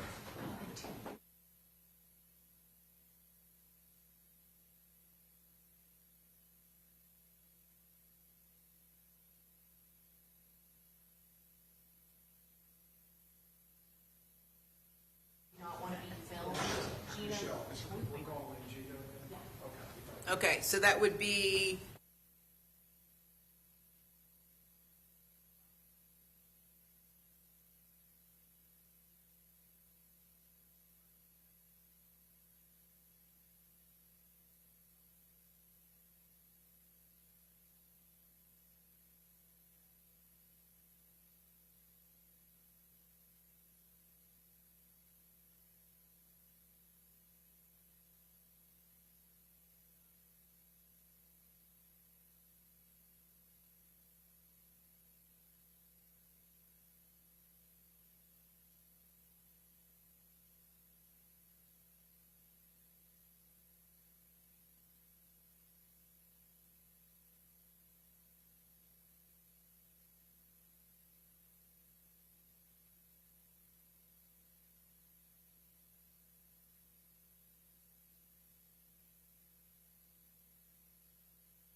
All rise.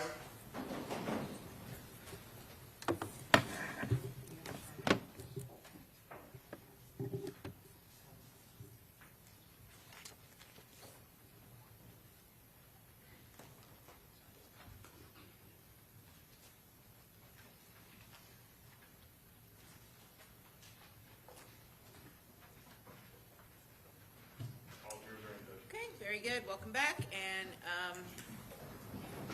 State, call your next witness. Okay, we'll call Gina.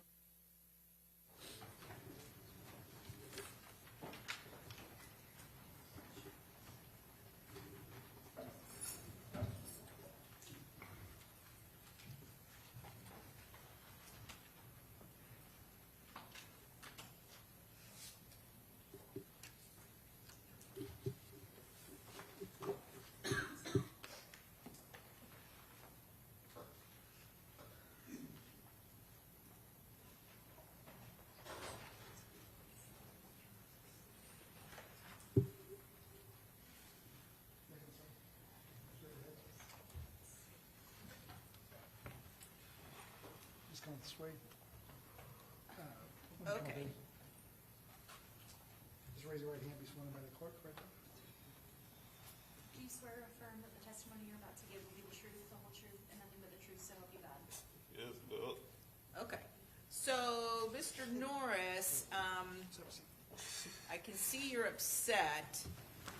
So, it's very important, however, that you be able to retain your composure. So do you want to take a moment in order to kind of gather yourself? I'll be straight. Pardon me? said I'll be straight. You'll be straight? Yeah, I'm good. Okay, you're good. Okay, that's fine. All right, thank you. You can proceed. Thank you, Your Honor. Mr. Norris, you might want to try to get closer or pull that microphone towards you so you're not having to lean over. There you go. I think, I know you're soft-spoken. I just want to make sure we can hear what you're saying. Okay.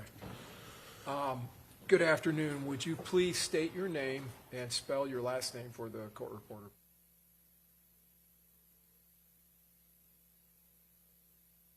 Okay. And Mr. Norris, where do you live? What city do you live? Traveled here, I believe yesterday or this morning to testify in this case? I got like 2 days ago. 2 days ago, okay. I know we got delayed in jury selection. Where can you tell the jurors where you work? You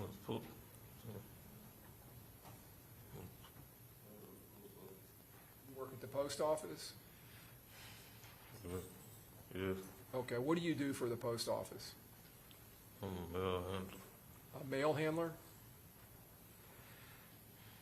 Okay. Mr. Norris, how long have you lived in Jacksonville? My whole life. Okay, so you were born and raised there?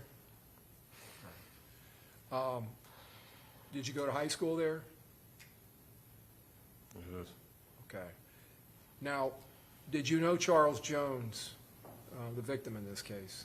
Yes. And back in the summer of 2024, how long had you known him?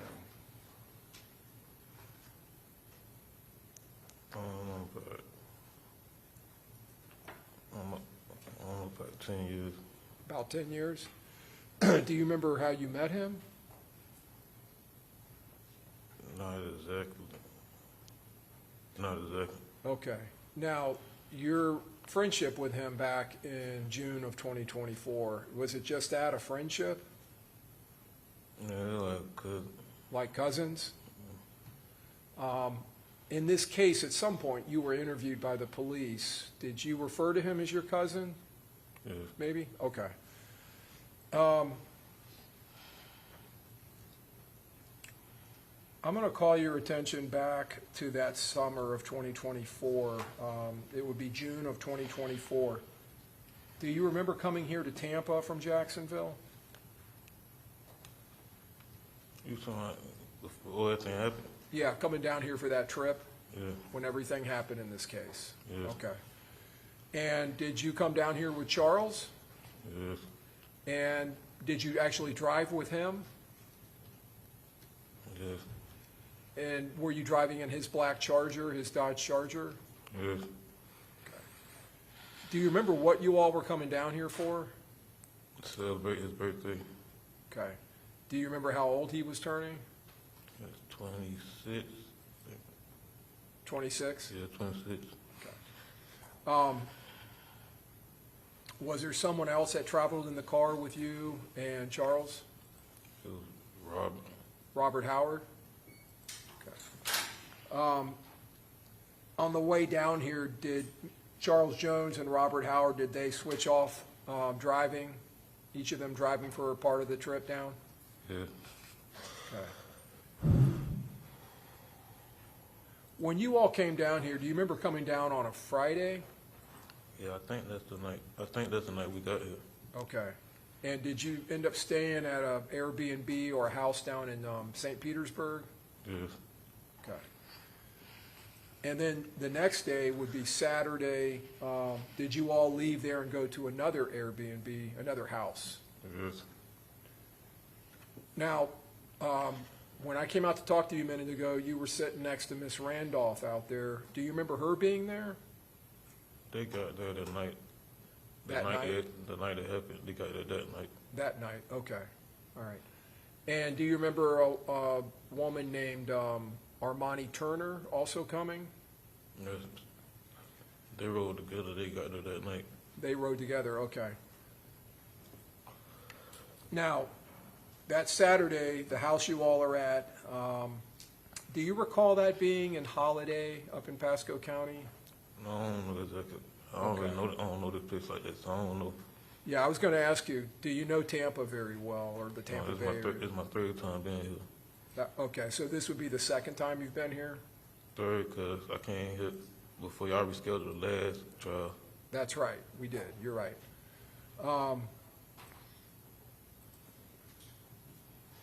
That night, that Saturday night, did Charles Jones throw a party at that house? Yes. Okay. And do you remember him inviting people over direct messaging over Instagram? Yes. Okay. And did a lot of people show up? It was people, about 20-some people. Okay. And at some point, did someone call the police to come out to that house? I think the owners did. Okay.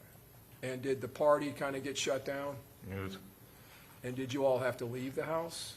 Yeah, we was already leaving to go to the club, so everybody just got all their stuff and left. Okay. So you already leaving to go, but you just grabbed all of your stuff and left? Was the plan that you were going to go to the club and come back and stay at the house, was that the original plan? We were gonna probably find like a hotel or something to sleep. Oh, okay. Over close to the clubs? Yeah. All right. So let's go to that. So you all leave the Airbnb and you go to some clubs in the city of Tampa. Do you remember that? Mm. Do you remember one of those being a place called Teasers? Does that sound? I think that's the club he had on his flyer. Yeah. Okay. That's the first club we went to that night. First club, yeah. All right. And did Ms. Turner and Ms. Randolph and some people come in another car? Yes. Mr. Norris, are you okay? Are you cold, or you want to take a break? I'm good. Okay. Okay. Just let us know if you need to take a break, okay? So do you also remember another car with a girl named, what's her name? I can't remember. Ilea and Tafa McCrae. Do you know those two people? Taifa, that's my cousin. Tafa's your cousin? Okay. Do you remember them also being there? Yes. Okay. So 3 cars, and you all go to this club. When you get there, do you remember kind of standing there with everyone, and then Charles gets out of the car? You talking about Teasers? At Teasers, yeah. Yes. Okay. Do you remember going in the club? Yes. And when you all went in the club, did Charles Jones at some point do something, make an appearance or perform or something inside the club? We went but we went in there alone. We went to the other club because it was like the court was like boring, so we went to the other club. Sorry. Yeah, I couldn't hear that either. If you could try to speak up. I said we went in, but like the club was like boring, so we ended up going to the other club. Okay. All right. So you go into that first club, Teasers, and that's a strip club. There are strippers in there or women that are dancing? I think so. Okay. But there's a lot of folks in there. Yeah. Okay. You leave there, and then you all drive over to another club? I think it's called Truth 18. Truth 18, okay. Do you remember that club, the Truth 18 one, being up on a second floor and you had to go upstairs? Yes. And did you all end up going into that club too? Yeah. At some point, do you leave Truth 18 and start driving to a hotel? Yes. All right. So let me talk to you first of all about Teasers and Truth 18. When you're in those 2 clubs, any issues with your group or anyone else? No, there wasn't no issues. That whole week it was going good till the shooting happened. Okay, so it was going good till the shooting, okay. So you didn't have any beefs, no one had any beefs with anyone, any fighting, arguing, anything going on in those clubs? No, sir. Okay. When you leave Truth 18, you all end up driving to a hotel. Do you remember pulling up in front of the hotel where the entrance is? Yes, that's when he went to he went there to see about the rooms, and they came back saying we couldn't get the rooms, so that's why we was sitting there trying to find another hotel. Okay. So that's what Charles Jones was doing? He was looking for a hotel on his phone? Yes. All right. Now, do you remember being in the back seat behind Charles Jones? Yes, I was in the back laying down. Then I was up like when he got back, but I fell asleep a little bit after. Okay. So you fell asleep after that, after he came back to the car, or you started dozing? Yes. Okay. Do you remember being woken up at some point, or woke up? Yes, when the car hits, I forgot, I don't remember exactly what it hit, but the car hit something that woke me up. I'm sorry. The car hit something and woke him up. Before the car hit something and that woke you up, did you hear any gunshots? No, I ain't hear any of the gunshots. Okay. And you think you were asleep at that point? Yes. After the car hit something and woke you up, can you just tell the jurors what you saw inside of the car at that point? First thing I saw was Foolio laid out there. So I was really thinking like it was a car accident. First thing I looked up, saw the... Sorry, I can't understand. Okay. So just try and All talk right. slowly and clearly, okay? I know it's difficult. So what happened when something hit the car? What did you see? You said you saw Foolio laid out? Yeah, first thing I saw was Foolio laid out. I thought it was a car accident until I looked up, saw the bullet holes, and I saw Zay covered in blood yelling. Okay. So you thought it was a car accident, and then you looked up, saw the bullet holes, and you saw Zay. Is that Xavier Edwards? Yes. You saw him covered in blood? Yes. All right. So let me talk to you about Xavier Edwards. I don't know if we talked about him yet. So Xavier Edwards was also there at the clubs with you all? Yes. And he was driving the Dodge Charger coming from the clubs to the hotel? Yes. Okay. And he's covered in blood. Is he saying anything at that point? Yes, he was yelling. What was he yelling? And you can say exactly what he said. If he was like yelling like fuck, like I don't mean exactly everything. I just remember him yelling fuck. Okay, so yelling fuck. Yes. Okay. Well, did he appear to be upset? Yes. Okay. At some point, do you all leave the car and go somewhere? Yeah, he ended up telling me to come on, and that's when we went inside the hotel. You all went inside the hotel? Yes. Okay. Now, at that point, when you're in the car and you get out of the car and start going into the hotel, do you know that you're wounded? No. Okay. Do you know that Xavier's wounded, though, because you can see blood, right? Yes. And you've seen the bullet holes in the car, so you know that something happened with gunfire. Yes. All right. So you all go into the hotel. Do you remember, Mr. Norris, were you all running or walking fast, or how were you going about going We in? was running, trying to get help. Running and trying to get help? Yeah, it happened so fast, I ain't think to grab my phone or nothing. So we were trying to get help, and nobody came out, so we went to the third floor, because we didn't know if they would have came back, tried looking for us, so we went to the third floor. You left your phone in the car? Yes. Okay. So when you get in there, if I understand what you're saying, you all went to the third floor. You got on the elevator? Yeah, we was on the first floor trying to get help first, then we went thinking like, just leave from right here, because we don't know if they would have followed us in there or not, so we went to the third floor. Okay. Yeah. So you didn't know if the shooters, whoever did all this, would be following you? Yeah, I ain't know, so. When you were trying to get help on the first floor, were you trying to knock on doors or open doors? Knocking, yelling out for help. Yelling out for help? Yeah. Okay.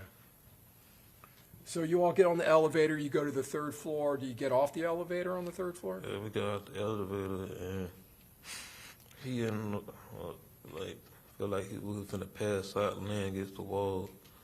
And he told me to check his head, see if he was shot, and that's when I realized I got hit. When I looked down at his head, I saw a hole in my arm. Okay. So he wanted you to look at his head because he thought he had been hit. Xavier Edwards thought he had been hit in the head. Yes. And then when you tried to do that, you saw this hole in your arm? Yes. Where were you shot? I was shot, like on Okay. Close to my shoulder. Do you still have a scar from that gunshot wound? Yes. Your Honor, may I have the witness show the scar to the jury? Yes. Mr. Norris, if you can stand up and just kind of move about, so turn around so that these folks over here can see your arm. Okay. Now, you can go ahead and have a seat again. Thank you, sir.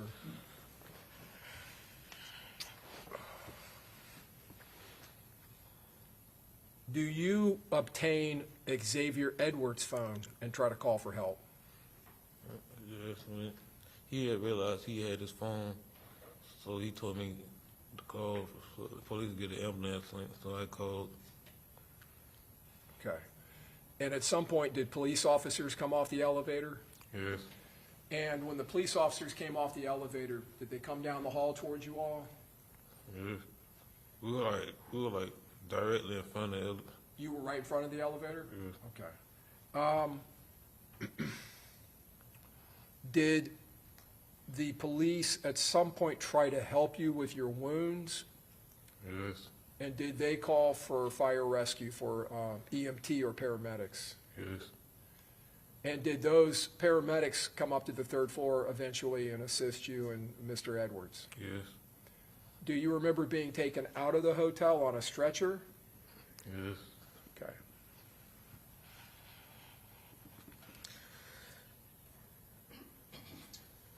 All right, so, well, let me approach first.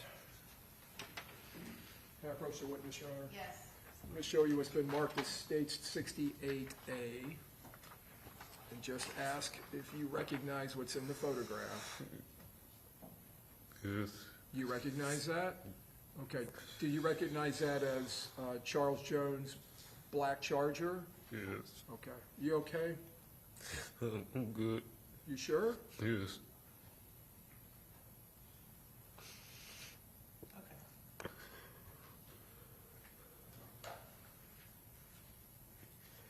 We can take a break if you need to. I'm good. Okay, all right. And then I'm going to show you these photographs. This is states 25A and 25B and then 25C. Do you recognize the photographs? Yes. Are those photographs of you in the hospital, Mr. Norris? Yes. Okay. All right, I tell you what, I'm just gonna have the jury step up momentarily. All rise.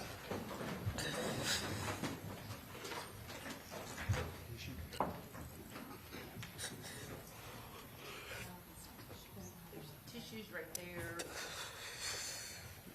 They're like paper towels.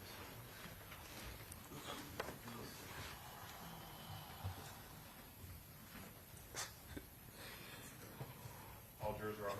Okay, thank you.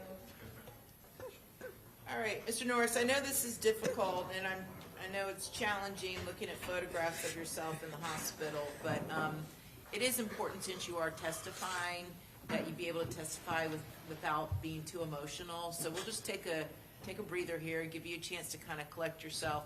Are there any other, are you objecting to these photos coming in? Do they need to be authenticated through?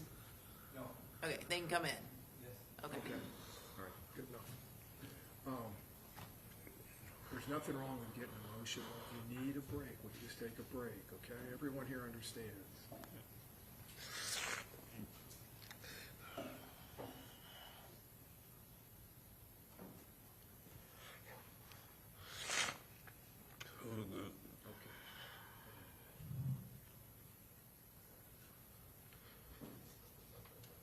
All right, bring it back in.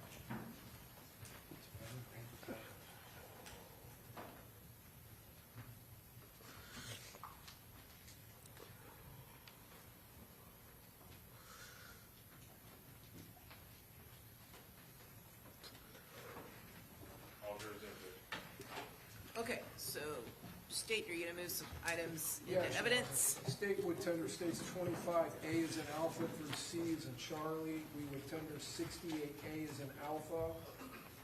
And then we would tender states 26A as in alpha through E as in echo. Okay, any objection to these exhibits being admitted? No objection. Okay, admitted. Your Honor, I'm going to publish, Mr. Norris, you don't need to look at these, they're going to be up on the screen, but I'm just going to publish these briefly. This is states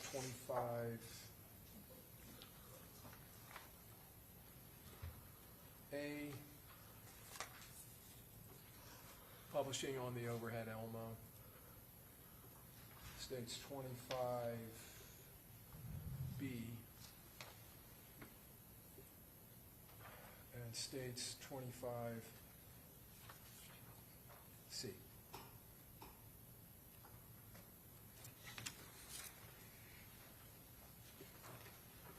Publishing state 68A.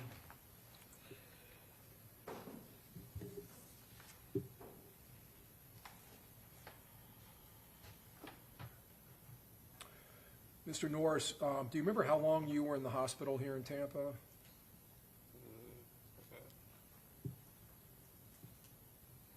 I don't know, just a couple hours. They could patch me up. They said I was okay, but I had to wait on my parents to get here. You had to wait for your parents?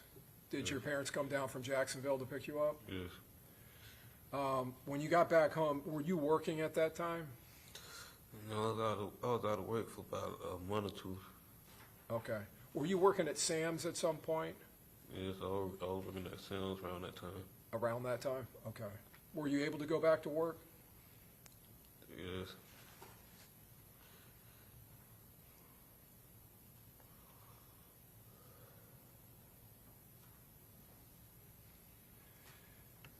Mr. Norris, do you know Alicia Andrews, or did you know her before this incident? No, sir. Did you know an individual named Isaiah Chance before this happened? I could probably tell on social media. You knew who he was from social media? It was, Did you know him by the name Gutta or Gutta Zay? yeah, we had followed each other on social media. Followed each other? Okay. Did you know either Rashad or Davion Murphy? No. Okay. And did you know a man by the name of Sean Gathright? No. Okay. And you've become aware of these people now since this case happened, I'm assuming? Yes. Okay. You have one moment here, Ryan? Yes.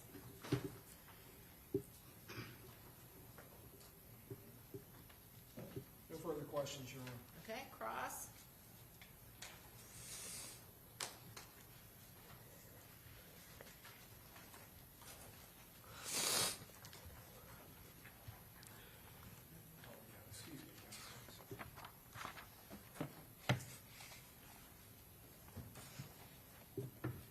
How you doing, Mr. Norris? I'll be quick, all right? You know what 6 Block is that correct? Yeah, song stuff, yeah. You heard of it? Yeah, like song, they said like song stuff, yeah. Song stuff? Is that what you said? Yeah, I still out here like songs and stuff. Okay. Was Foolio a part of 6 Block? He used to say it in his songs. I can't hear what you're saying. I said he used to say it and see like speak on his songs. So Foolio would speak about 6 Block in songs? Yeah. Is it a music group? I think I think 6 is meant like something to him. I don't know exactly what it was. You don't know exactly what it was? Was it a neighborhood? No, I say like something it was something that meant for him, but like I never knew exactly like what it was. All right. Do you know? Are you involved in anything called 6 Block? I don't get into anything. I couldn't hear you. What'd you say? I said I don't get into anything. You don't get into anything? Is that a no? No. All right. So you're not a part of any rap groups? No. Have you ever been involved in a music video before? No. You've never appeared in any music videos before? It got at the repass. At the end of the repass, they end up getting me in the background, like recorded. So that's in the music video, but like just being music videos, no. So so I can make sure I heard it correctly. Somebody got you in the back of a music video before, you said? Yeah, like at a repass, they recording video at a repass. At a repass? Yeah, Which repass? Folio repass. Okay. So is that the repass was made into a music video? Yes? Yes. Okay. Do you know what ATK is? I hear about that songs. You hear about it in songs? Is that a yes? Yes. All right. You're not a part of any gangs. Is that what you're saying? No. All right. Do you know who Alicia Andrews is? No. Is Alicia Andrews part of any gangs? I don't know. I don't know her from Can of Paint. You don't know Alicia Andrews from a can of paint? Is that a no? Yeah, I don't know her. All right. Was she at the Airbnb the night that you were in Tampa? No, I never saw her before. All right. So she wasn't at the clubs either, Teasers or Truth 18. Is that correct? No, I never saw her.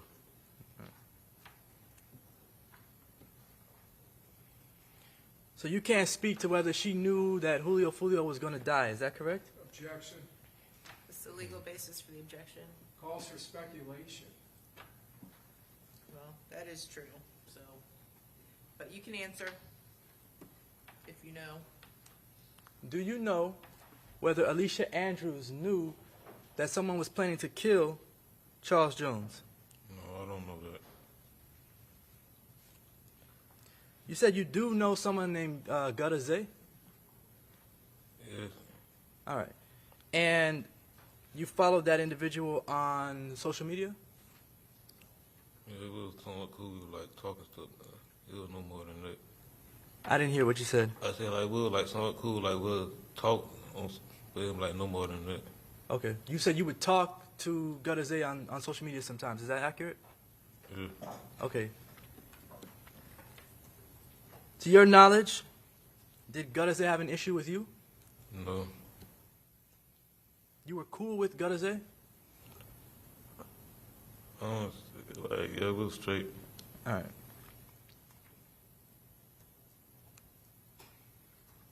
And to your knowledge, did Gadaze talk to anyone else in your friend group? I'm not sure. You're not sure? All right.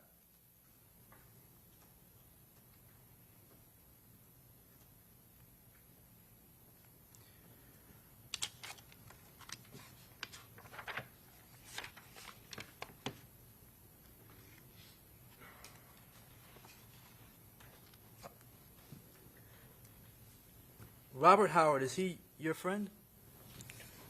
Yes. And do you know if Robert Howard spoke to Isaiah Chance to Gadaze? I'm not sure. Your Honor, relevance, he's not asking anything can reference time. So, Okay, sustain the objection. Ask him more. who was in the car with you? It was Robert Howard and Julio Foolio in the car with you the night of the murder, correct? You talking when the shooting happened? Yeah. No, Robert wasn't in the car. Robert was in a different car? Yeah. Robert rode in a car with you at some point that night, right? Earlier that day. So earlier that day, Robert Howard was in the car with you and Julio Foolio, is that correct? Yes. But at the time when you all were at the hotel, Robert Howard had switched. He got out of the car that you was in with you and Julio Foolio and he got into another car, correct? No, not at the hotel. Not at the hotel, but before you got to the hotel, Robert Howard got out of the car, right? Yeah, he can't get that come. We were leaving from the B&B. When you were leaving from the DMV? The B&B. The B&B. So when you left from the Airbnb, you're saying Robert Howard was in the car with you at that time? No, he was in a different car. Okay. But sometime that day, Robert Howard was driving the car, the Charger that Julio Foolio was in? Did he drive that day? I'm not sure if he. All I right. don't remember if he drove that day. Okay. Do you know if Robert Howard ever spoke to Gadaze before? I don't know. All right. No further questions. Hey, redirect. Yes, sir. Mr. Norris, when you went to Teasers and Truth 18, you all got out of the car and you walked into the clubs, correct? Yes. Overruled, go ahead. All right. Did you circle around the parking lot and walk around the parking lot at either of those clubs? Not, I think but Truth 18, we sat there for a minute because he was trying to book the room. You stood by the car? Yes. Okay. We stood out there a minute before we walked up there because Foolio was trying to book a room, book the hotel rooms. All right. But you didn't walk out towards this main street and go up and down the sidewalk or anything like that? Okay.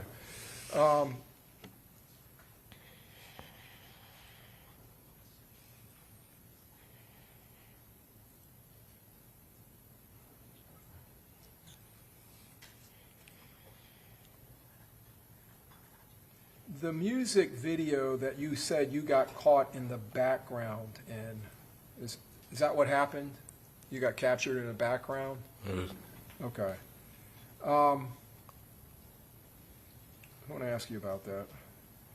You said it was a repass video. Yeah, it was there, and they were recording videos, and I just got caught in the background on them. Okay. One or two. It was like 2 videos. Was that the repass for Charles Jones? Yeah. And a repass, so the jurors who don't know what that is that like a celebration of life? Yes. So, a celebration after he had died? Yes. And there were people there videoing? Yes. And you got caught in the background? Yes. And were there a lot of people at that celebration? Yes.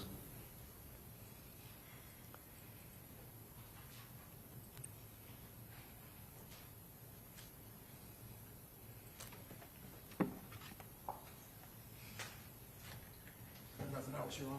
Okay, thank you. May this witness be excused? Yes, Your Honor. Okay, thank you, Mr. Norris. You are free to go, okay?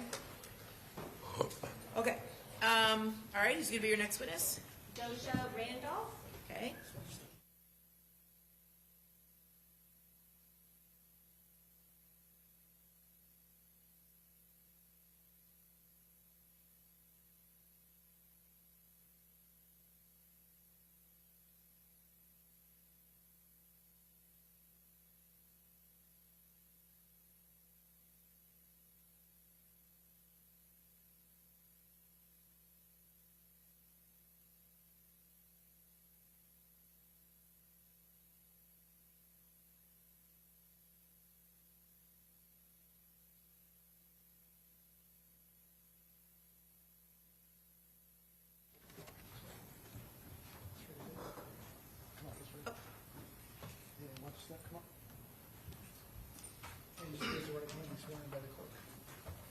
Do you swear or affirm that the testimony you're about to give will be the truth, the whole truth, and nothing but the truth, so help you God?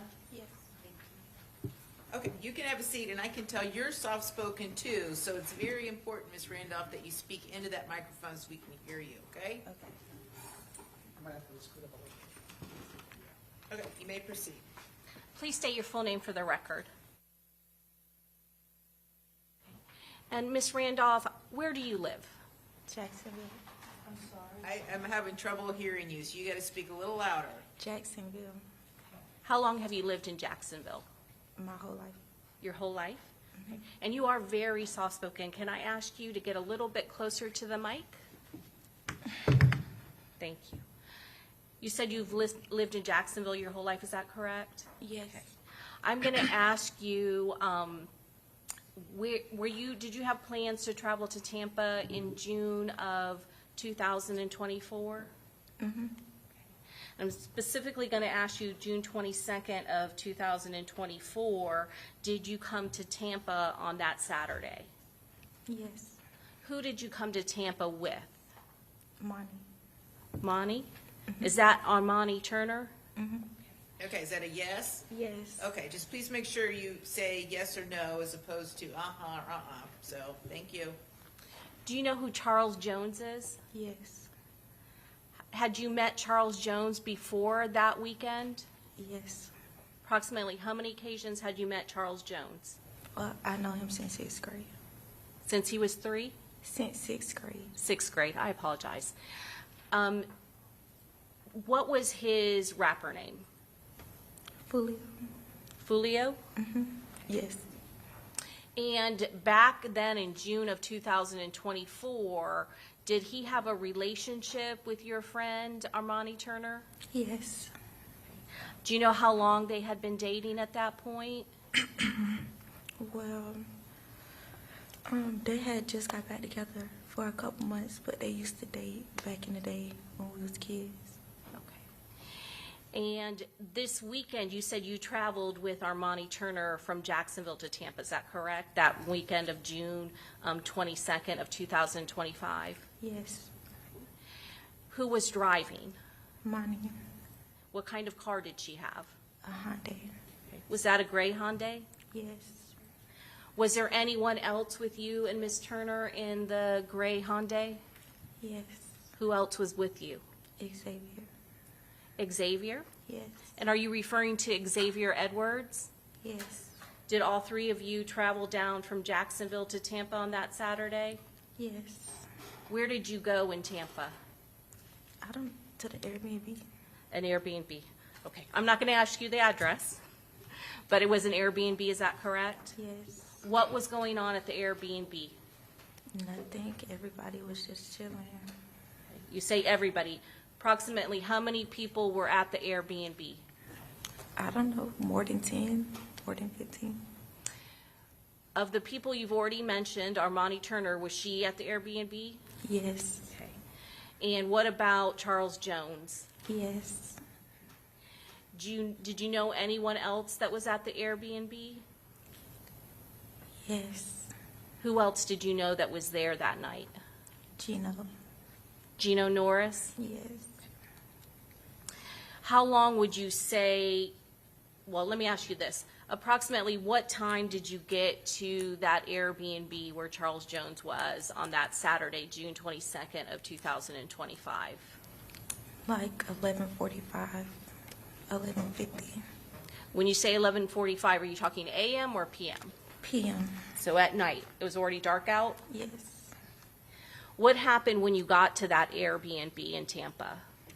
Nothing. We just walked in, seen all the people, spoke to the people we knew, and we was just in the kitchen, and we was just posted up in the kitchen.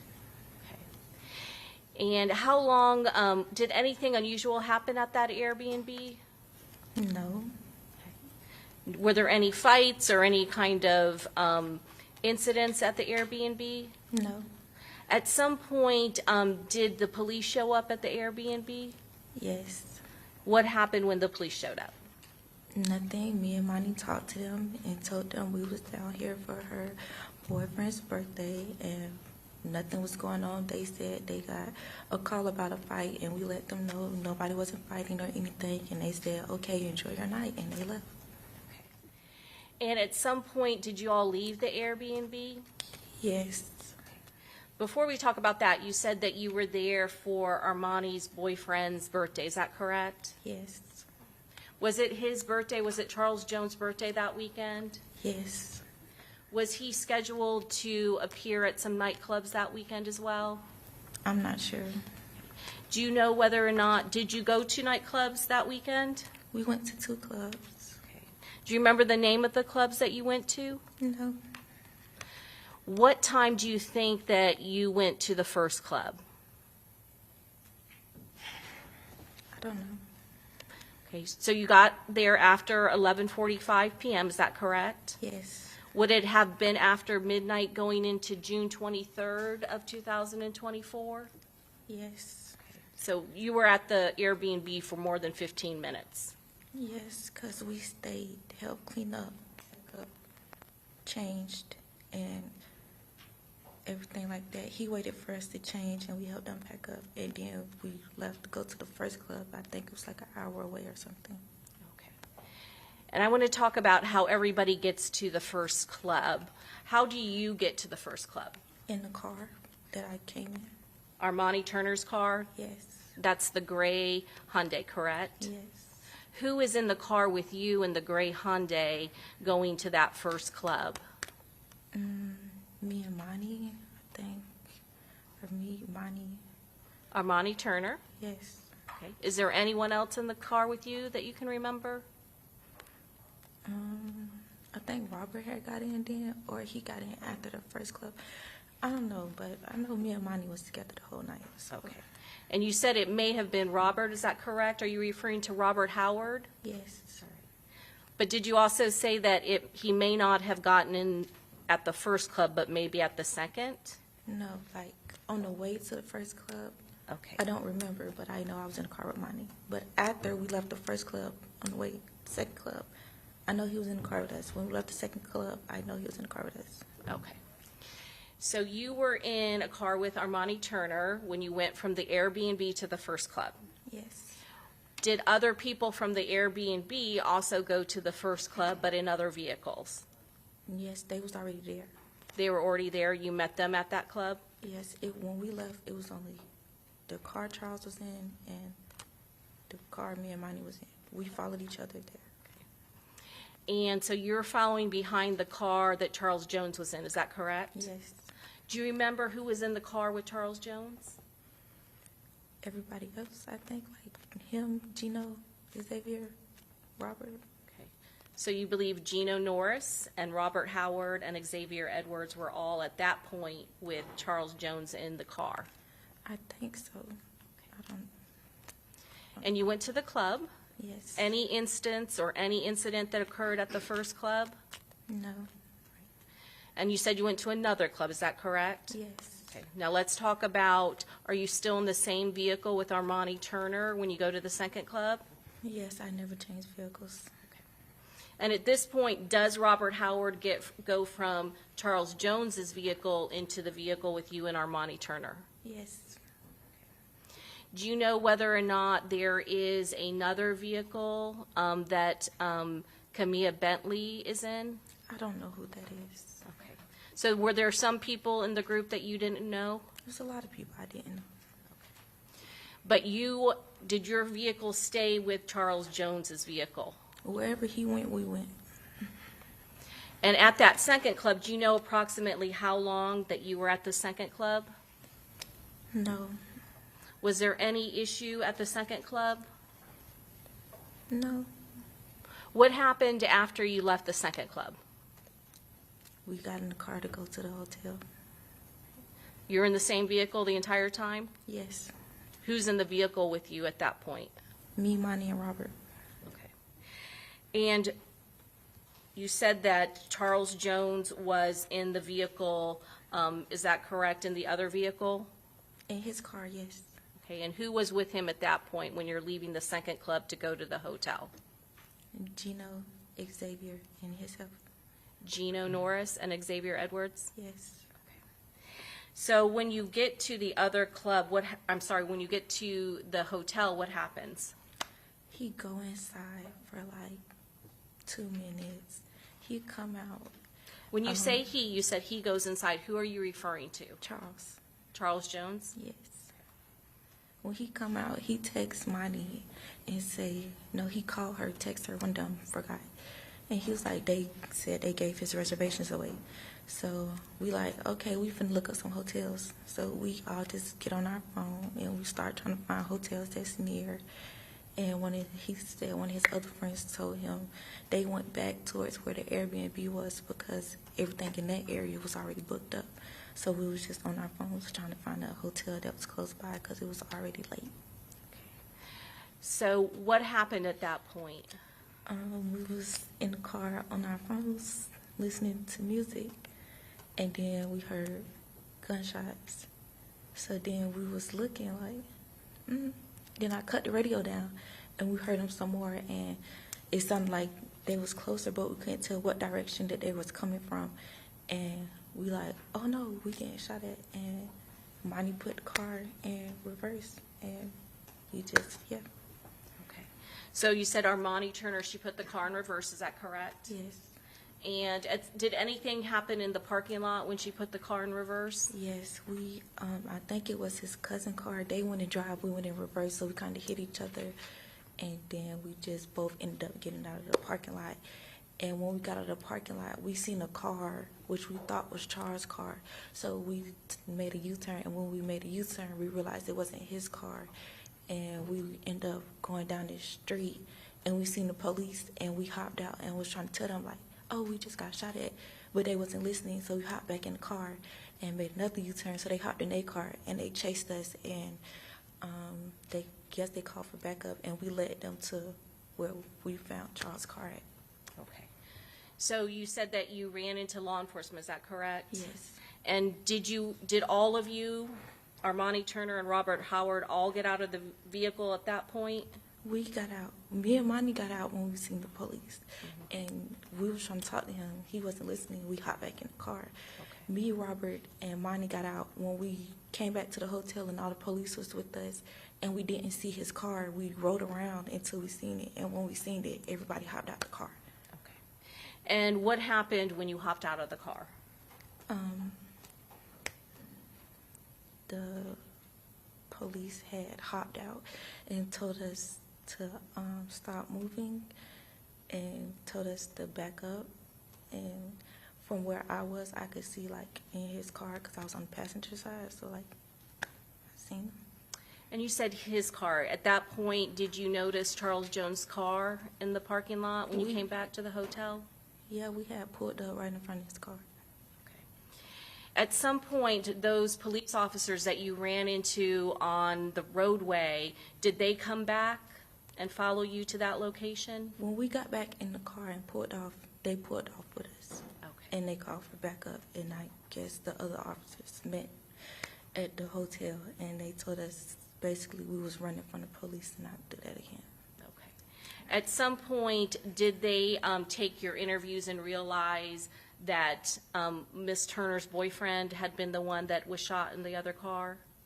Mm-hmm. Yes. And did you provide an interview to law enforcement? Yes. Okay.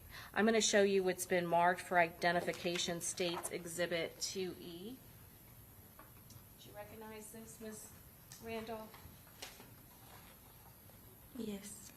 Is that a fair and accurate picture of where Armani Turner's car came to a stop after it came back to the hotel after the shooting? Yes. Your Honor, at this time we'd introduce into evidence States Exhibit 2E. Any objection? No objection. Admitted.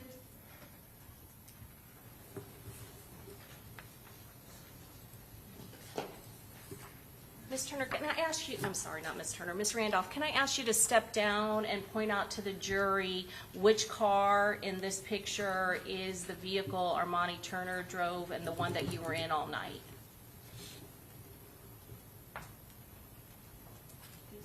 The one to the right with the doors, well, they both have the doors open, but the one to the right of the photograph?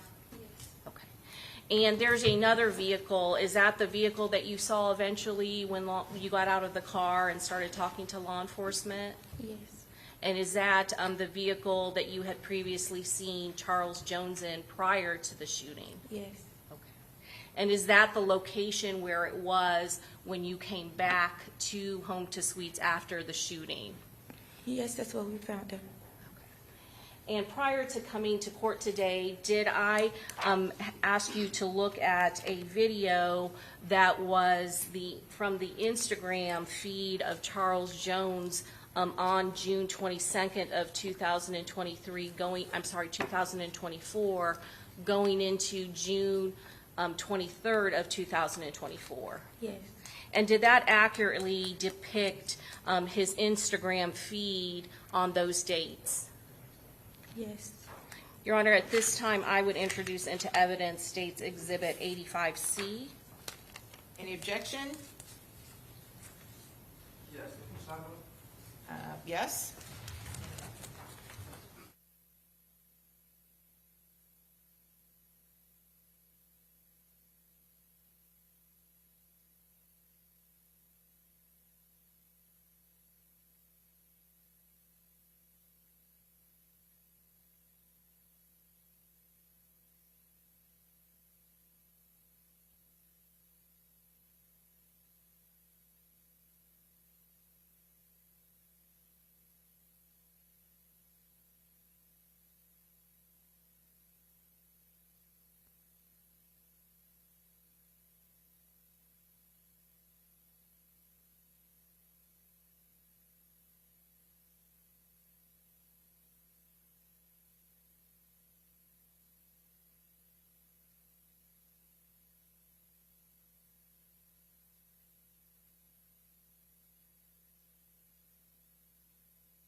Yes, tell me again what item we're admitting. 95A.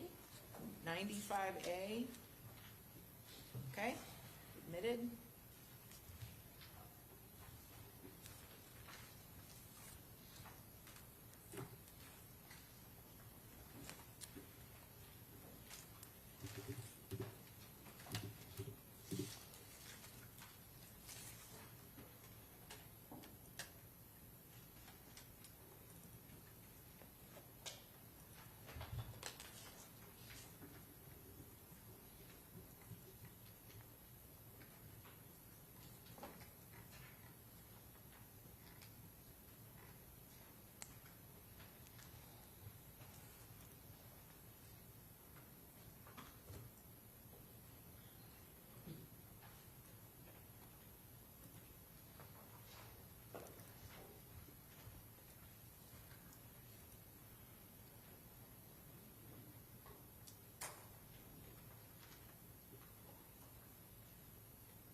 Ms. Randolph, is this the location of the Airbnb that Charles Jones and his friends were having a party at June 22nd of 2024?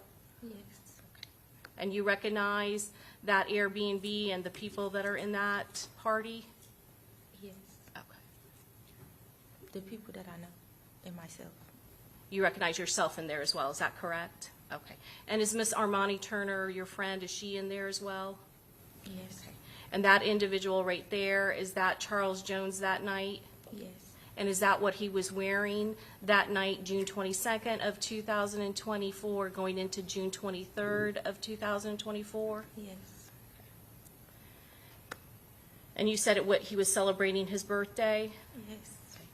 Is this that last club that you went to with Charles Jones on June 23rd of 2024? Yes. And is that you actually, are you part of that group going to that club with Charles Jones at Truth 18? Yes. And are these some of the flyers that show that he was going to be there on Truth 18? I'm not sure. I don't know.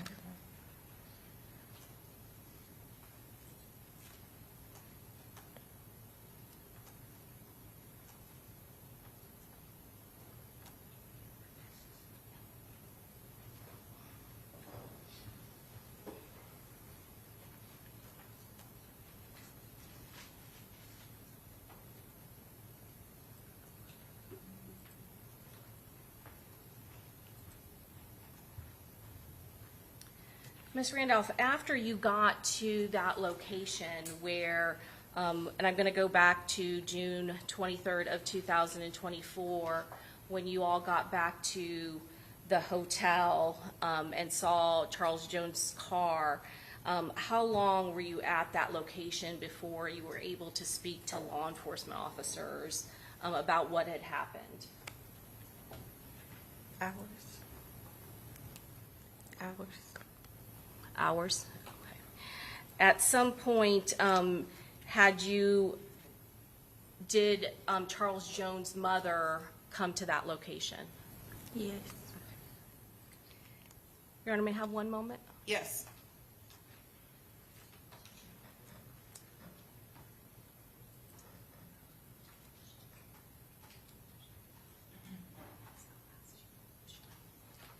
So in the video, I do want to ask you just one more question about that party at the Airbnb. And in the video, it can be seen that there is Don Julio, is that correct?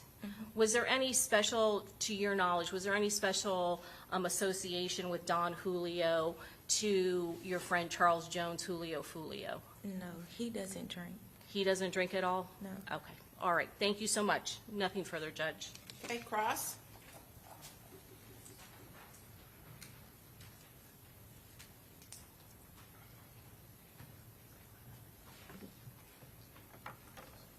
And when you say that Julio does not drink, that video that we saw earlier, it shows him drinking that one night. Is that correct? Yeah.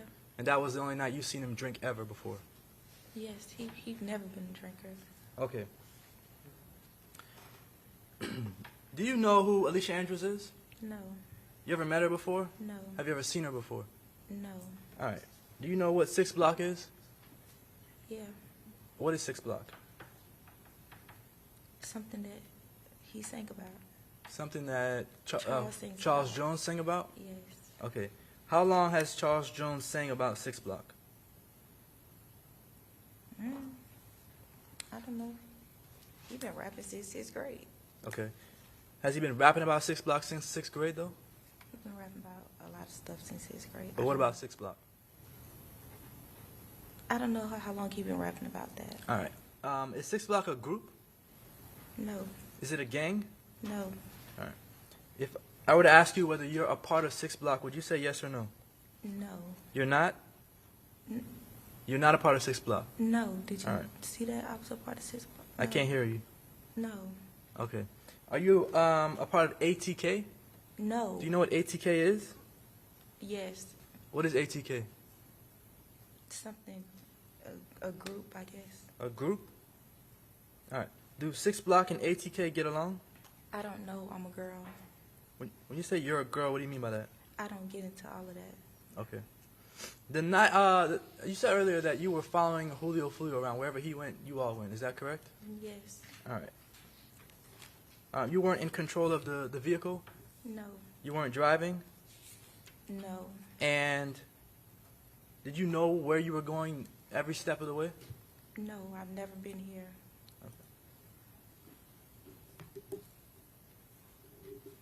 At any point in time when you were riding around with your friends, could you have just gotten out of the car and went home? My ride, I was riding around with my ride. So you could not just get out of the car and go home, correct? No.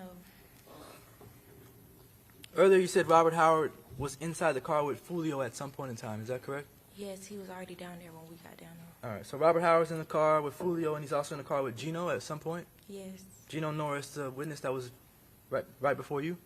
Yes.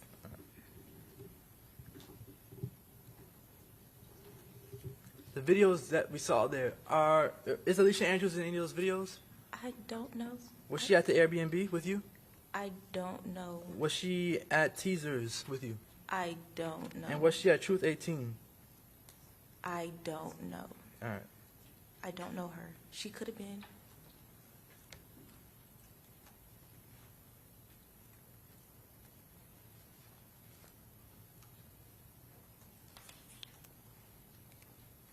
You're aware of, obviously, the type of music that Julio Foolio made. Is that correct? Yes. That is drill rap? Mm-hmm. That he rapped about dead people? Everybody from my city do that. You said everybody from your city does that? Yes. So it's a common thing in Jacksonville? Yeah. All right. And these people that are rapping about dead people or killing people, they are rapping about killing each other's friends? I don't know. You don't know? I don't Do you know. listen to the music? Not really. Why not? I don't get into all that. You don't get into all of it? Yes. All right, but you do hang out with the people who make the music? I don't hang out with nobody. I've known him since 6th grade. Okay. Have you hung out with him since 6th grade? I got invited to his birthday party, and I went. All right. So if other people in that group of individuals that went out to the birthday party, if they were gang members, would that make you a gang member? No. All right. No further questions. Okay, redirect? No redirect, Judge. Okay, may this witness be excused? Yes, you may. Okay, thank you, ma'am, you're free to go. All right, who's your next witness? The state would call Camilla Bentley. Okay.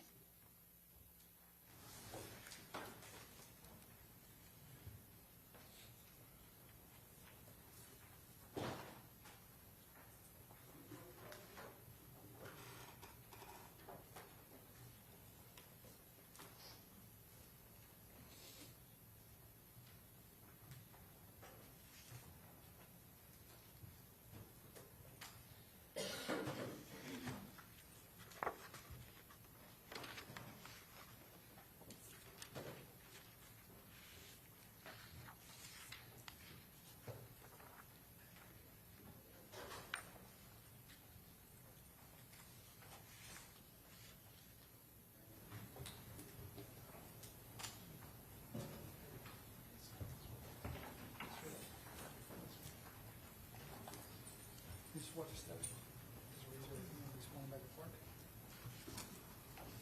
Do you swear or affirm that the testimony you're about to give will be the truth, the whole truth, and nothing but the truth, so help you God? Okay. Yes, yes, you should sit and you should speak loudly so that we can all hear you, all right? Into the microphone right in front of you. All right, you may proceed. Thank you, Judge. Please state your full name for the record. Camilla Bentley, Miss Bentley, where did you grow up?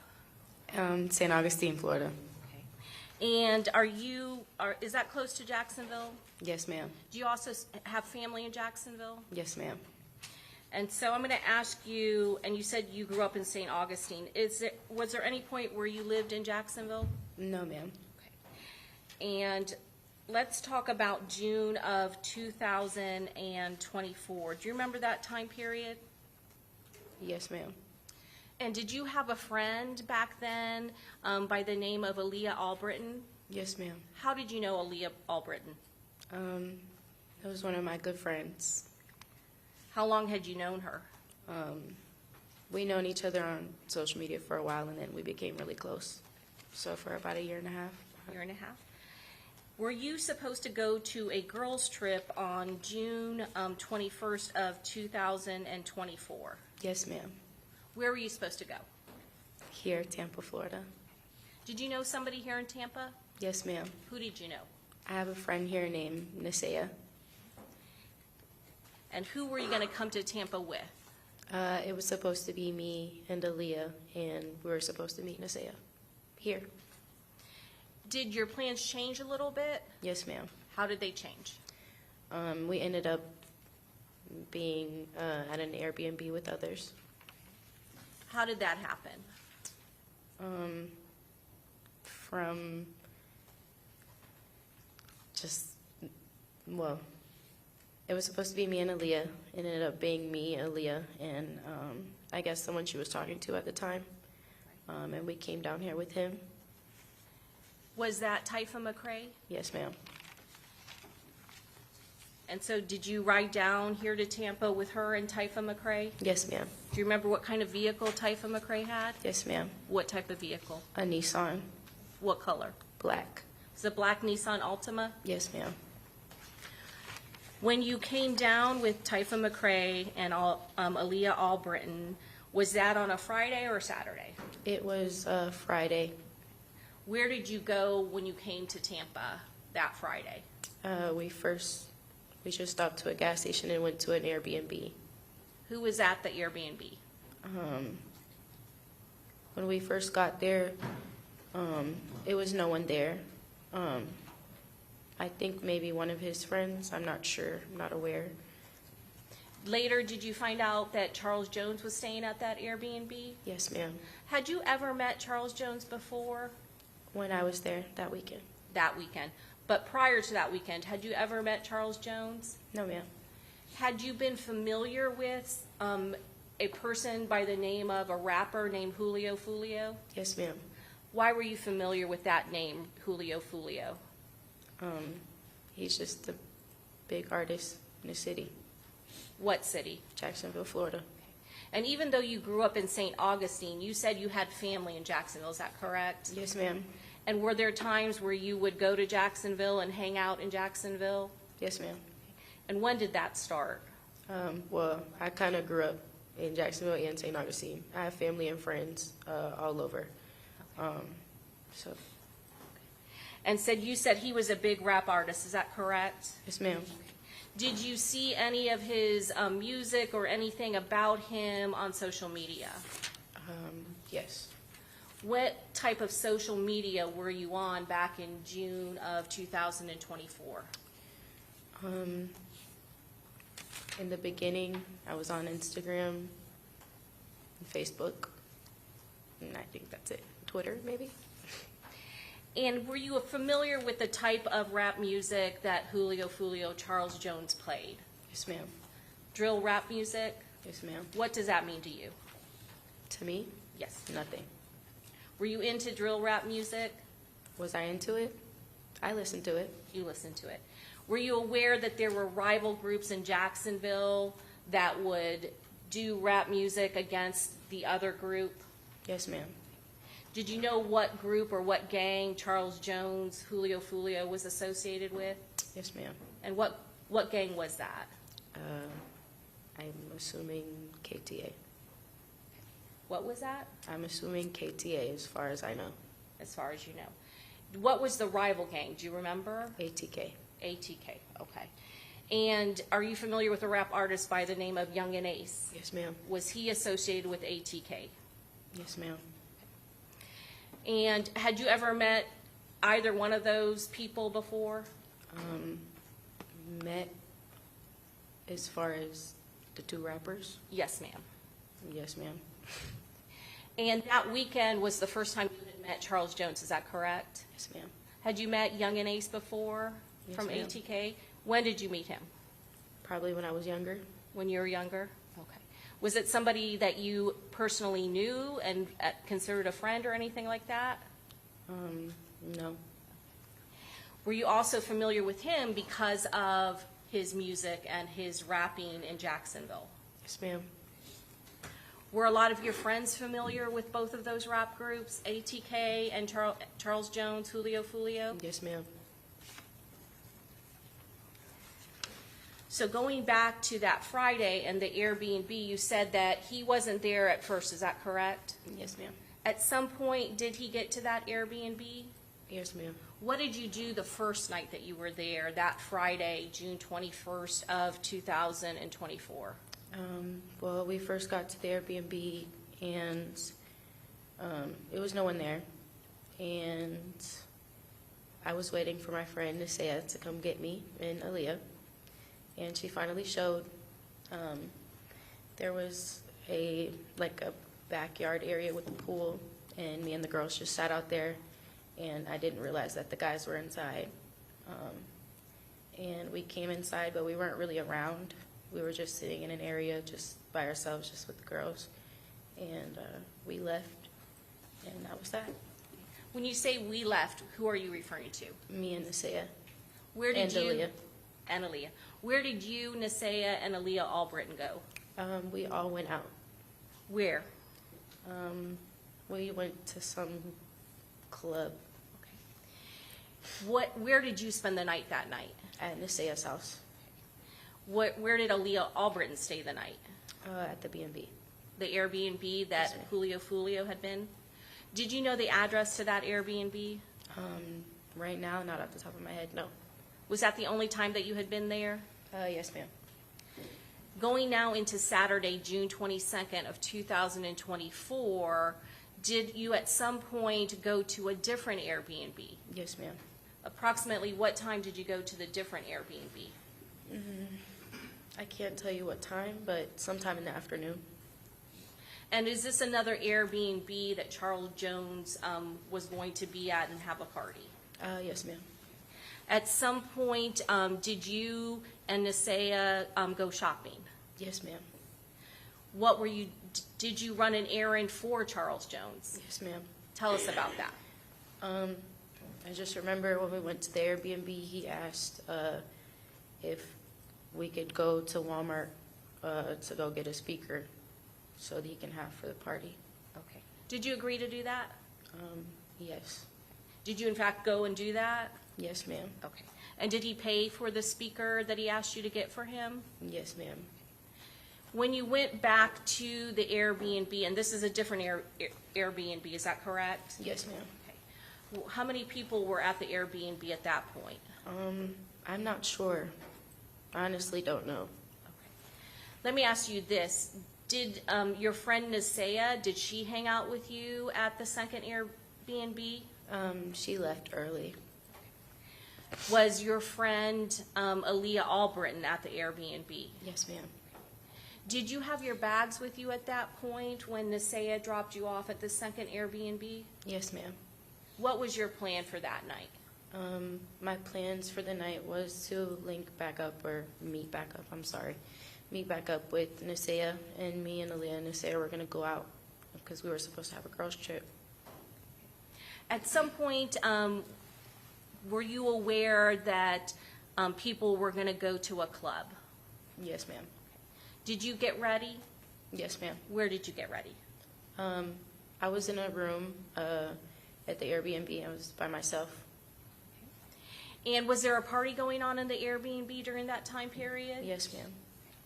Did anything unusual happen at the Airbnb during that time period? I'm not sure. I was in the room alone. Okay. No kind of gunfire or anything like that? Not that I'm aware. I was alone. At some point, do you all go to the club? Yes, ma'am. Where were your bags at that point? I just remember Taifa getting a call, and I think it was Julio saying he was going to put him in the car maybe for us because I guess they had to evacuate the Airbnb. Had you already left the Airbnb at that point? Yes, ma'am. Who did you leave the Airbnb with? Aaliyah and Taifa McCray. And where were you and Aaliyah and Taifa McCray going? We went to the first club. And at some point you were alerted that they got kicked out of the Airbnb, is that correct? Yes, ma'am. All right. Were you worried about your bag at that point? Yes, ma'am. Okay. Were you already at the club or were you on the way to the club? When we got alerted that they were leaving the Airbnb, we were on the way. When you got to that first club, was that Teasers? I believe so. Was it a strip club? Yes, ma'am. Okay. Did Charles Jones and other people from the Airbnb go to that club? Yes, ma'am. Did you know if Taifa McCray, whether or not he was good friends with Charles Jones? I knew at the end. Okay. Yes, had you met Taifa McCray before then? Yes, ma'am. And you, prior to then, you didn't know how close they were, is that correct? I didn't know that they were friends. Okay. And you said that you were with Aaliyah Albritton and Taifa McCray? Yes, ma'am. Do you remember how many cars showed up from the Airbnb to that first club, Teasers? I'm not sure. I was in the room alone. Okay. So you didn't see when everybody left, is that correct? I didn't see anybody at all. Okay. So going back to Teasers, how long would you say you were at Teasers? Maybe like, it wasn't really that long. Maybe like 45 minutes, maybe an hour, maybe. Sorry to interrupt you. Where did you go after Teasers? We went to another club that they wanted to go to. Do you remember the name of that club? No, but I remember it had stairs. Was it on the second floor? Yes, ma'am. And again, who were you riding with from that first club, Teasers, to the second nightclub? Taifa and Aaliyah. In the same vehicle, Taifa McCray's vehicle? Yes, ma'am.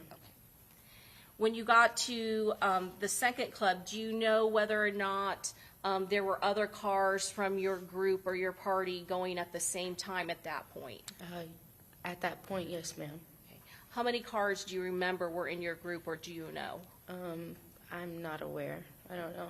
Were you paying attention to who Not you were really. going with? No. Okay.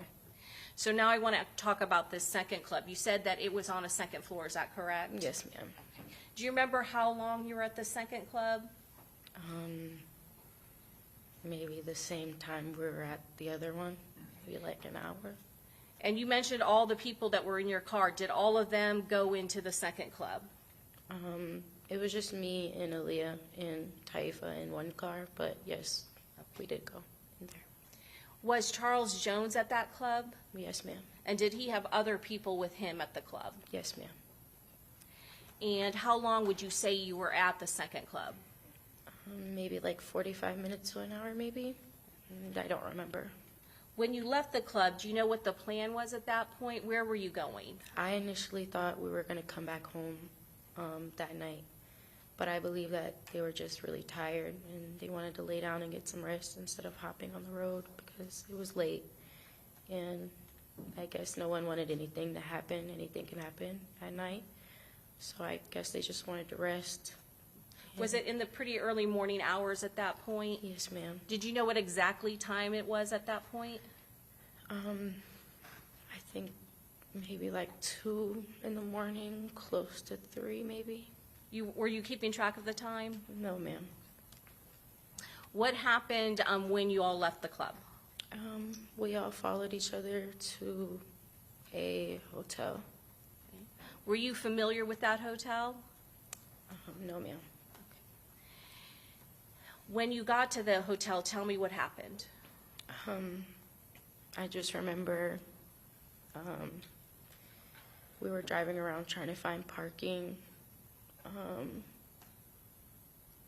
and we couldn't find parking, and I guess they were trying to see if there was a room available or any rooms available. So we all parked by the front lobby.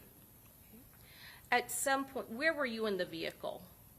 I was originally sitting in the back seat, in the passenger seat, behind the passenger seat. Who was driving? Taifa McCray. And where was Aaliyah Albritton? In the passenger seat. Okay. At any point, did Taifa McCray leave the vehicle? Yes, ma'am. Why? Aaliyah said she needed to use the bathroom. Okay. And then what happened? I moved into the driver's seat, the front driver's seat. All right, I want to ask you what happened at that point when you got into the driver's seat of Taifa McCray's vehicle? I just remember looking down at my phone and I got shot. Did you hear any gunshots Yes, before ma'am. you got shot? Okay. How many gunshots did you hear? A lot. After you got shot, what did you do? I prayed and I asked God to cut the car on because there was no keys in the car. And I finally got the car to cut on and I drove off. Where did you get shot? In my arm and in the back of my shoulders. Do you know where you were going at that point? I just wanted to get away. Did anything happen in the parking lot as you were trying to get away? I just remember everybody was just trying to back out of the cars and just try to save themselves. And where did you go? I remember pulling out of the hotel and I made a left down a street and I seen a police car and I stopped at the light and I instantly thought about everybody that I left behind at the hotel and I wanted to make sure they were okay, so I turned around. Okay. Did you make any phone calls or did you get a phone call? I remember making a phone call to Aaliyah and just telling her what happened. And what did she say? She was just in shock, and she said that she heard everything going on from inside the hotel. What did you do at that point? I turned around, and I made it back to the hotel, and there was nobody in the front. Did you see any? I'm sorry, I don't mean to interrupt. It's okay. Did you see any of the vehicles that you had originally got to the hotel with? Everyone was gone. So tell me what happened once you got back to that hotel. Aaliyah and Taifa came outside, running outside, and I just remember my adrenaline rush was just my anxiety. Everything was up there, and I just begged them to take me to the hospital. Okay. Did they do that? Yes, ma'am. When you got to the hospital, what happened? I just remember Taifa being by my side, and he just never left until my parents got there. Okay.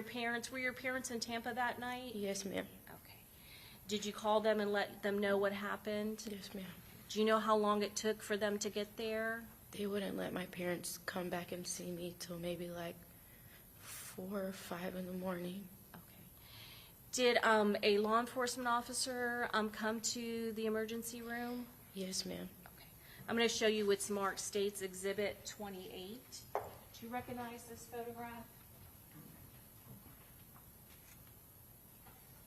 Does that fairly and accurately represent you on that day after you had gone to the hospital on June 23rd of 2024? Yes, ma'am. Judge, at this time, we'd offer into evidence State's Exhibit 28. Any objection? No objection.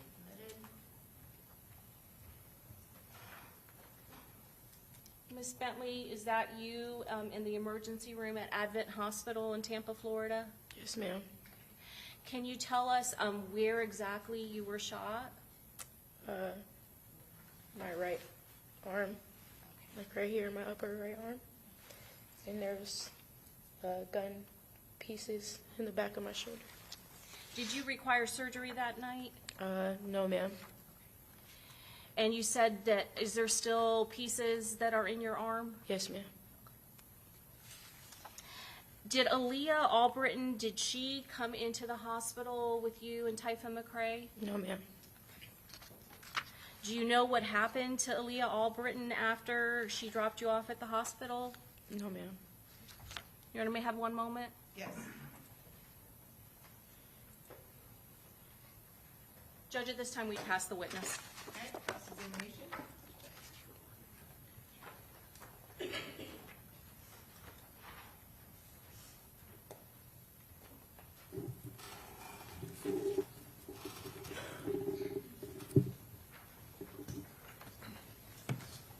Good afternoon, Miss Bentley.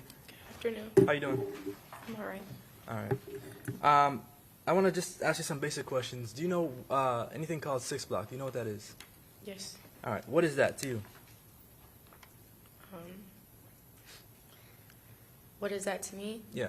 A group of boys. All right. Do you know what ATK is? Yes, sir. Is that another group of boys? Yes, sir. Would you call either of these groups of boys gangs? No, sir. All right. Are you a part of any of these two groups? No, sir. All right. Are these boy-only groups? I believe so. I'm not aware. I don't know. You mentioned earlier that you've met Youngin Ace before. Is that correct? Yes, sir. He is a part of the ATK group. Yes, sir. Sort of like would you say a rival to 6 Block and Charles Jones, Julio Foolio? Yes, sir. And under what circumstances did you meet Youngin Ace? He's friends with my cousin. So Youngin Ace is friends with one of your cousins? Yes. And when did you meet him? Just around family. Around family? Yes, sir. You've seen him, I guess, multiple times around family? No, sir. How many times have you seen him before? Maybe like once or twice in my lifetime. Okay. Do you know who Alicia Andrews is? No, sir. And do you know whether Alicia Andrews is a part of any gang? No, sir. Do you know if Alicia Andrews was at the Airbnb with you? I have no idea who that is. Okay. Let me ask you this question. You were inside one of the Airbnbs, inside of a room by yourself? Yes, sir. Why were you by yourself? Sometimes I just like to be alone. All right. And you're by yourself while there's a bunch of commotion going on in another portion of the Airbnb. Is that correct? Yes, sir. I'm gonna ask you like a sort of a strange question. The Airbnb, you didn't book that, right? No, sir. The Airbnb itself, did you go to the Airbnb to avoid being detected by any hotel lobby cameras? No. All right. Do you know anyone named Fat Boy? No. Now, do you listen to drill rap music?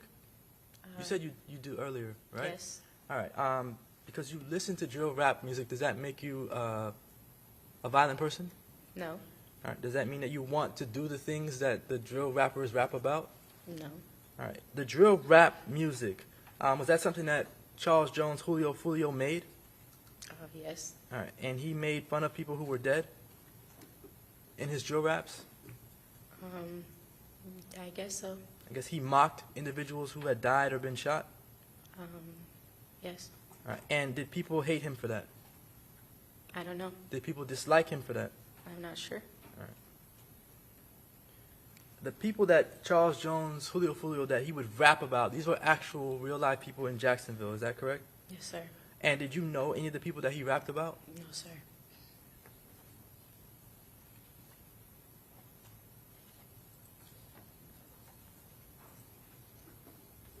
I don't have any other questions. Okay, thank you. Redirect? No, Your Honor. Okay, may this witness be excused? Yes, you may. Okay, thank you, ma'am. You're free to go. Okay. All right, state, who's your next witness? Officer Guy Charles. Okay.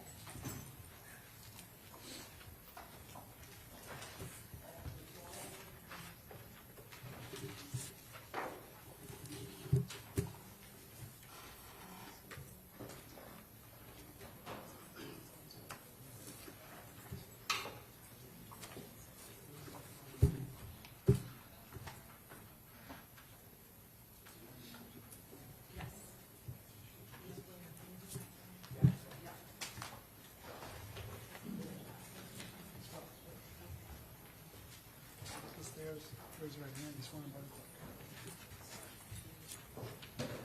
Raise your right hand. Do you swear or affirm that the testimony you're about to give will be the truth, the whole truth, and nothing but the truth, so help you God? I do. Thank you, sir. Okay, you may proceed. Thank you, Your Honor. Good afternoon. Good afternoon. Would you please state your name and spell your last name, please? Officer Brian Godcharles, last name Godcharles. And how were you employed, sir? City of Tampa police officer. How long have you worked for the City of Tampa Police? Almost 3 years. 3 years. And what's your current assignment? Patrol. Back in June of 2024, what was your assignment? Patrol. Okay. Are you certified by state of Florida guidelines and regulations as a law enforcement officer? Yes. Did you attend a police academy at the beginning of your career? I attended a police academy in Philadelphia. Philadelphia, okay. I wanted to talk to you about that. Did you have to attend a police academy here in Florida when you came here, or did your certifications from Pennsylvania transfer? I did an equivalency of training course. An equivalency? Okay. How many years did you work in Philadelphia in law enforcement? Around 5. In what agency? Philadelphia Police Department. Okay. And did you work patrol there? Yes. Did you work anything else other than patrol? No. Now, here in Florida, you've indicated that you are certified as a law enforcement officer by Florida guidelines and regulations, correct? Yes. Does that require you to maintain annual certifications or qualifications or training of any type? Yes. Do you undergo periodic training as a law enforcement officer with the Tampa Police Department? Yes.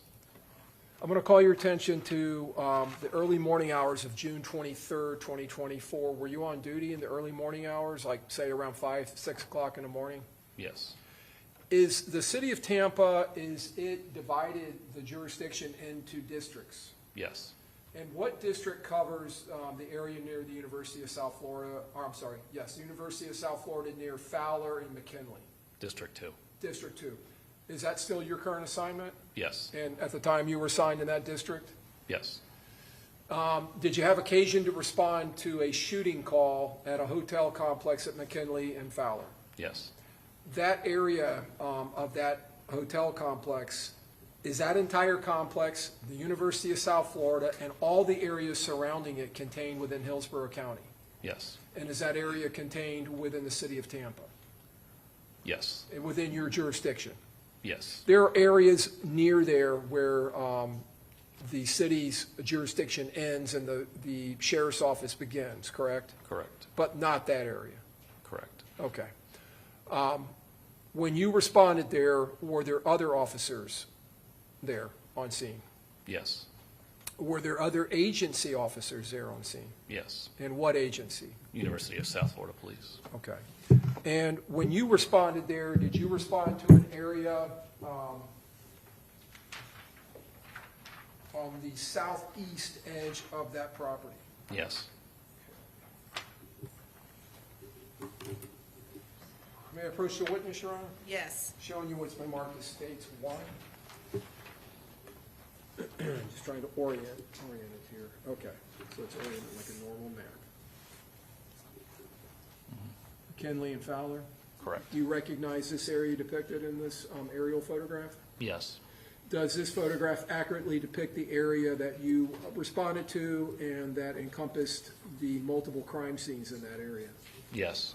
Okay. Your Honor, I would tender Stage 1 aerial photograph of the hotel complex. Any objection? No objection. Okay, admitted. Move to tender and publish, Your Honor. Yes. Publishing Stage 1. Okay. Can you see that screen, officer? A little bit. Okay. If you need to reposition, please do so. You can come off the witness stand Okay. if you need to. Okay. Would it be fair to say that this is McKinley, that's Fowler, Correct. okay? And there is an entrance down here on the southeast corner of the property? Correct. Is that the entrance that you first responded to? Yes. When you entered there, where did you go? I went to I kind of stayed right there because I saw another police vehicle, and I got out of my car because I thought another officer was there, because at that point in time, I didn't know where the scene was. Okay. Where was the other car that you saw? So right as you enter there, it was just right off to the right, out of the way of the entrance. Okay, so it would be to the north? Yeah, to the north of that entrance. Okay. So, right up in this area where my pen is pointing? Correct. A little further south. But Now, at that time when you arrived, do you remember the time, approximate time? I would say it's around 4:40 in the morning. 4:40. Was it still dark? Yes. When you came into that entrance, did you notice any debris in the roadway here? After I got out of my vehicle, I had my flashlight, 'cause like you said, it was dark, and I was looking around to see if I could find anything, and I found a couple pieces of, looks like broken plastic. Okay. Did it look like to you items or material consistent with a motor vehicle collision or a minor collision? Yeah, it looked like a fender bender type of plastic that came off a vehicle. Now, when you were down in this area, how long did you stay there in that area when you responded? I'd say less than 3 minutes. Okay. And were you summoned to another part or another area of that property? Yes, I heard over radio that the scene was on the Fowler side, so I got back in my vehicle and went up there. Okay. Did you proceed up this eastern edge of the hotel? No, I went through the west side and went around. Okay. So that would involve going around this way? Correct. And coming back up, okay. When you came up to the Fowler side, and would that be this area where my pen is? Correct. I parked my vehicle in front of the Holiday Inn, kind of park and drop off area. Okay. So this would be the Holiday Inn that I'm pointing at? Correct. And this would be that area here? Yeah, it was just north of that. Just north, okay. When you came into this area, did you encounter University of South Florida Police Department officer? Yes. And did you talk to that officer? Briefly, yes. Okay. And were there some civilian witnesses in this area? Yes. Was there a motor vehicle a little further down this way to the east? Yes. And over in this area, was there a car that appeared to have significant damage to it? Yes. Okay. Did you get close to that car, the car with the significant damage? I saw that car briefly when I was investigating the Hyundai, which was further up. Okay. So the vehicle that was closer to the entrance to the Holiday Inn, that was a Hyundai? Correct. Okay. And were the civilians that you encountered, did they appear to be associated to that Hyundai? Yes. Was that an individual by the name of Armani Turner? Yes. And did you speak with her? Yes. And was there another individual there, Miss Randolph? Yes. Did you speak with her? Yes. And was there a male, a black male by the name of Robert Howard that was also in that area? Yes. And did you speak with him? Yes. When you got up on that north end, you indicated earlier you were summoned there. Were you summoned by a supervisor? Yes. And who was that? Sergeant Portman. And did you meet with the sergeant when you got to that area? Yes, at a certain point in time, when I went to investigate the Hyundai, I spoke with Sergeant Portman. Okay. Were there any individuals, any law enforcement personnel, whether it was you or the University of South Florida Police Department officers that began to tape off that area with crime scene tape? Yes. And were you all trying to get a handle on this area and secure it? Yes. Did it come to your attention that before you arrived, officers, including that sergeant, had entered the hotel and had gone up and were clearing the third floor of the hotel?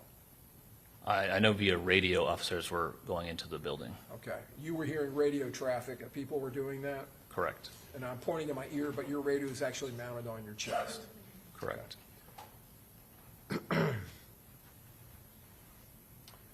After you were in that area and you spoke with those witnesses and your sergeant and the University of South Florida Police Department officer, did you at some point after being in that area for a while, did you then travel to another part of the complex? Yes. And where was that? So I traveled to, so I was trying to locate the scene of where the casings would be. Okay. So I went east, kind of in the parking lot, east, and then south, and I ended up finding the casings at the south side of the Home 2 Suites by Hilton, Okay. near their carport. So would that take you east, where my pen is going, and then south down the eastern side of the Home 2 Suites, Correct. and then into this area? Correct. When you got into this area, is this an area where you started looking for shell casings? Yes. Did you see what appeared to be damage to the front of the south end of the building? I saw one window that had been shot by something, it appeared. Okay. And did you find casings in that area? Yes. And approximately right where my pen is in this area? Correct. Right to the west of the portico, the entrance? Correct. Okay. And those shell casings, did they appear to be pistol Yes. rounds, 9mm casings? Yes. Did you find any rifle casings? No. Now, when you got down on the south end of the building, was it still dark? I believe so. And did you stay in that area down there as the sun came up? Yes. And you had a pretty good look in that area around that parking area? Yes. Or, I'm sorry, the portico, the entrance on the south end of the hotel? Yes. All right.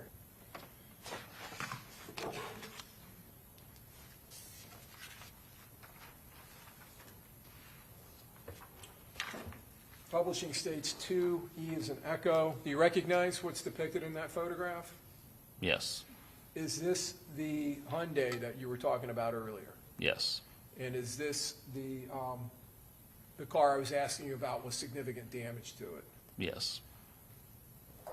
Did you ever have any contact with any of the people associated to that car? No. When you arrived, were there officers near and around that car? Yes. And was there a deceased person in that car? From what I heard on radio and what I saw in the car briefly, it appeared to be someone who was deceased in the vehicle.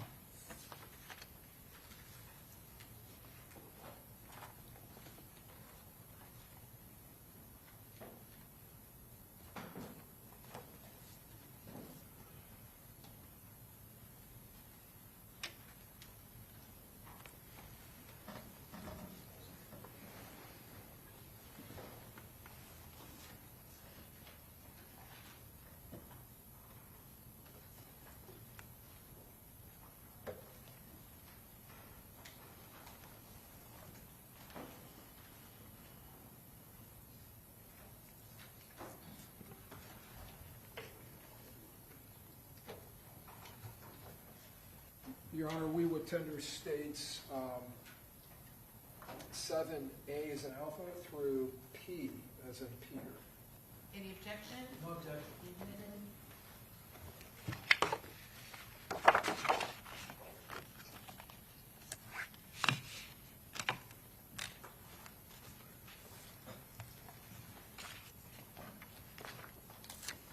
Publishing states 7A as an alpha. Does that appear to be that same car I was just questioning you about? Yes. Okay.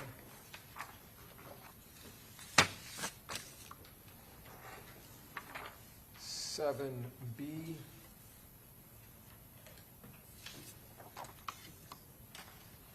Seven C.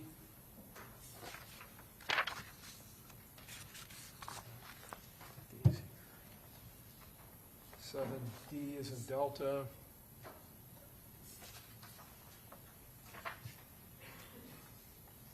Seven E is in Echo.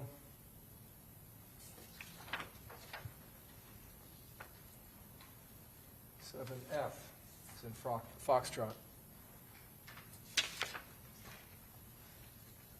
7G is in Golf. 7H is in Hotel.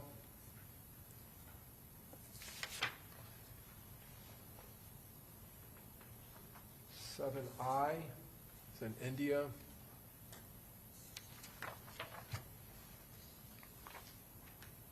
7J is in Juliet.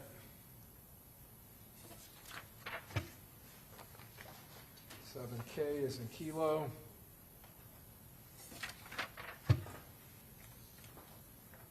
7L, L is in Lima. 7M, M is in Mike. 7, we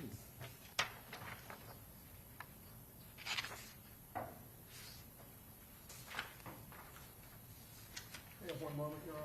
Yes. We have two. Make one an N, we'll make one an N, because there's no other. 7,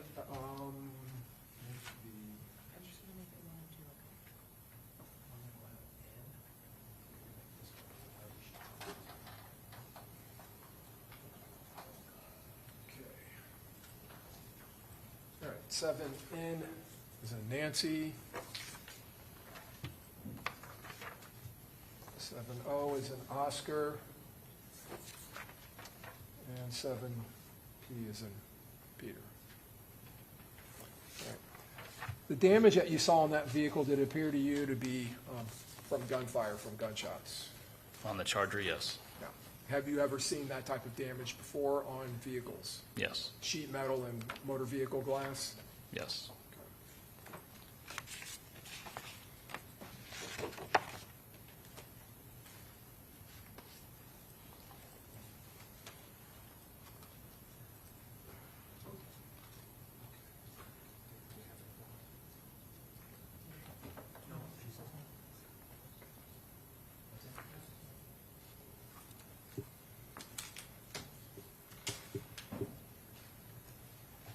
Publishing states 5A.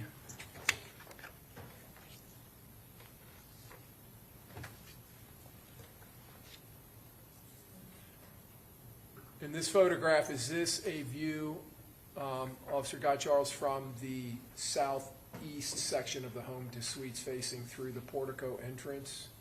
Yes. Okay.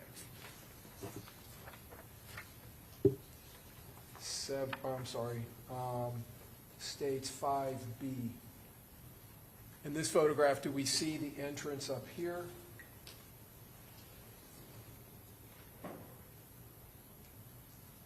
In this area, I'm sorry.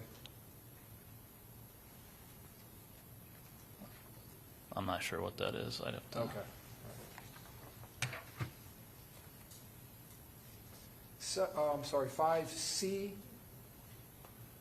In this photograph, you talked about earlier finding debris that may have been consistent with a minor fender bender. Is this the debris or part of it? Yeah, that's the debris. Okay. Did it appear to be possibly a cowling from a side mirror on a car? Yeah, it looked like to be the shell to the driver's side mirror. Okay. Now, this would be the entrance here. Is that correct? Yes, that'd be the entrance where the vehicles were and the fired cartridge casings were. Okay. States 5D is in Delta. Is that just a straight-on shot at the entrance? Yes. Okay. I don't know if you can see it, but do you see one of the windows with damage to it? I can't see it from here. No. Let me see if I can zoom in on it. But I know it was to the right of the walkway door. It's fun doing this backwards. Looks like the third to the left, Yeah. third from the left is broken. Okay.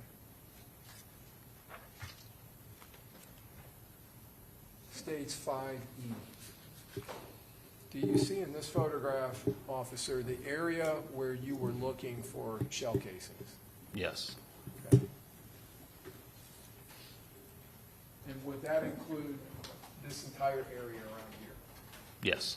Okay. And is this the area up in here where you found 9mm shell casings? Yes, between the portico and the white SUV. The Lexus SUV sitting here? Yes.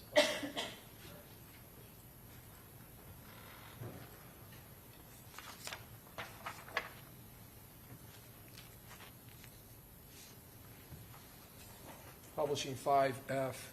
In this photograph, is this a northbound view of the west side of the hotel? Yes. And we see a vehicle here that has some red and blue lights, and it looks like a uniformed officer standing here. Is that accurate? I see red and blue lights, and it looks like a uniform officer, yes. Let me see if I can see that. I can just see barely a yellow tag on his sleeve there. Do you see that? Yeah, it looks like a dark Looks consistent with what's on your sleeve. I agree. Good. There are other officers out there. And it looks like crime scene tape had already been put up or was being put up? In that picture, yes. Okay. States 5G in this photograph, are we seeing now northwest looking view of that west side of the home to suites? Yes. And this building appears the Holiday Inn, is that right? Correct. Okay. And we see a yellow vehicle here, correct? Correct. And a Mercedes, is that right? That looks like a Mercedes, yes. Okay. And crime scene tape? Correct.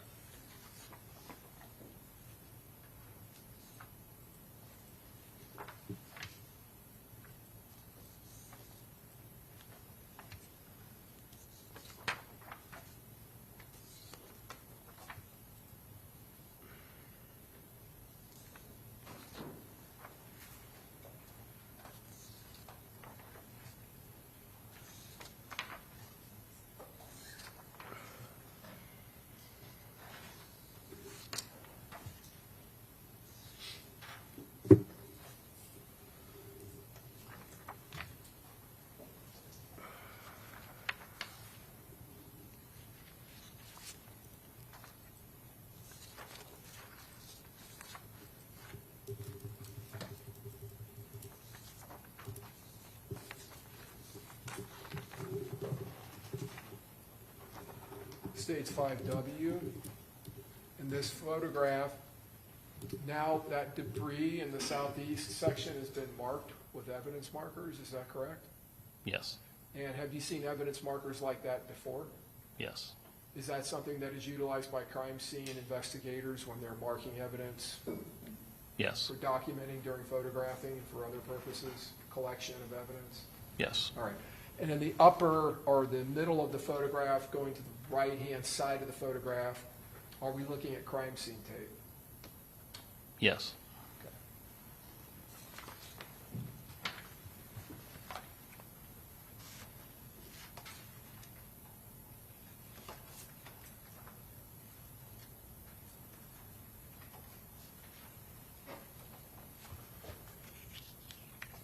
State would tender states 6A through Q, is in Quebec.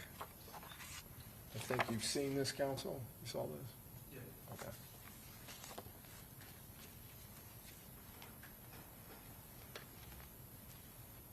Tender, I'm sorry. it's all right, tendering for admission. Go ahead. Okay. And moving to publish, states 6A.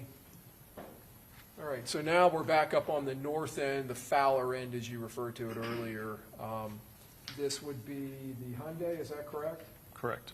And this roadway up here would be Fowler? Correct. All right, and we see the Holiday Inn photograph down here, or I'm sorry, sign down here? I can't see it from here, but Okay. that building would be the Holiday Inn. Okay, and this roof here would be over their portico or entrance? Correct.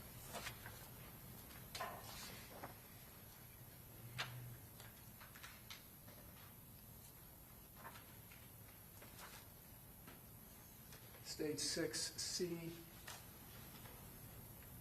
You can see that Hyundai now that you were dealing with earlier when you first arrived? Yes. All right, and we can see the entrance to the Holiday Inn? Yes.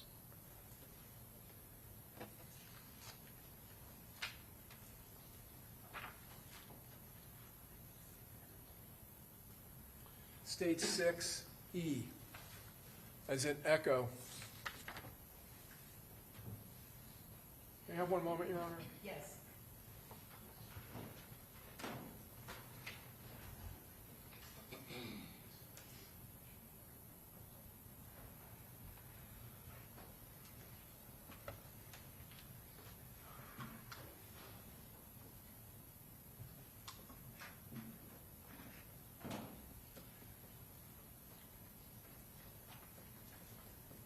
Okay, I'm going to show you what's been marked as State 6E. You said earlier when you had come into contact with that motor vehicle that there was an individual still inside of it, a deceased individual? Correct. Okay. Do you see him there in the photograph, or at least his legs? Yes. Stage 6F is in Foxtrot. Is this a view from the back seat of that individual? Yes. Did it appear to you when you saw him that he is straddling, his body is straddled through the two bucket seats across the center console with his head back here? I only saw it through the windshield, so I didn't have a great view. All right.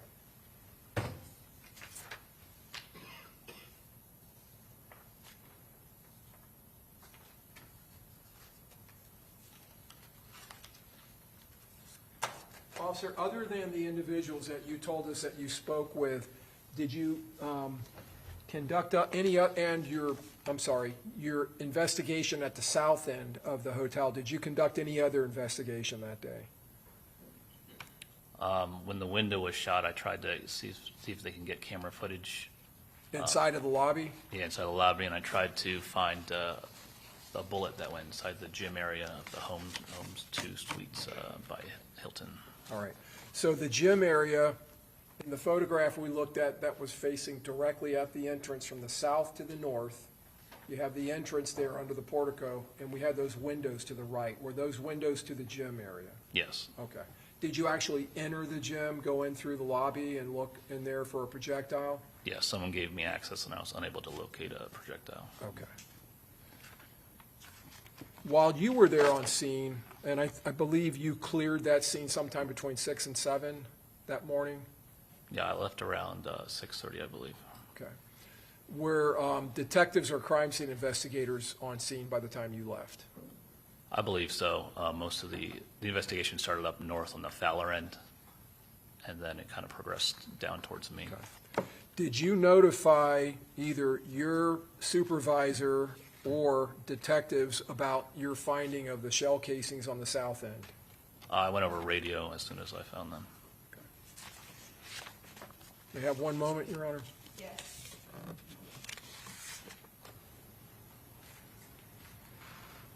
No other questions at this time, Judge. Okay, cross-examination.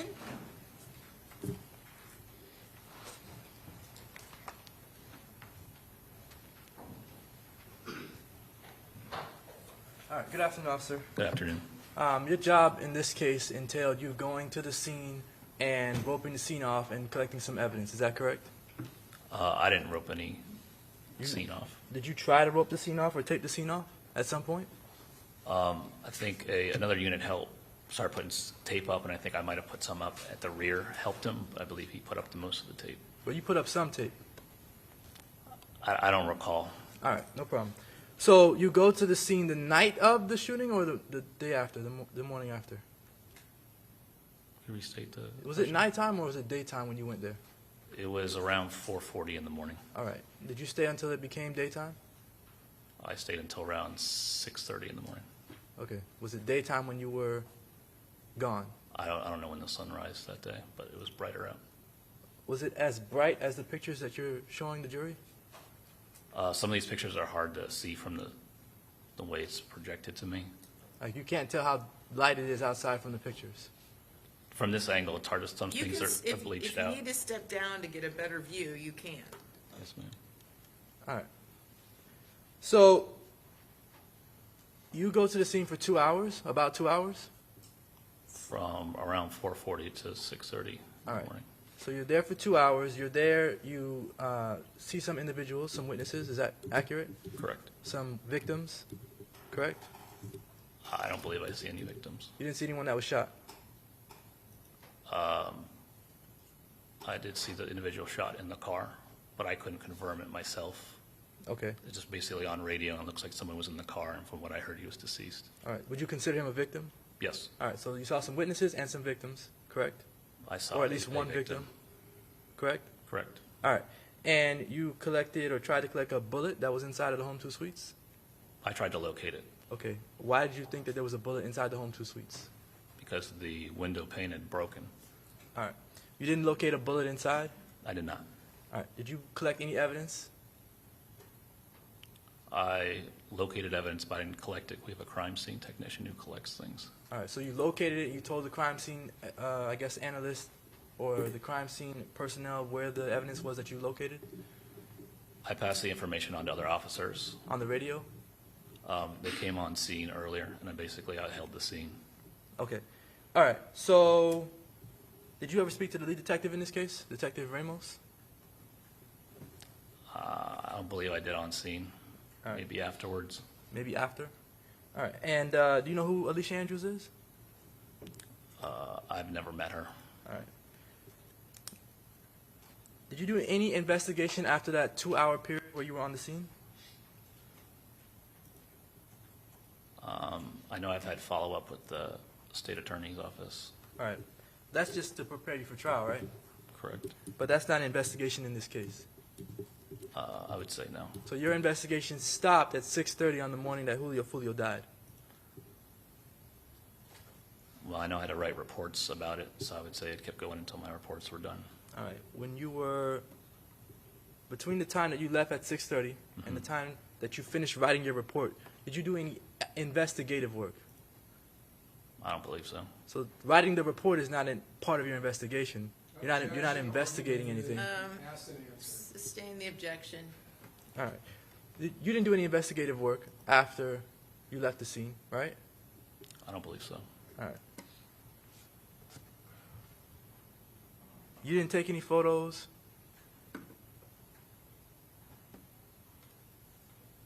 I might have via Axon capture. You mean your body-worn camera? No, we have a device that uses Axon capture. It's basically the same company, Axon, and it gets sent up to evidence.com. Okay, but you're saying you don't remember if you took photos? No, I wouldn't have. There'd be access to evidence.com. All right. And did you have anything to do with fingerprints or DNA in this case? I did not take any fingerprints or DNA. No further questions. Okay, redirect? Yes, sir. Officer God Charles, as a uniformed officer, is it your role in a situation like this to respond to the scene and try to secure the scene? Is that the first role? Yes. Overall, go ahead. Is another part of your role to try to secure the scene, like I was asking you about with crime scene tape, or make sure someone does, to try to protect its integrity? Yes. I didn't put up crime scene tape in the front, but I might have helped someone in the rear, the south end of Home 2 Suites. Okay. You mentioned earlier on cross that you held the scene. On that south end of the hotel where you found those shell casings, once you found those, did you remain in that area until at least another officer came to secure that scene, or until it was taped off? I remained in that area until I was relieved by day shift units. Okay. So other uniformed officers coming out? Correct. Now, when you have a homicide scene like this, where there's a murdered individual or a killed individual found in the scene, like the person in the car, do uniformed officers have certain roles and responsibility in scenes like that compared to, say, crime scene investigators or detectives? I would agree with that statement. All right. And would one of those be to hold perimeter? Yes. And would one of those duties be to take a crime scene log of anyone who's entering past the tape into the crime scene or exiting the crime scene? Yes. Have you ever had occasion to do that? I've done a crime scene log before. Hold Yes. a crime scene log, either in Philadelphia or down here? Yes. When detectives arrive out to the scene, do they begin investigating the case, the homicide itself? I would assume so. Right, and homicide detectives, would you agree with me, their role is to investigate homicide cases? Overruled, go ahead, if you know. Do homicide investigators, homicide detectives, do they investigate homicides? Yes. When you respond to a scene like this as a uniformed officer, once a detective, whether it's a homicide scene or a rape scene or a burglary scene, do you continue investigating once you're relieved by a day shift, or you're told you can clear that scene and go to your next duties? Not an on-scene investigation, no. And as far as collecting evidence or photographing evidence, is that a role that is accomplished by another section of the Tampa Police Department, typically? Usually our crime scene investigators. And you have crime scene investigators at the Tampa Police Department? Yes. As far as the homicide unit, is that a single detective unit or a multiple detective unit? Multiple detective unit. And are there detective sergeants that supervise that unit? Yes.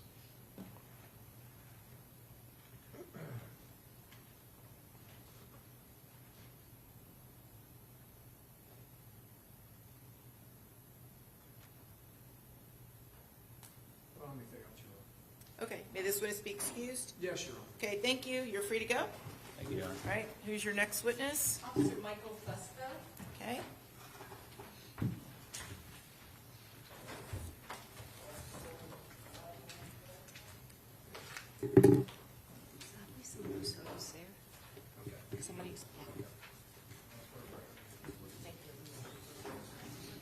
Hey, Judge, can we take a break, please? Sure, is this witness gonna be relatively quick, or no? Relatively quick, Judge. Okay, all right, like, how quick? Because we're probably gonna break at 5, will we be done by 5? Maybe not? Probably. Okay, can we wait till 5, or is it like, is that a yes, or can we? Okay, no, it's all right, okay, we'll take a quick. Okay. 2 minutes, we'll take a break, and if anyone needs to use the restroom, you can do it now, and then we'll wrap up with our last witness.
very good. Jury's back. Everyone have a seat. Next up is Officer, is it Michael Fusco? Yes, Judge. Okay. Raise your right hand, be sworn by the clerk. Do you swear or affirm that the testimony you're about to give will be the truth, the whole truth, and nothing but the truth? So help you God? Thank you. Okay, good afternoon. You may proceed. Thank you, Judge. Please state your full name for the record. Yep, Officer Michael Fusco. How are you employed? I'm employed with the University of South Florida Police Department. How long have you been with the University of South Florida Police Department? I've been sworn in for about, I think, 2 years and 8 months, but I was a civilian there as well before. Where is USF, the University of South Florida, located? It's going to be between Brisbane Downs, Fletcher, 50th, and Fowler, just quite a few blocks. And what county is that located in? Hillsborough. And what jurisdiction does the University of South Florida Police Department cover? 1,000 feet off of anything the university rents, owns, or leases. Now, you've kind of given a broad, I know the campus is big. Do you know where Home to Suites is located and Holiday Inn, that kind of 3 strips of hotels? Yes, ma'am. Where's that located? It's just south of Brisbane Downs and Spectrum Boulevard, which is part of our jurisdiction. Okay. Now, I'm going to go to June 23rd of 2024, the early morning hours. Were you working on that shift? Yes, ma'am. And were you a uniformed officer at the University of South Florida Police Department? Correct. At the time, I was part of patrol. What kind of vehicle did you drive? At that time, I believe I was in a marked Ford Explorer. Was that have lights and sirens? Yes, ma'am. Now, going to approximately 4:42 a.m. in the early morning hours of June 23rd of 2024, what were you doing? I was completing a traffic stop with a subject we just did a vehicle search of. Where were you located? I was on East Fowler and North 50th. Who were you working with? I had Corporal Frank Adams, and I had Officer, now Detective Diana Surratt. And you said you were on a traffic stop, is that correct? Yes, ma'am. While you were on that traffic stop, did anything unusual happen? Yes, ma'am. A sedan went through the intersection of 50th and Fowler and positioned their vehicle between Officer Surratt's vehicle and my vehicle, and got our attention and let us know that there was a shooting that happened at the Homestone Suites. Okay. You said sedan. Do you remember the type of vehicle it was? It was a Hyundai sedan. Was that a gray Hyundai Sonata? Yes, ma'am. Okay. And you said some individuals got your attention. How did that happen? What did they do? Yep, there's 3 individuals, 3 occupants of this vehicle. One individual exited the vehicle, and 2 other ones had loud screaming, saying that there has been shooting, and one of them stated that her boyfriend had been shot. Okay. And you said 3 individuals. Can you tell us what the sex of each of those individuals were? Yes, there was one male who was positioned in the rear passenger seat. I believe that was Mr. Howard. Then there were 2 females. One was Ms. Randolph, and another one was Ms. Turner. Okay. Ms. Turner was the one who was screaming that her boyfriend had been shot. Okay. Did you know their identities at that point? No, I found out later on. That's something that you learned later on? Correct. Okay. Now, when they said that, as soon as they said that, what did they do? They're screaming typical emotions when, someone has witnessed a shooting being involved. So they were very animated. Okay. And after they got out of their vehicle, did they do anything else? They got out of the vehicle once I was approaching mine to get in the vehicle to respond. They spun back around and traveled to the Homes to Go Suites as well. Okay. Did you realize they were going to leave again in their vehicle? No. What did you do when you saw, you said their vehicle spun around? Can you kind of describe what they did exactly? So when I got my vehicle, because I was actually in front of them, I had gone to the U-turn lane, and I didn't notice they were going the opposite direction until I was already driving on Fowler. So And what do you mean they're going the opposite direction? they're driving the wrong way of traffic. Okay. They're going westbound in the eastbound lane. And I think you said it was Armani Turner who was originally driving? I don't know who was originally driving. I believe it was, but I can't. You can't say for certain? Yes. Okay. But you said the male got out of the passenger seat? He was sitting in the rear passenger seat. Rear passenger seat. So one of the, if there's two females and one male, one of the females was Females. driving? Okay. Yes, ma'am. And after you saw the car go down the wrong way, going the wrong way on that street, what did you do?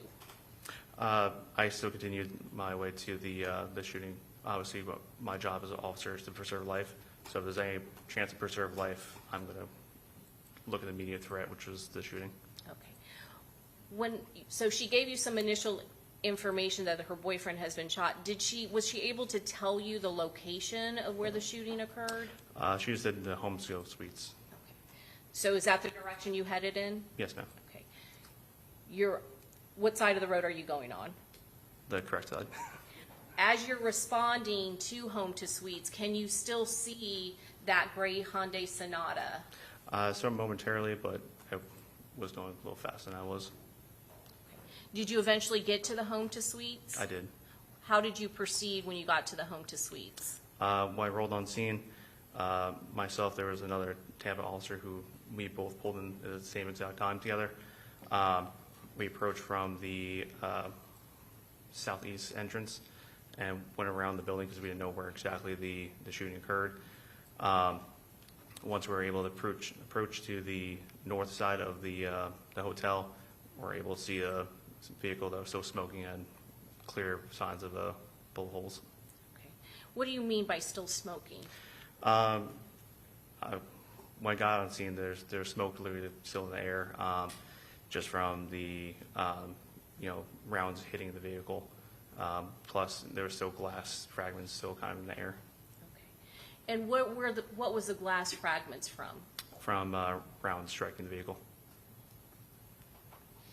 Is that the type of glass that the vehicle, that is in the windows of the vehicle? Yes, ma'am.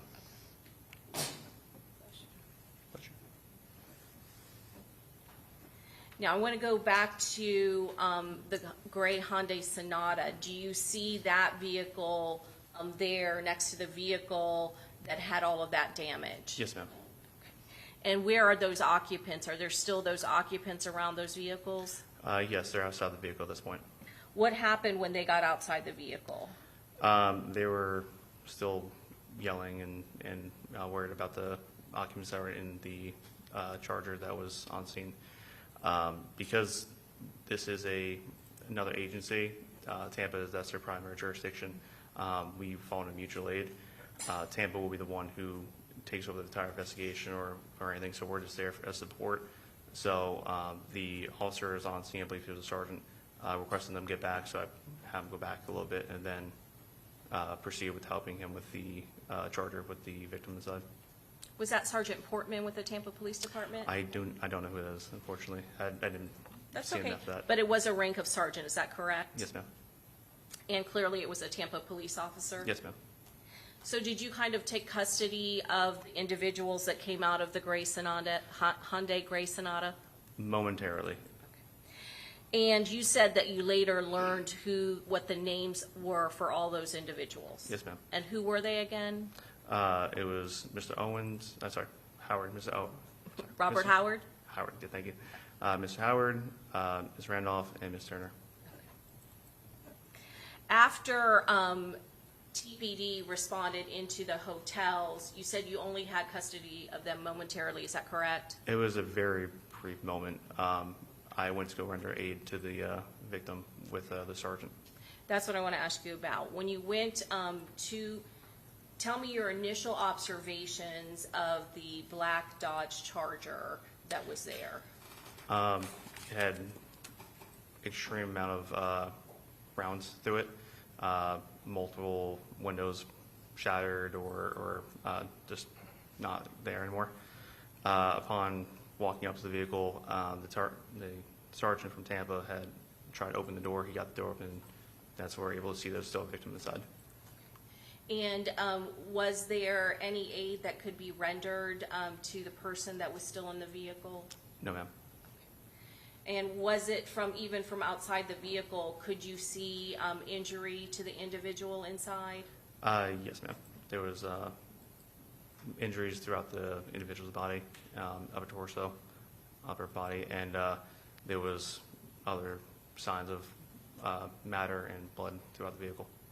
Were there any signs of life from the person that was inside the vehicle? No, ma'am.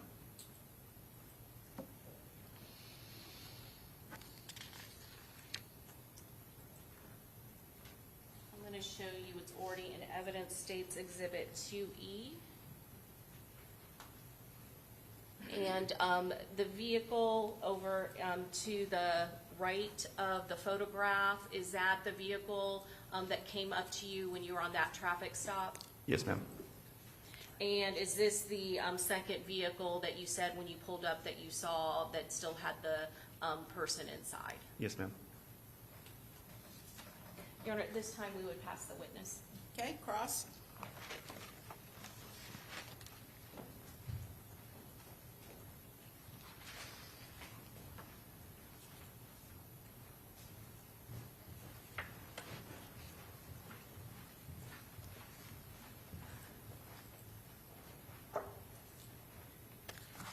Good afternoon, Officer Fusco, right? Yes, ma'am.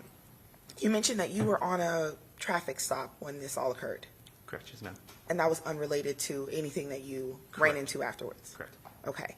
About how long would you say you were on scene at the shooting?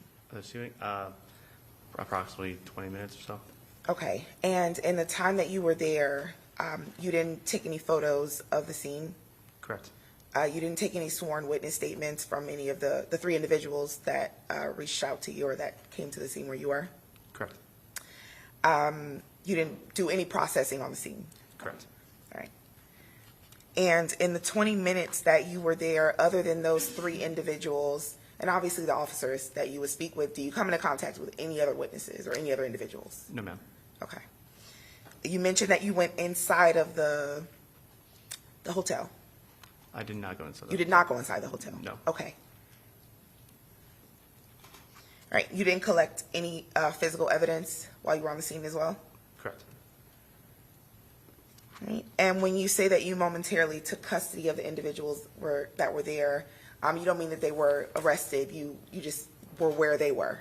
Is that accurate? Correct. Okay. All right. And you didn't arrest anyone on scene? Correct. Okay. All right. Is there anything else that you did on scene other than observe the individual inside the vehicle? I set up perimeter tape. I'm sorry? Perimeter tape. And you put up the perimeter tape? Yes. All right. That's No it. further questions. Okay, redirect. Just briefly, Judge.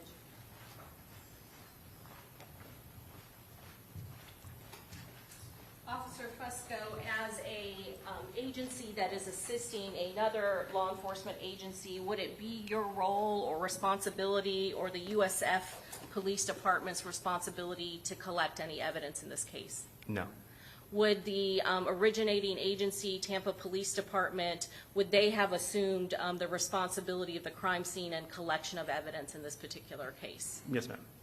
But as a fellow law enforcement officer, you would assist whenever requested by a fellow law enforcement officer, including one from the Tampa Police Department?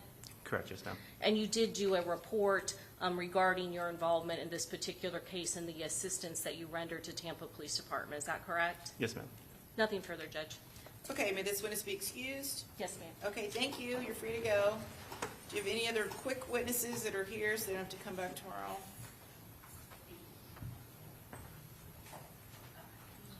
Judge, I don't think we need to call anyone else today. Okay, all right, very good.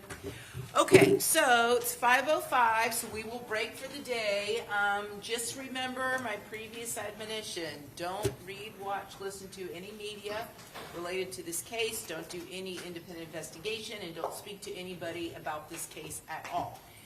We will begin tomorrow morning at 9 a.m. All right, so you all have a good evening. We'll see you tomorrow. All right.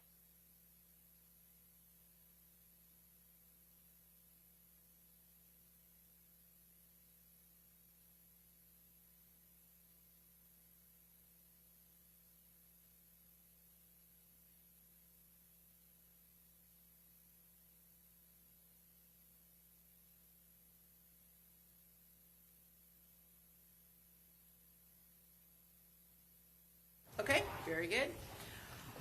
All right, so what's the lineup for tomorrow? Judge, I actually think this has a lineup, but hold on, I might be looking.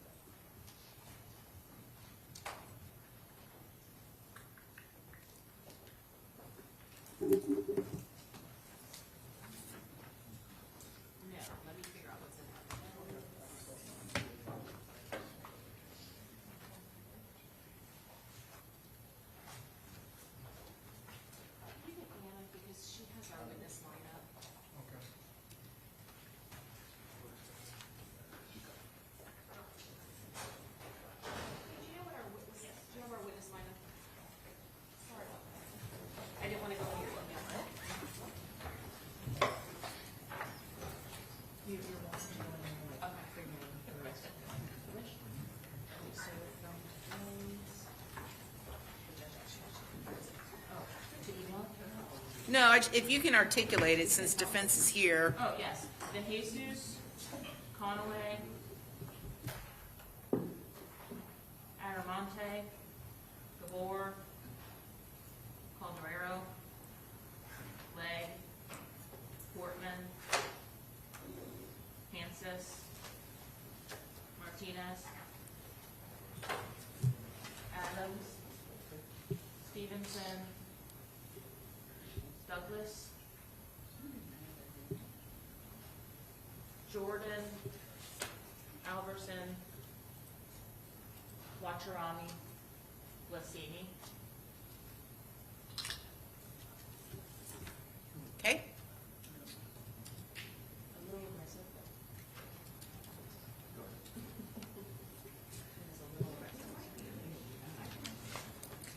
but. Okay, very good. So see you guys tomorrow morning at 9 a.m.